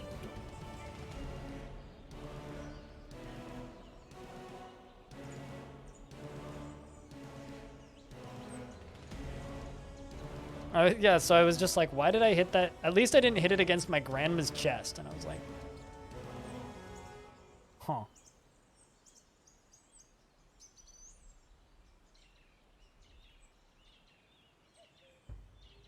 You're pretty sure it's going to be down streamer-wise in a few days? I feel like it's going to kind of be... Oh, what was the name of that game? Crying Suns? Where, like, every single person who's streamed anything that could be considered a run-based game streams it for like 2 days, and then no one streams it again. Like, I have a feeling that one's going to disappear pretty quick.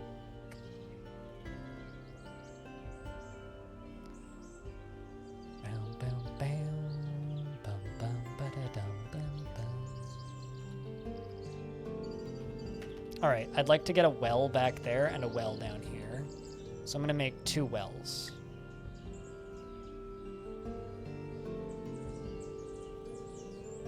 There's gems in my well. Or what's going to be my well.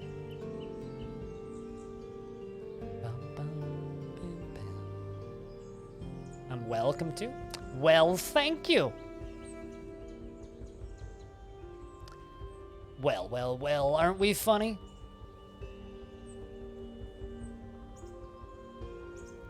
Oh, look at this. You're reciting poetry. The Obscurity Crimson is an example of the thrifty jokes. It has no particular subject. The writing is thorough. The writing is throughout ornate and refined. It is masterful. It's a poetic narrative concerning The Thrifty Jokes is a poetic narrative concerning alcoholic beverages, originating in the Parched Boots. The rules of the forum are applied by poets to produce individual poems. Pretty cool. I like that. I'm gonna screenshot that. For future adventure mode things.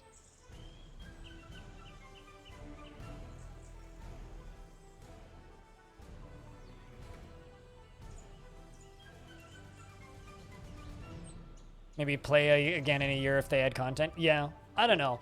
I played like 5 hours of Loop Hero and was just like, this is really boring. Like, it's just, I see its appeal, but it's not for me.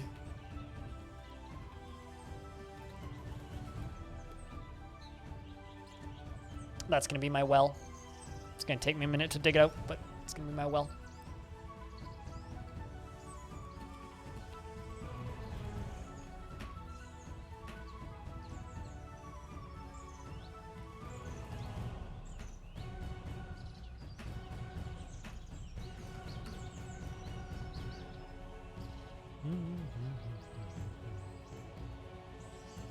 Have tickets been done today? Not in a long time. So you could probably try it.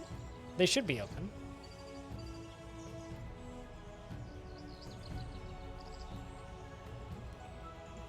What are you doing now? Oh, you're telling a story? Edzul Trumpet Fire became the most exalted diamond of the creative treasures. Also screen capping that. If anybody wants anything that I'm screen capping, ! Dayforts in the chat. It'll give you a link to a Google Doc which has all of the histories as well as the world save.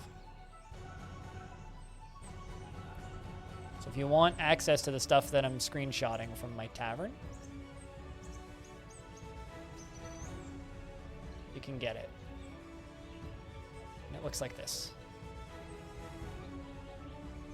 As well as links to extra docs here, which are the 2 adventurers I've done. There's all the world saves up there. These are all the forts themselves, including this one. Also, what time of year is it?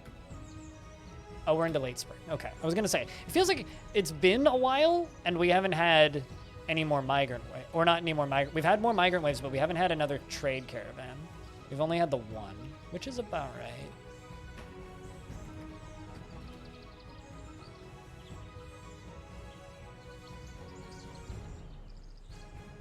Is that a constructed? Oh, okay, they're waiting for architecture. I was gonna say, I didn't think they could go up and down.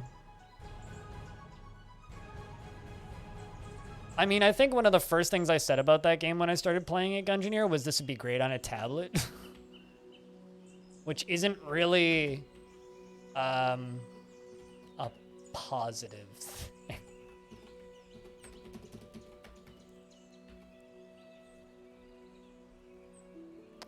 It's not a particularly positive thing.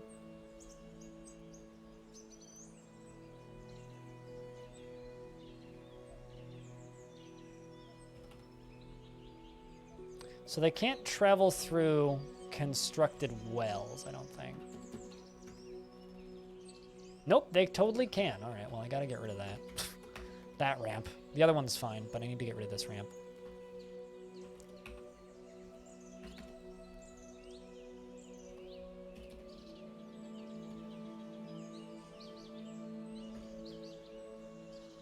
Actually, yeah, I'll have like these 2 side access rooms.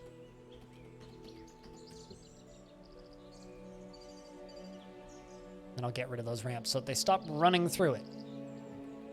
What are you talking about? You're telling a story.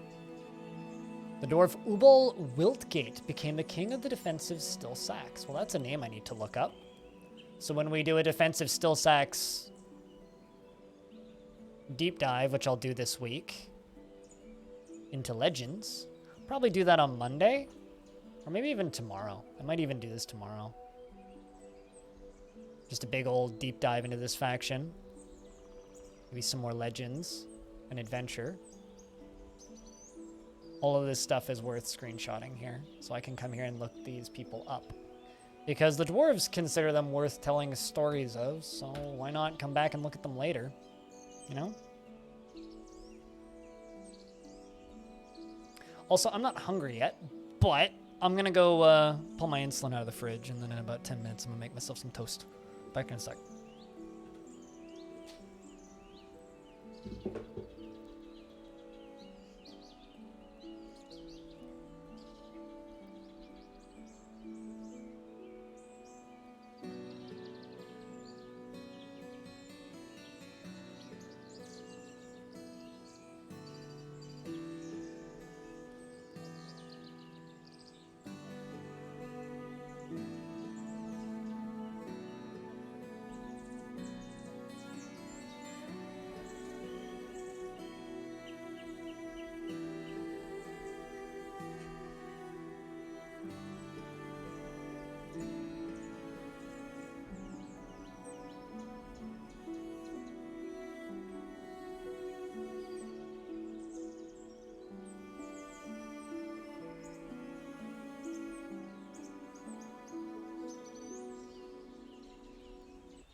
Snooze, you lose, Bastet.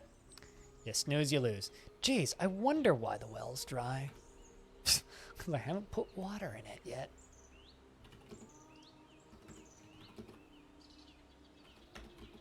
Alright, let's get all of this smoothed.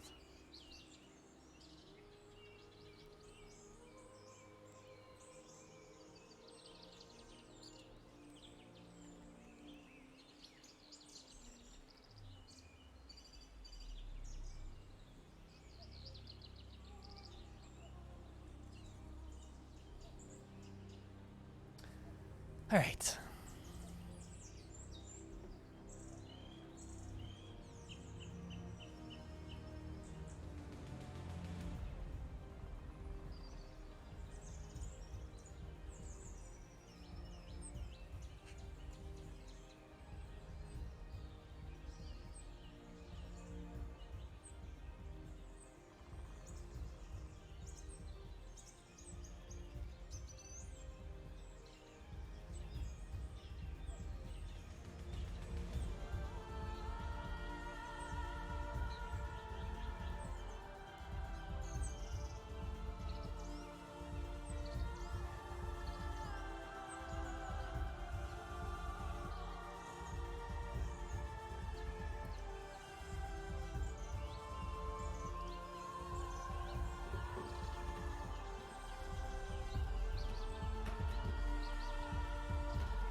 Why invest when you can win-vest?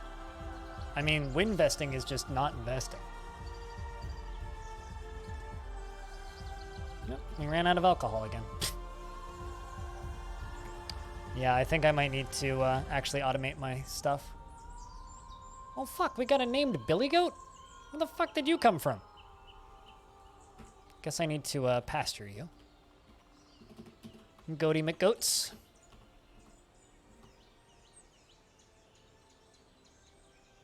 Did I get another round of migrants or something just now that I missed? 'Cause apparently I have a goat and a baby alpaca that aren't pastured yet. Maybe I just didn't notice them. No, it's named and not a mountain goat. It's just there.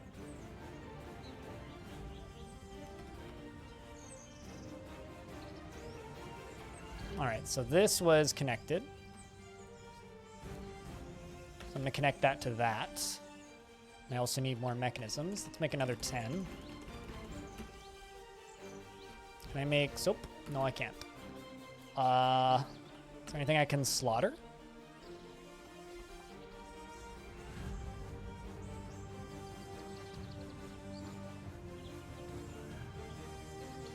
Why does it keep... Oh, I see. It's because I'm hitting the wrong button.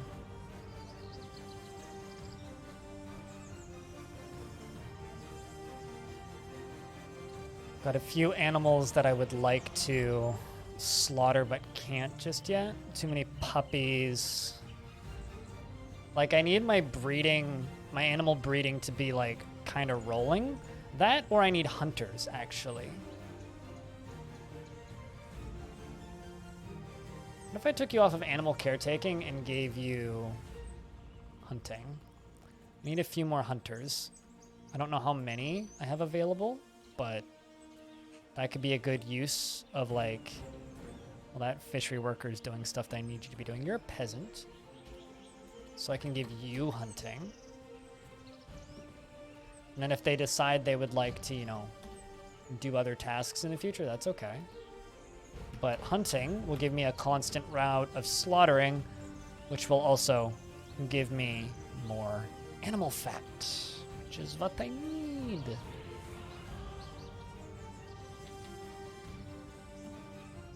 Cool. I'm also noticing that our current... we just had a bunch of plump helmets get harvested, but still not enough. Let's gather a bunch more food. So apparently... I can say there's dense cloudberries up here, but they're also all dead.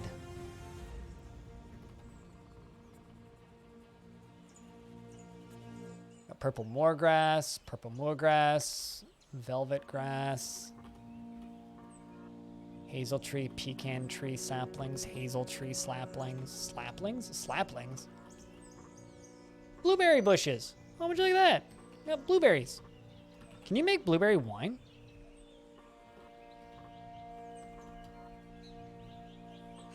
Let's see what you're gathering, actually, because I don't actually know. Leeks, okay. Slaplings, yeah, slaplings. Isn't that what you call them? I very much enjoy mixing words together because it's really fun to, like, say half of a word, but not the entirety of it. I know it's completely grammatically incorrect, but let's just make sure this works. It's completely grammatically wrong, but it's just funny to me. A human caravan has arrived. The literal second I tested my caravan door. Okay, let's open it. So I missed the wagons. God damn it, that timing is atrocious. Look at all that soap. We have soap. Dog soap and pig soap. Let's also pad out the soap with a few pages of stone blocks.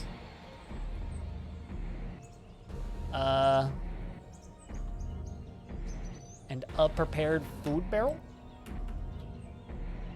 Let's trade with these humans. How's about that? I'm going to trade for any animals that I could slaughter that they have. Yeah, could they literally couldn't have picked a worse time to show up.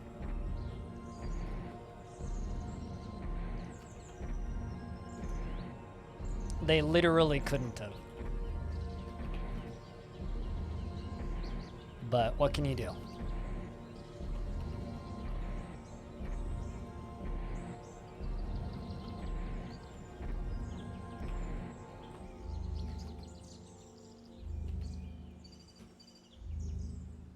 I'm going to use this as a catapult range. I'm trying to do this a second time.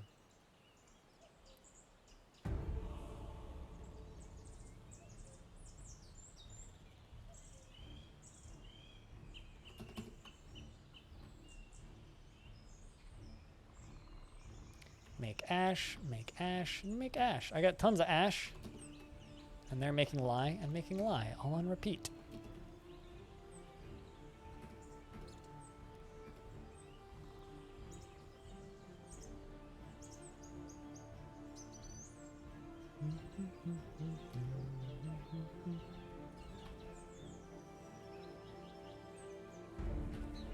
Traders not requested. Yeah, it kind of sucks when they pick the literal worst time to show up.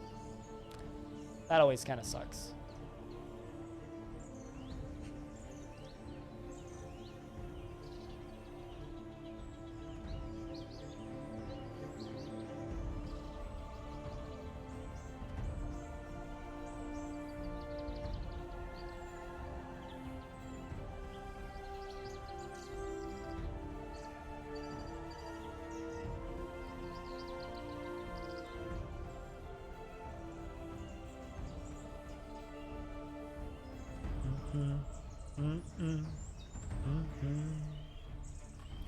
Also, looks like Dark Skynet is a little bit distracted. I wonder if you're undead. I think that this is actually a undead necromancer.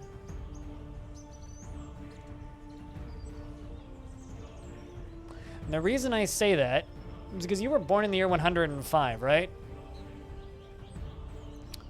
And he's 136 years old. The world is 364 years old. That math no worky. Meaning, I think this is actually that's actually an undead necromancer. Which means I should give you, like, soap making, obviously, but I should give this dwarf something to do. Also, I should probably get a tanner's shop.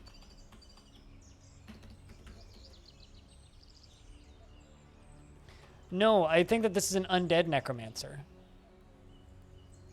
I think that this dwarf became a necromancer, died, and then was resurrected.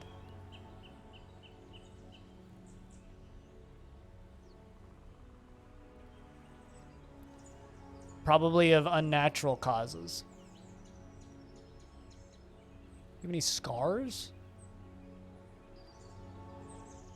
Just because of the fact that this thing doesn't feel anything, period.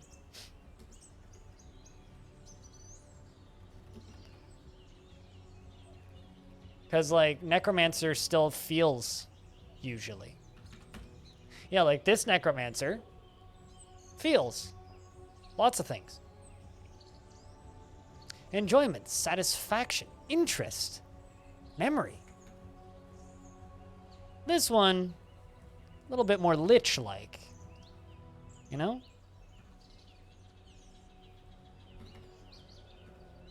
So yeah, I'm aware that they're immortal, but you can be immortal and still feel things. Oh! Ash, an elephant.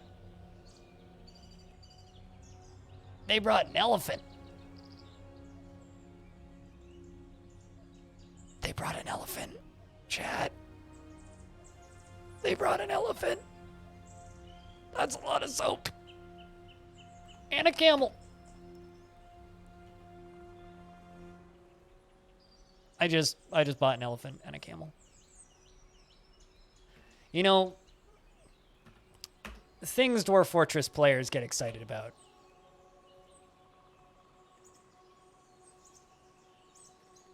Versus things other people get excited about.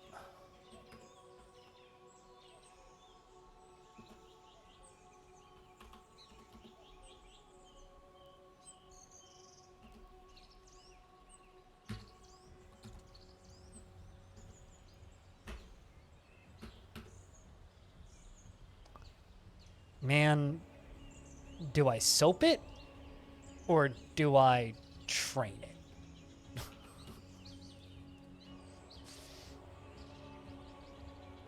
I don't know. But what I do know is that is a capital E. It's a really big E.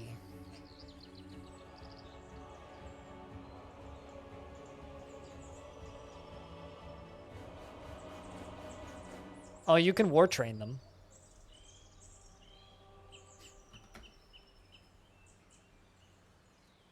I could also hunting train it. I could train it to hunt. I'm gonna war train that elephant.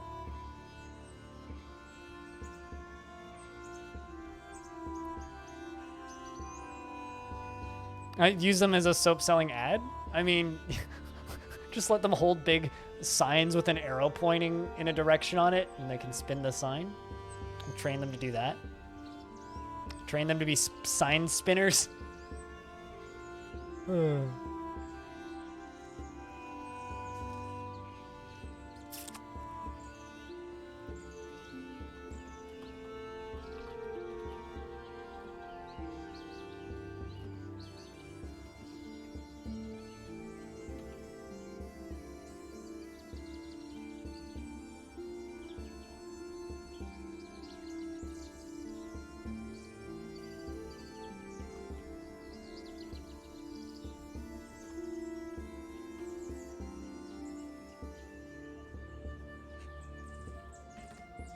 Chat, what do we think? Do we soap it or do we keep it? I'm gonna make a poll.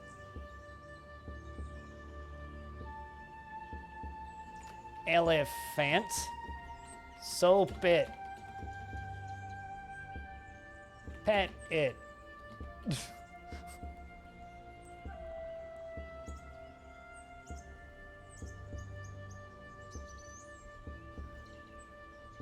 I mean, you will always hear your name cooler. It's because your name's cooler.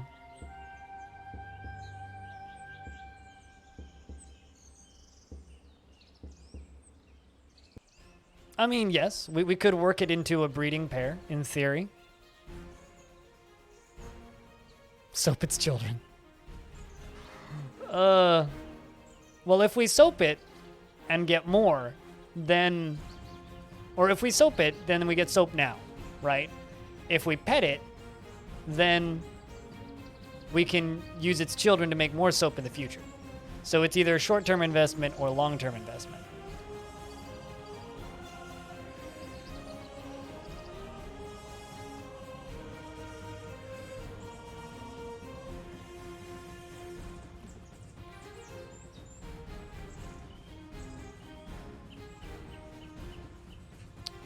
Well, there we go.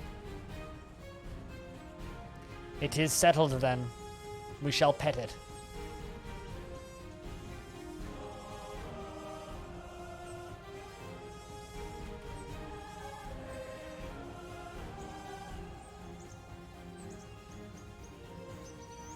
Be like, what are you doing? We must protect the soap, or whatever.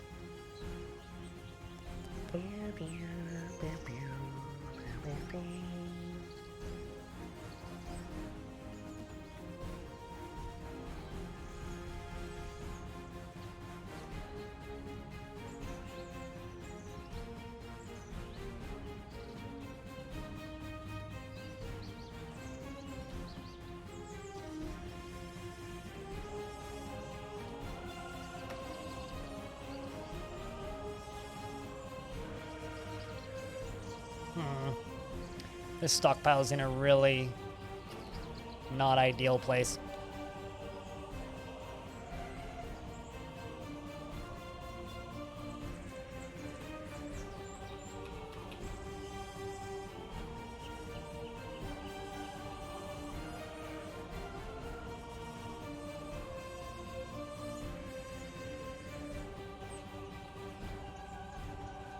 Now you need dwarfs to turn the arrows? What do you mean?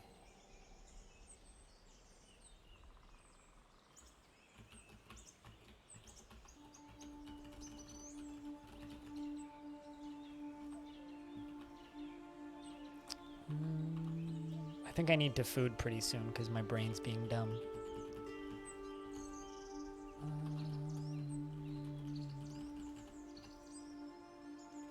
Okay, so lye goes into this stockpile.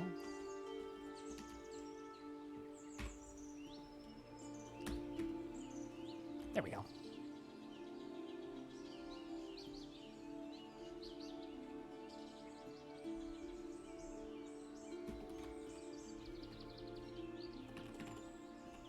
Let's just make some soap. So I just killed a yak that we bought. It's a yakifin.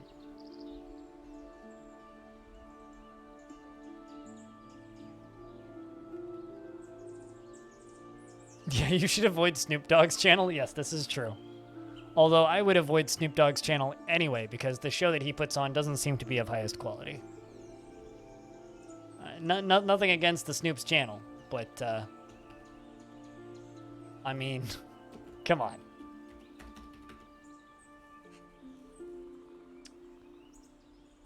You guys saw what Snoop Dogg was up to the other day on Twitch, yeah?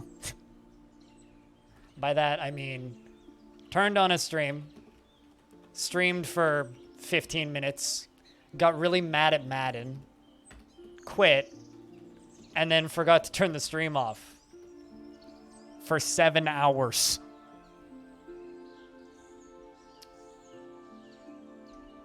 Some migrants have arrived. We seem to have acquired a llama as part of the migrants. Baby llama. And a cavy. Some weavers. A strand extractor that's not particularly useful. She'll give you soap making, lye making. You make potash, we'll make you make soap and lye. You can make soap, you can make lye. You can brew and plant gather. Those are kind of like the main tasks here. You can burn wood. Why are you moving so slowly?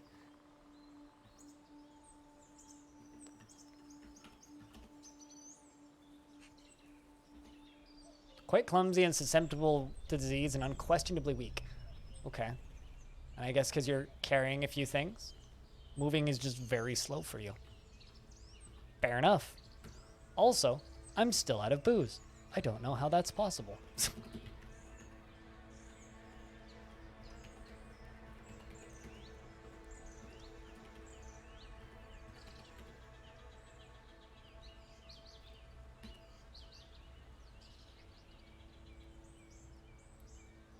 Considering I straight up have a whole bunch of brewers,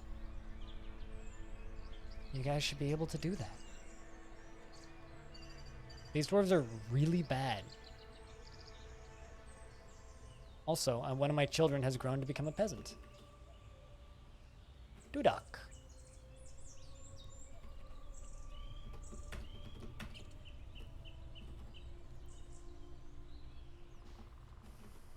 You can have farming and tanning. Stone detailing. Clothes making. And gem cutting. Why not?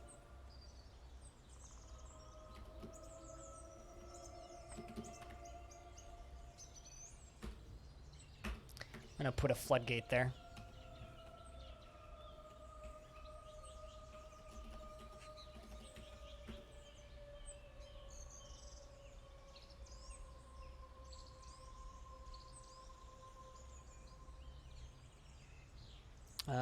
Oh, a dwarf has given birth to a baby girl.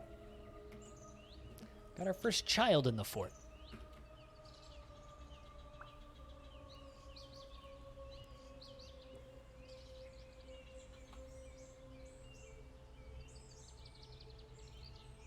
You think you sat in the chair and watched Twitch and YouTube? Maybe played a game or two for a little bit? Potentially? Looks like them humans have gone off on their journey.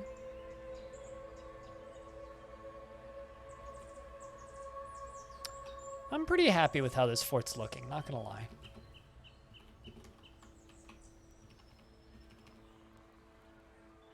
Thanks, Heidi. For the channel points, it goes a long way. To make me go away for a day. You know what the make streamer go away channel points thing actually is? Is it slowly is just conditioning everybody who watches my stream into just accepting that when streamer doesn't stream for a day, he must be taking a day off. Instead of, where is streamer? He must have quit. That's all it is. It's just slowly conditioning you guys to be okay with the fact that streamer may go away for a day. Also, I'm gonna build walls here because I'm getting real annoyed. Oh, I can't even do that. I'm gonna make this into a restricted zone. And this into a restricted zone. Actually, you know what? I'm just gonna make all of this into a restricted zone.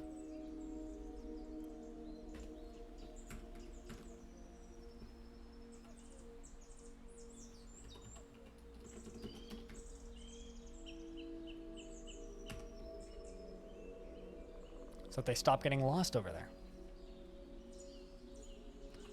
I mean, some people, I've actually, like, there's been times where I've, the last time I took 3 days off in a row, some of you might remember that. I took a bit of a vacation at the beginning of January. It was like 3 days off. I did have one person mention that they used to love watching my streams. I used to love watching your streams before you quit, implying that. It's like, I've been gone for 3 days. What?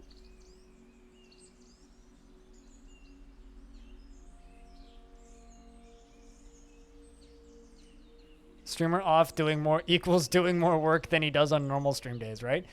Getting caught up on stuff I want to get done, Taylor. Yeah.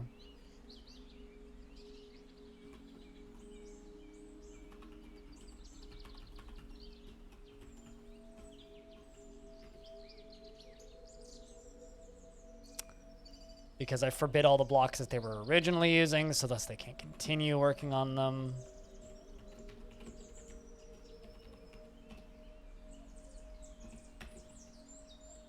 Feels good.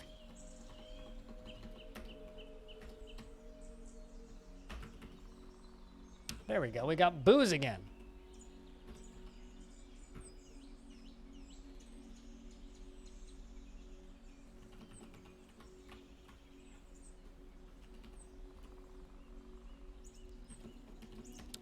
So I'm making this little thingy around here so that dwarves don't go falling into it once I start actually bringing water into here.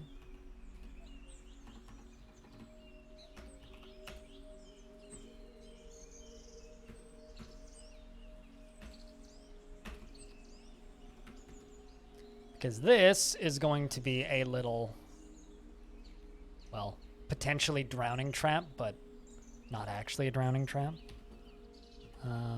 Let's get rid of that ramp. I'll need the one on the other side, but I won't need this one.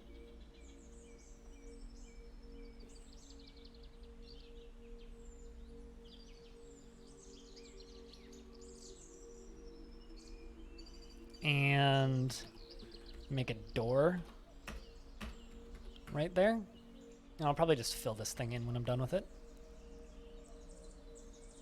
I need to actually take a real break. You guys need to fund that break.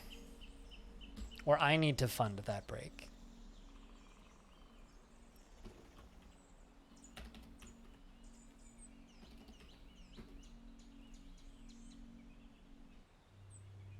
In this soap-a-pult adventure? Well, I've made soap. I've acquired an elephant. We have a super, that's a muskox. We have a super creepy outpost liaison.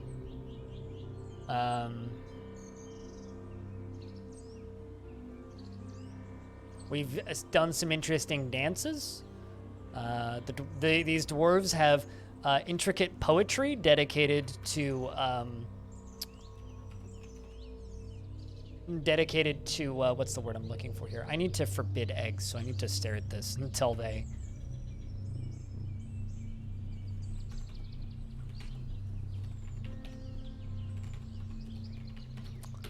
I need to stare at this until they lay eggs. What else have we done? What kind of vermin is this? Worms? Worms? Slugs and snails. Ticks. Ugh. Slugs. Snails, slugs. My cats aren't doing a very good job killing all that vermin.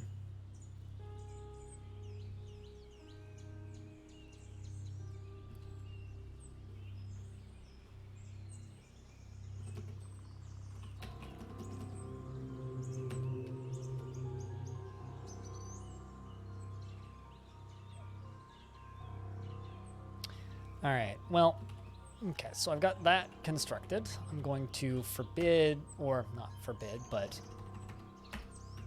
build floor over that.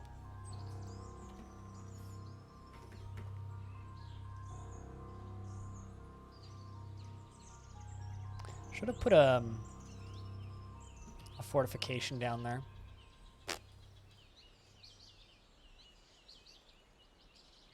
To stop zombies and things from being able to come in there, but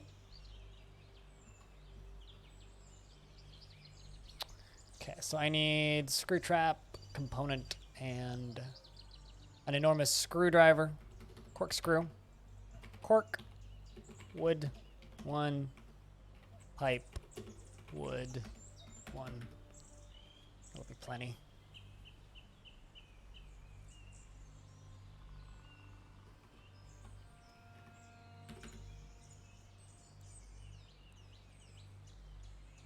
Enough to understand them. They're super simple.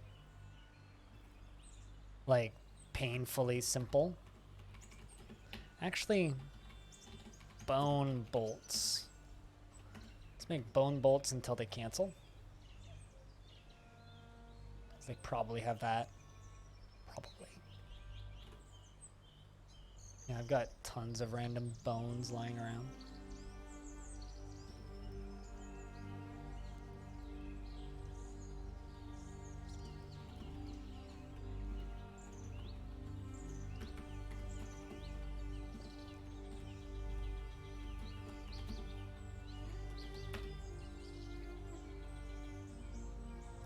I can make a soap ramp. That seems like a problem. A ramp made of soap.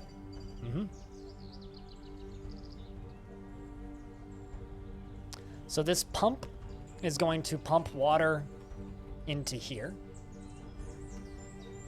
into a little reservoir, which is going to be down here. We're just going to channel this out and channel this out down to here, basically.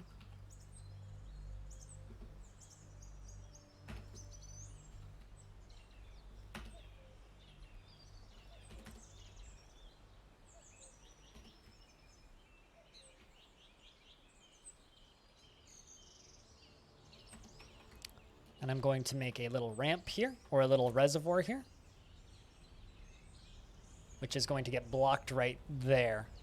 Well, blocked right here by our floodgate. Well, actually, no, it's blocked down there anyway, so it doesn't matter.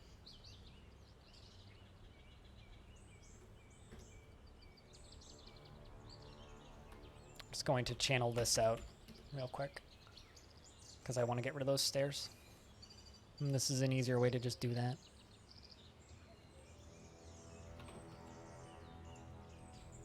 There we go, perfect. That dwarf's now stuck down there, but it's fine. We'll take it all out. It's all good. And then we'll smooth this whole thing, pull all of those things out, and then we'll be good.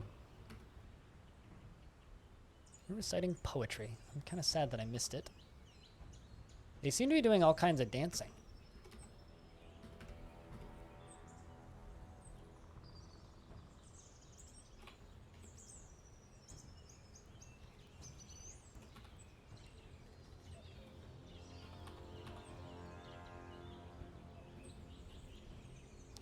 They're just brewing drinks, which is good.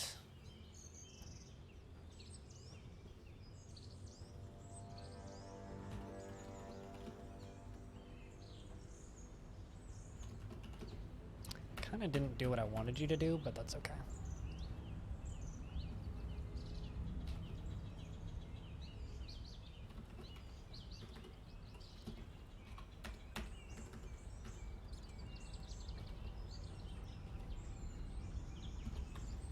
So this one right here can be wall gates, because that's what that is, before I forget. And the lever right there is going to be for the well.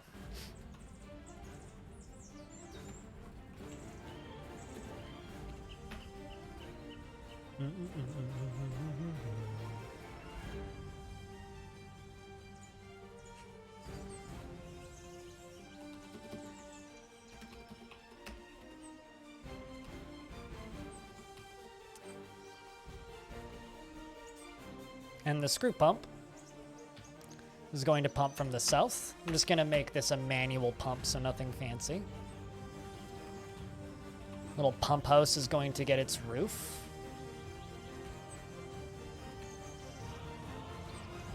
Mechanical powers and minecarts and sea, but I mean, if you can figure out mechanical, like minecarts and siege weapon, or power for like pumps and stuff, you can very easily figure out that stuff. Unless you're saying that you've never figured out any of it.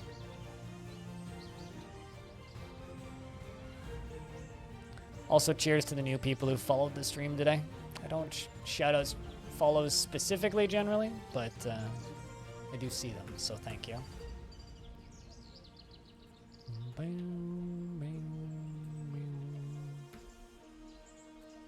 Nothing is laying eggs. Come on, dwarves.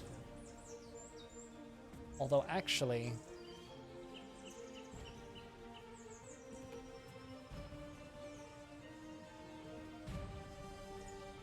there's like a...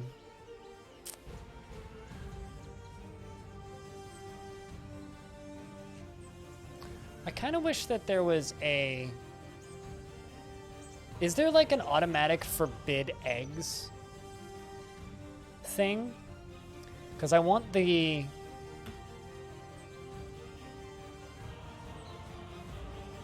dwarves to automatically or not gather eggs by default. I don't know if there's a way to do that. No, there isn't? Well, I'm just gonna wait until fucking chickens lay eggs or something. It's to lock the door? Why didn't I fucking think of that? That's goddamn genius. Done. Although that's also gonna break my frames a little bit, probably. Why didn't I fucking think of that? That's like genius level brains right there that I wouldn't have thought of.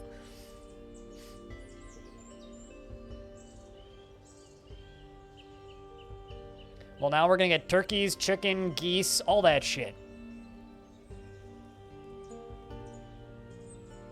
And here I'm sitting here staring at this shit going like, lay an egg so I can forbid it. Okay.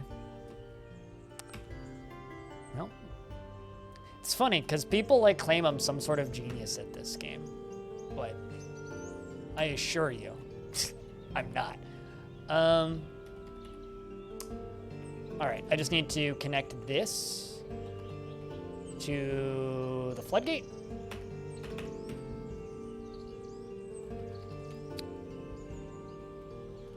I'm going to queue up getting rid of that and smoothing that. Once it's hooked up to the floodgate, I will release the dwarves because they're about to get stuck in here, like that dwarf is as of now.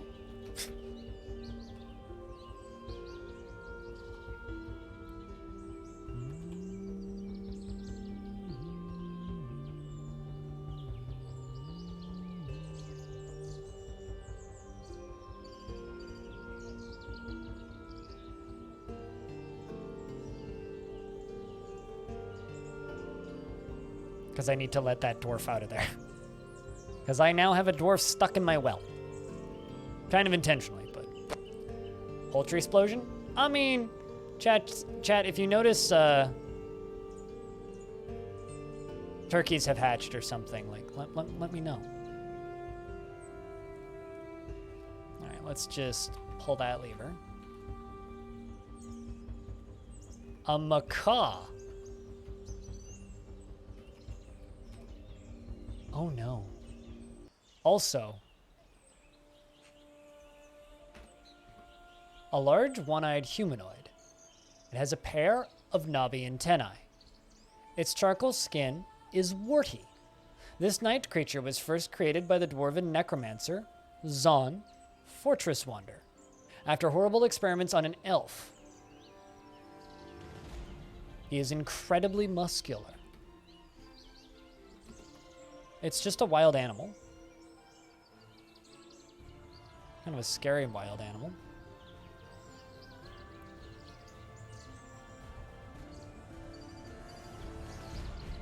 I think...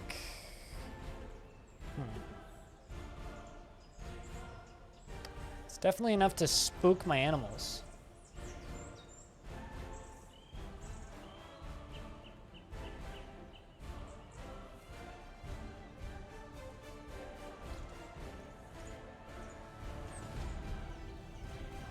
If you start noticing some lag, oh, trust me, the first person to notice lag is me. Usually I'll notice it before you guys. And the reason I'll notice it before you guys is because... The reason I'll notice it before you guys is because I will feel it when I'm moving the camera back and forth. I'm gonna make another well.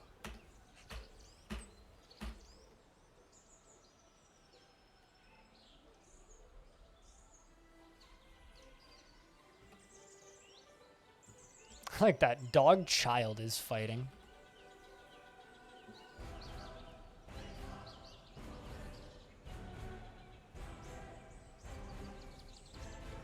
But we've got these macaws everywhere. These monkeys. All fighting with the monkeys. There's now dead monkeys everywhere. Cool. Excellent.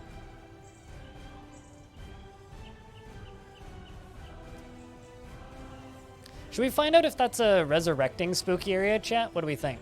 I could very easily do it now. Let's put a corpse stockpile right there. Wait a minute. We'll see if we see some zombies. I don't know if it is.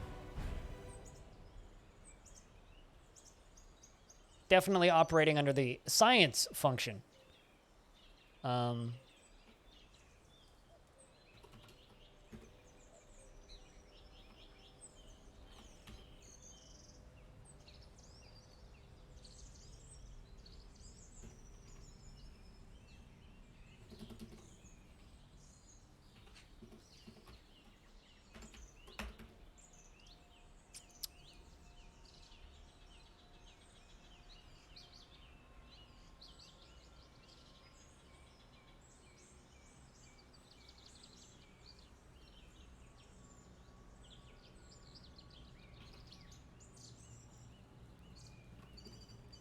There's that soldier thing. Autumn has come, which means we'll get traders pretty soon.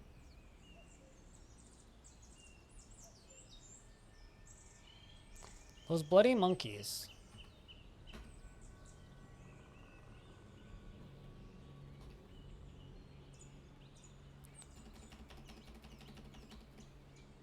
Are trying to steal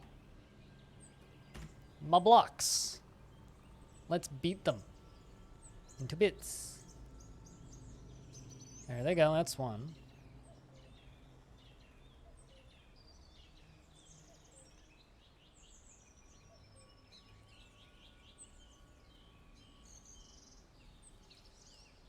Where did the other one go? Oh. They all left.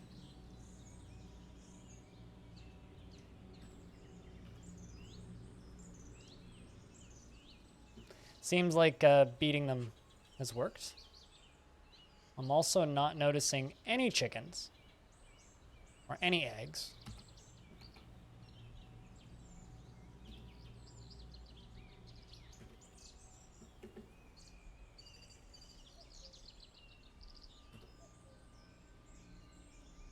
And also we have plenty of booze now.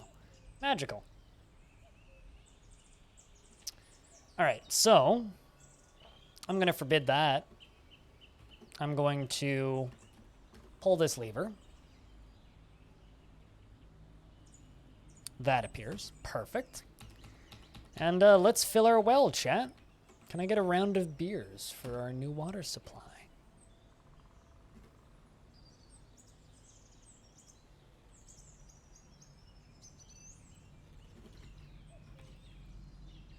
Also, we have plenty of soap that we can be making.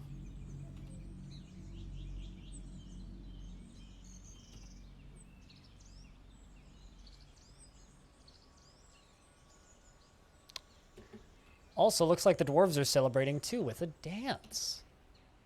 The Fragrant Wonder is a social group dance originating in the defensive still sax. So it's one of our dances. The form guides the dancers during improvised performance. The dance is accompanied by any composition of the aquamarine of glitter. The dancers perform in a single line, and the dance is a refined art form with 7 specific moves. I'm wondering if I can... I might try and do another poet. I might try and do another poet adventurer and see if I can write some of these. And see if I can make these... Like, if I come back to this fort later in the future, as, like, just this week or maybe tomorrow, then we can try and write some more songs or poems to go along with this. If I keep track of it, which is why I'm screenshotting all this stuff.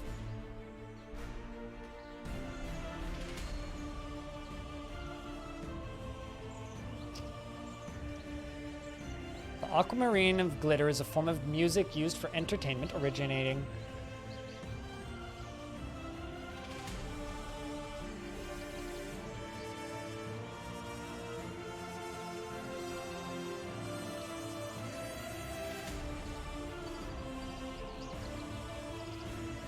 just curious what piece they're playing alongside of this.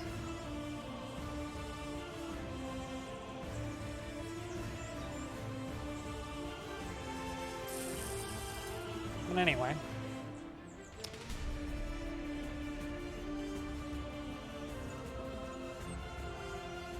I guess I should probably stop pumping because that's going to fill up pretty quick.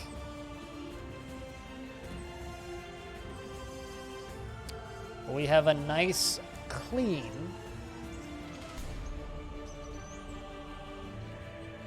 well source now. How full is this?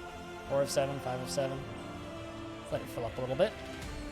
Once all this top side stuff is out, it's gonna be pretty full.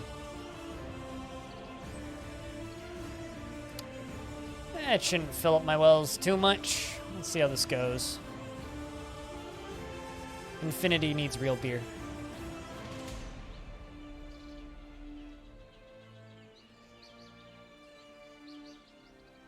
I was a little bit worried that would have more pressure on it, but fortunately it didn't get any pressure on it.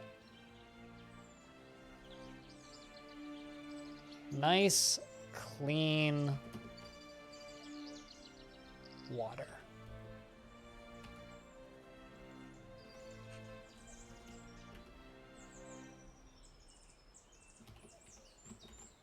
It's 2 of 7. And there we go. How full did that get? 2 of 7? I think we should fill that a little bit more. Probably dump most of this into there without too much trouble.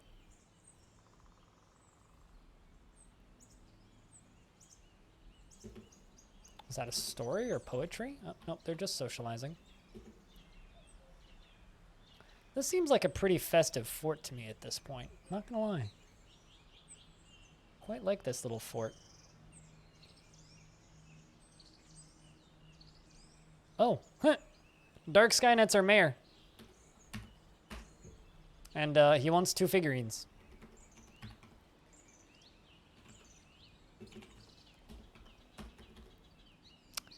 Get thing I got some stone crafters. We have acquired ourselves a mayor. And the warrior of the night, outpost liaison, has arrived once again. To go hover ominously.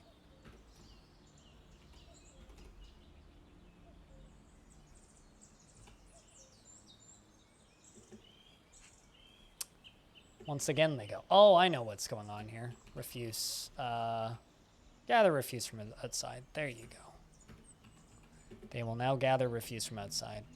Pretty sure that is probably why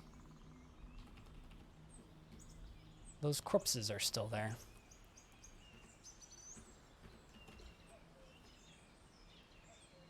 Oh, we have one-humped camel soap, a bunch of it, as well as macaw soap.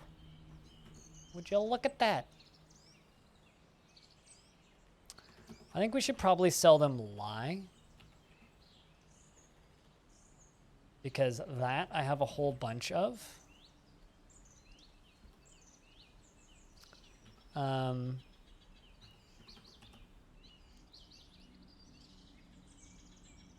As well as ash. Neither of these are going to be particularly valuable, but I have a lot of it.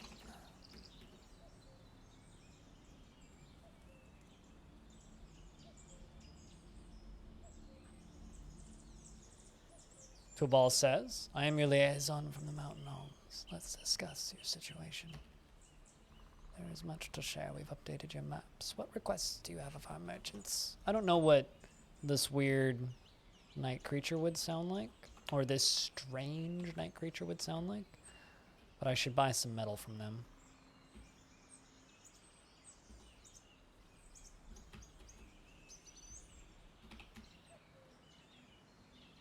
Because I literally have access to none here.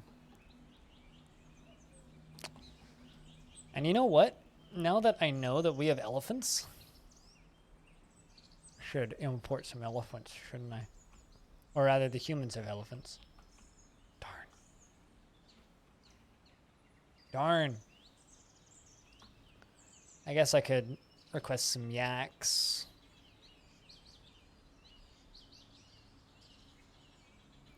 Some reindeers, some buffalo, big things.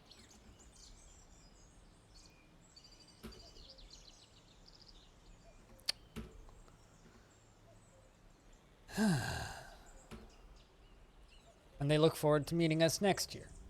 Their fortunes rise and fall together.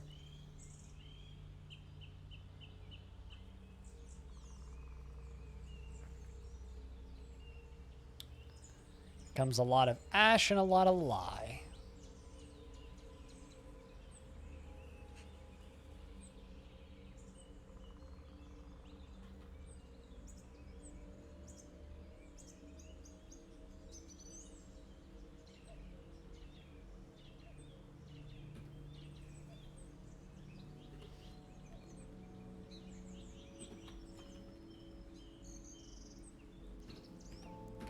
Bring the trader up here. Although, I need to double check. But our Mayor Necromancer doesn't really mind not having a bedroom or anything that you would normally give to a mayor. So, really, do you think he's gonna mind?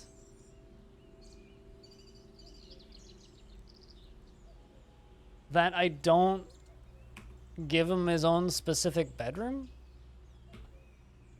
and office and such? I mean, like, yeah, he needs them.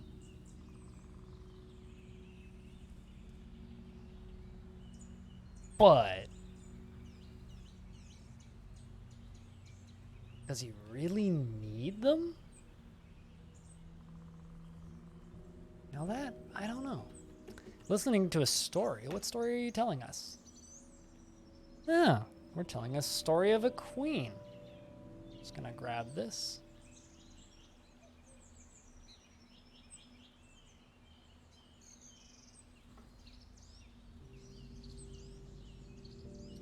More lore bits. Should also grab a screenshot of our well.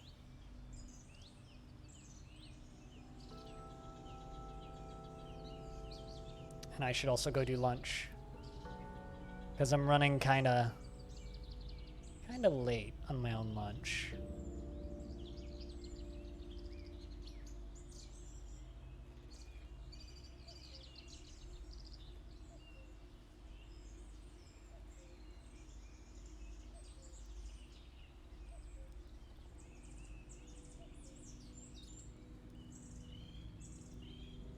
But I can wait a little bit.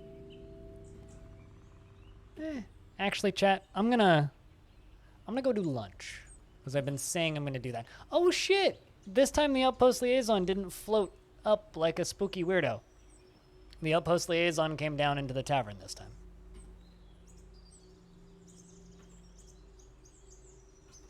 Maybe a tall spook weirdo.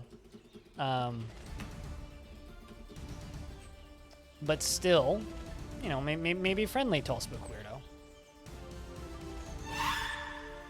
Isn't doing the,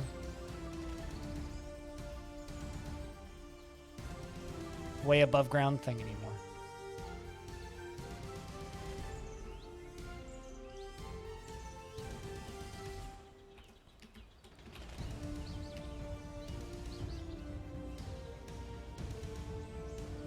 Is there anything I can slaughter that they brought? Let's see, they brought steel, silver. I don't have anything of value. All right, I know that my main export is soap and soap products, but I'm also gonna sell them a few lunches for the way home, just so I can actually purchase stuff to make more soap. I know that's bending the theme of the fort just a little bit. Bring out your dead!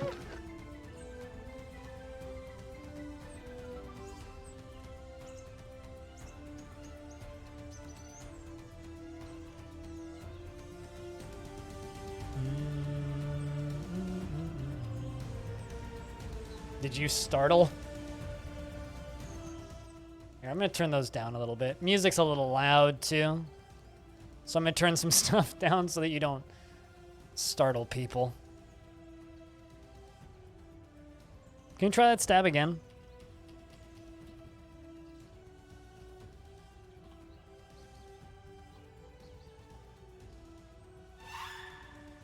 That better volume?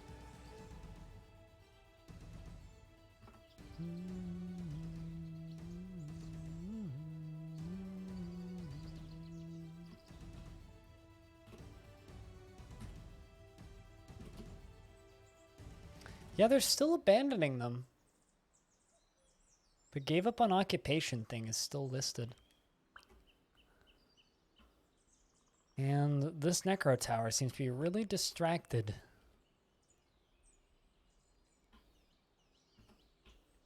What tower? What?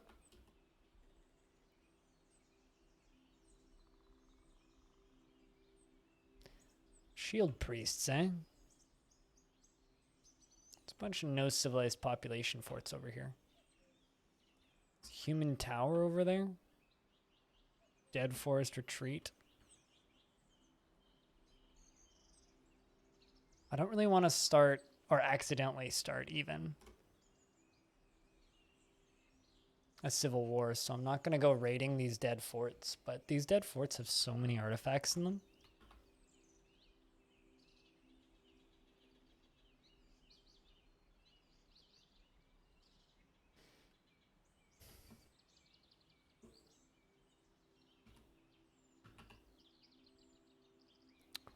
All of that wood comes over.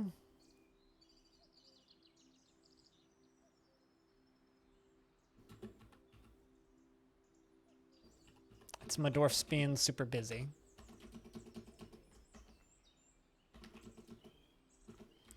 I'm also going to clear cut all those trees around the edges. so that nothing can climb in if I do choose to lock the door. Oh. Also got to put a lever right there.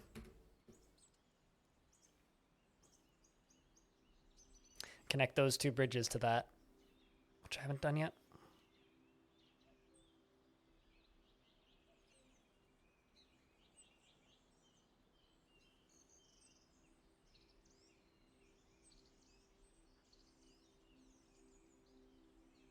Streamer's a little loopy today, it seems.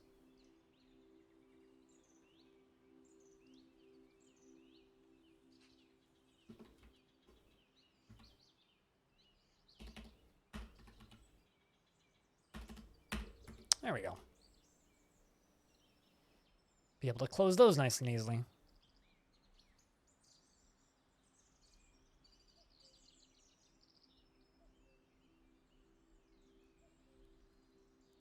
You butchering that? That you are. Perfect. Means we're going to have a bunch of fat that we can render pretty soon. Looks like they're butchering those dead monkeys that we killed, which is good to see.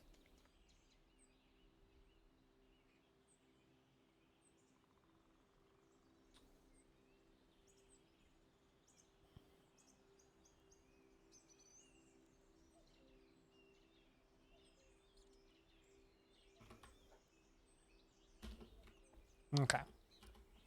So now I've brought a few more things that has a lot more value. Not a ton, but enough. Can make a few weapons in case bad things happen.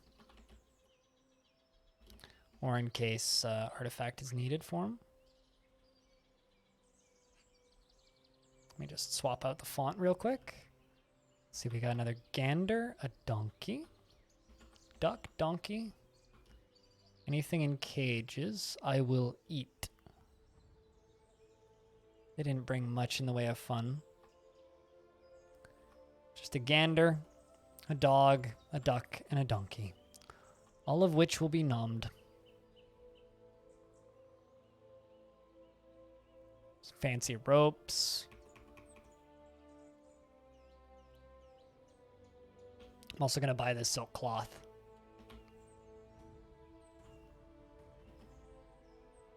Don't have the money for it. There we go.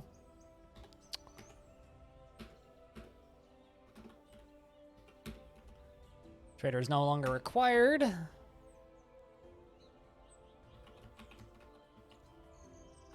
Donkey, gander, duck, dog. Can all get it.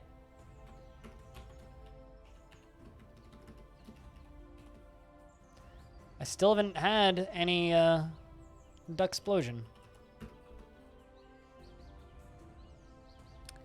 They have access to the nest boxes. That's unfortunate.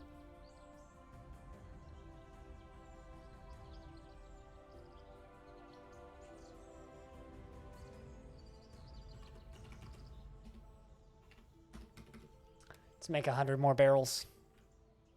Oh, before I do that, I'm going to cancel both those. And, bucket, wood, 100. Let's do both those. Also, that's processed plants. Wood, barrel, 100. There we go.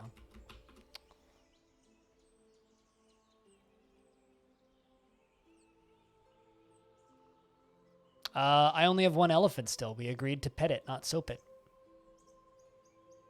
So I'm not making the elephant into soap until I get a breeding pair.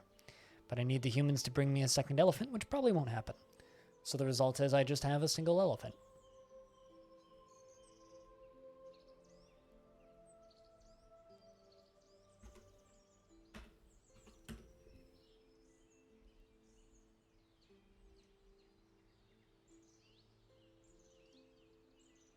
But because today is a one-shot fort, I see that as rather unlikely that we will end up in a position where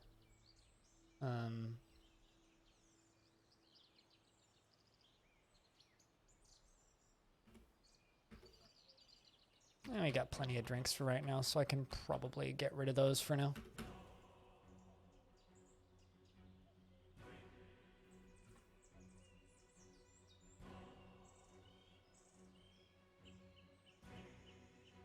All right, chat. I'm going to quickly go sort out some food for myself because I'm getting a little brain loopy and I need to go get food. So I'm going to go do that. But also I said today's stream would be a little bit shorter. And I've been streaming for almost 7 hours. And I did say I'd be going for about 6.5 today. So I think what I've learned from this soap fort, where we made a trade depot out of soap and a bunch of fortifications out of soap right here. What I've learned is that we need to mess around in this fort a little bit more, or in this world a little bit more, with this particular faction. Because frankly, they're really fucking cool. They have a night creature outpost liaison. They have some good songs. So I think tomorrow we're going to come back here as a poet and try and dance these dances and sing these songs. So I think that's what we're going to do. We're going to be a neutral poet. Maybe reclaim one of our previous poets and come back here. Trade depot full of bubbles when it rains. It actually doesn't rain here all that much, believe it or not. It's pretty dry. We're right on the edge of a desert after all. I mean, if I actually like look at the spot that we're at, this area is right near all of these very dead areas, and all of the local lands are very grassy. So we're not in a super rainy area, and there's also a lot of stony and deserts up here. There's also this big old haunted desert up here, which maybe we'll need to go poke around a little bit. Look at all those monkeys. Jesus! Big old monkey war happening.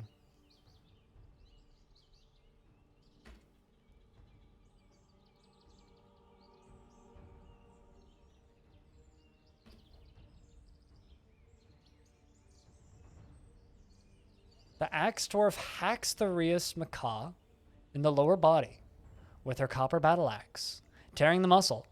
It is propelled away by the blow. Yeah, they definitely blasted those guys. But I think we'll keep that elephant. I want this faction to have elephants. Yeah, those monkeys. Those monkeys are certainly causing us some problems. I also haven't seen any undead monkeys, so it's not like my necromancers are super keen about rezzing them. But they are getting made into soap, so that's good.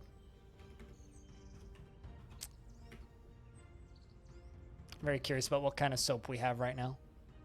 We've got a lot of monkey soap and a lot of camel soap.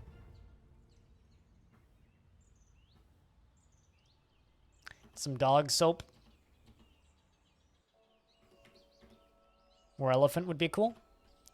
Well, I do just have the one, so I can't really do too much with it. It's just a single stray elephant. I could train it. There's no real point. So we just have the single stray elephant right now. Formation punches the Rias macaw, and the injured part explodes into gore. Punched it in the head.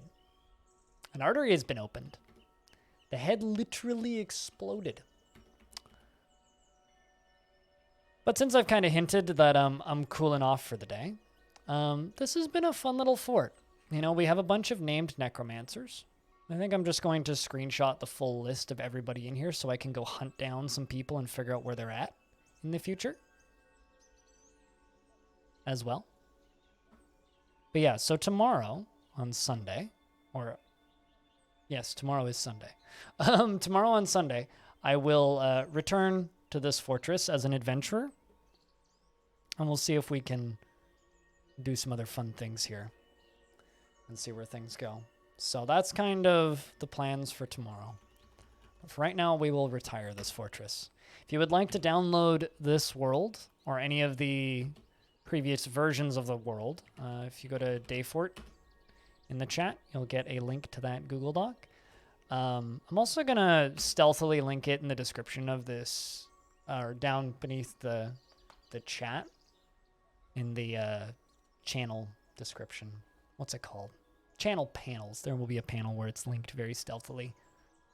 So those of you who want to find it from the YouTubes can find it via the Twitch channel. Yeah, that's me for the day. I'm a little tired. I need to go chill, I think. Rest my head for a bit. But if you're looking for more of me, there's more Dwarf Fort over on my YouTube channel than you can reasonably watch in a lifetime. I also very heavily recommend, if you're into Dwarf Fort stuff, that you go watch the interview that I did with Meph over on YouTube the other day.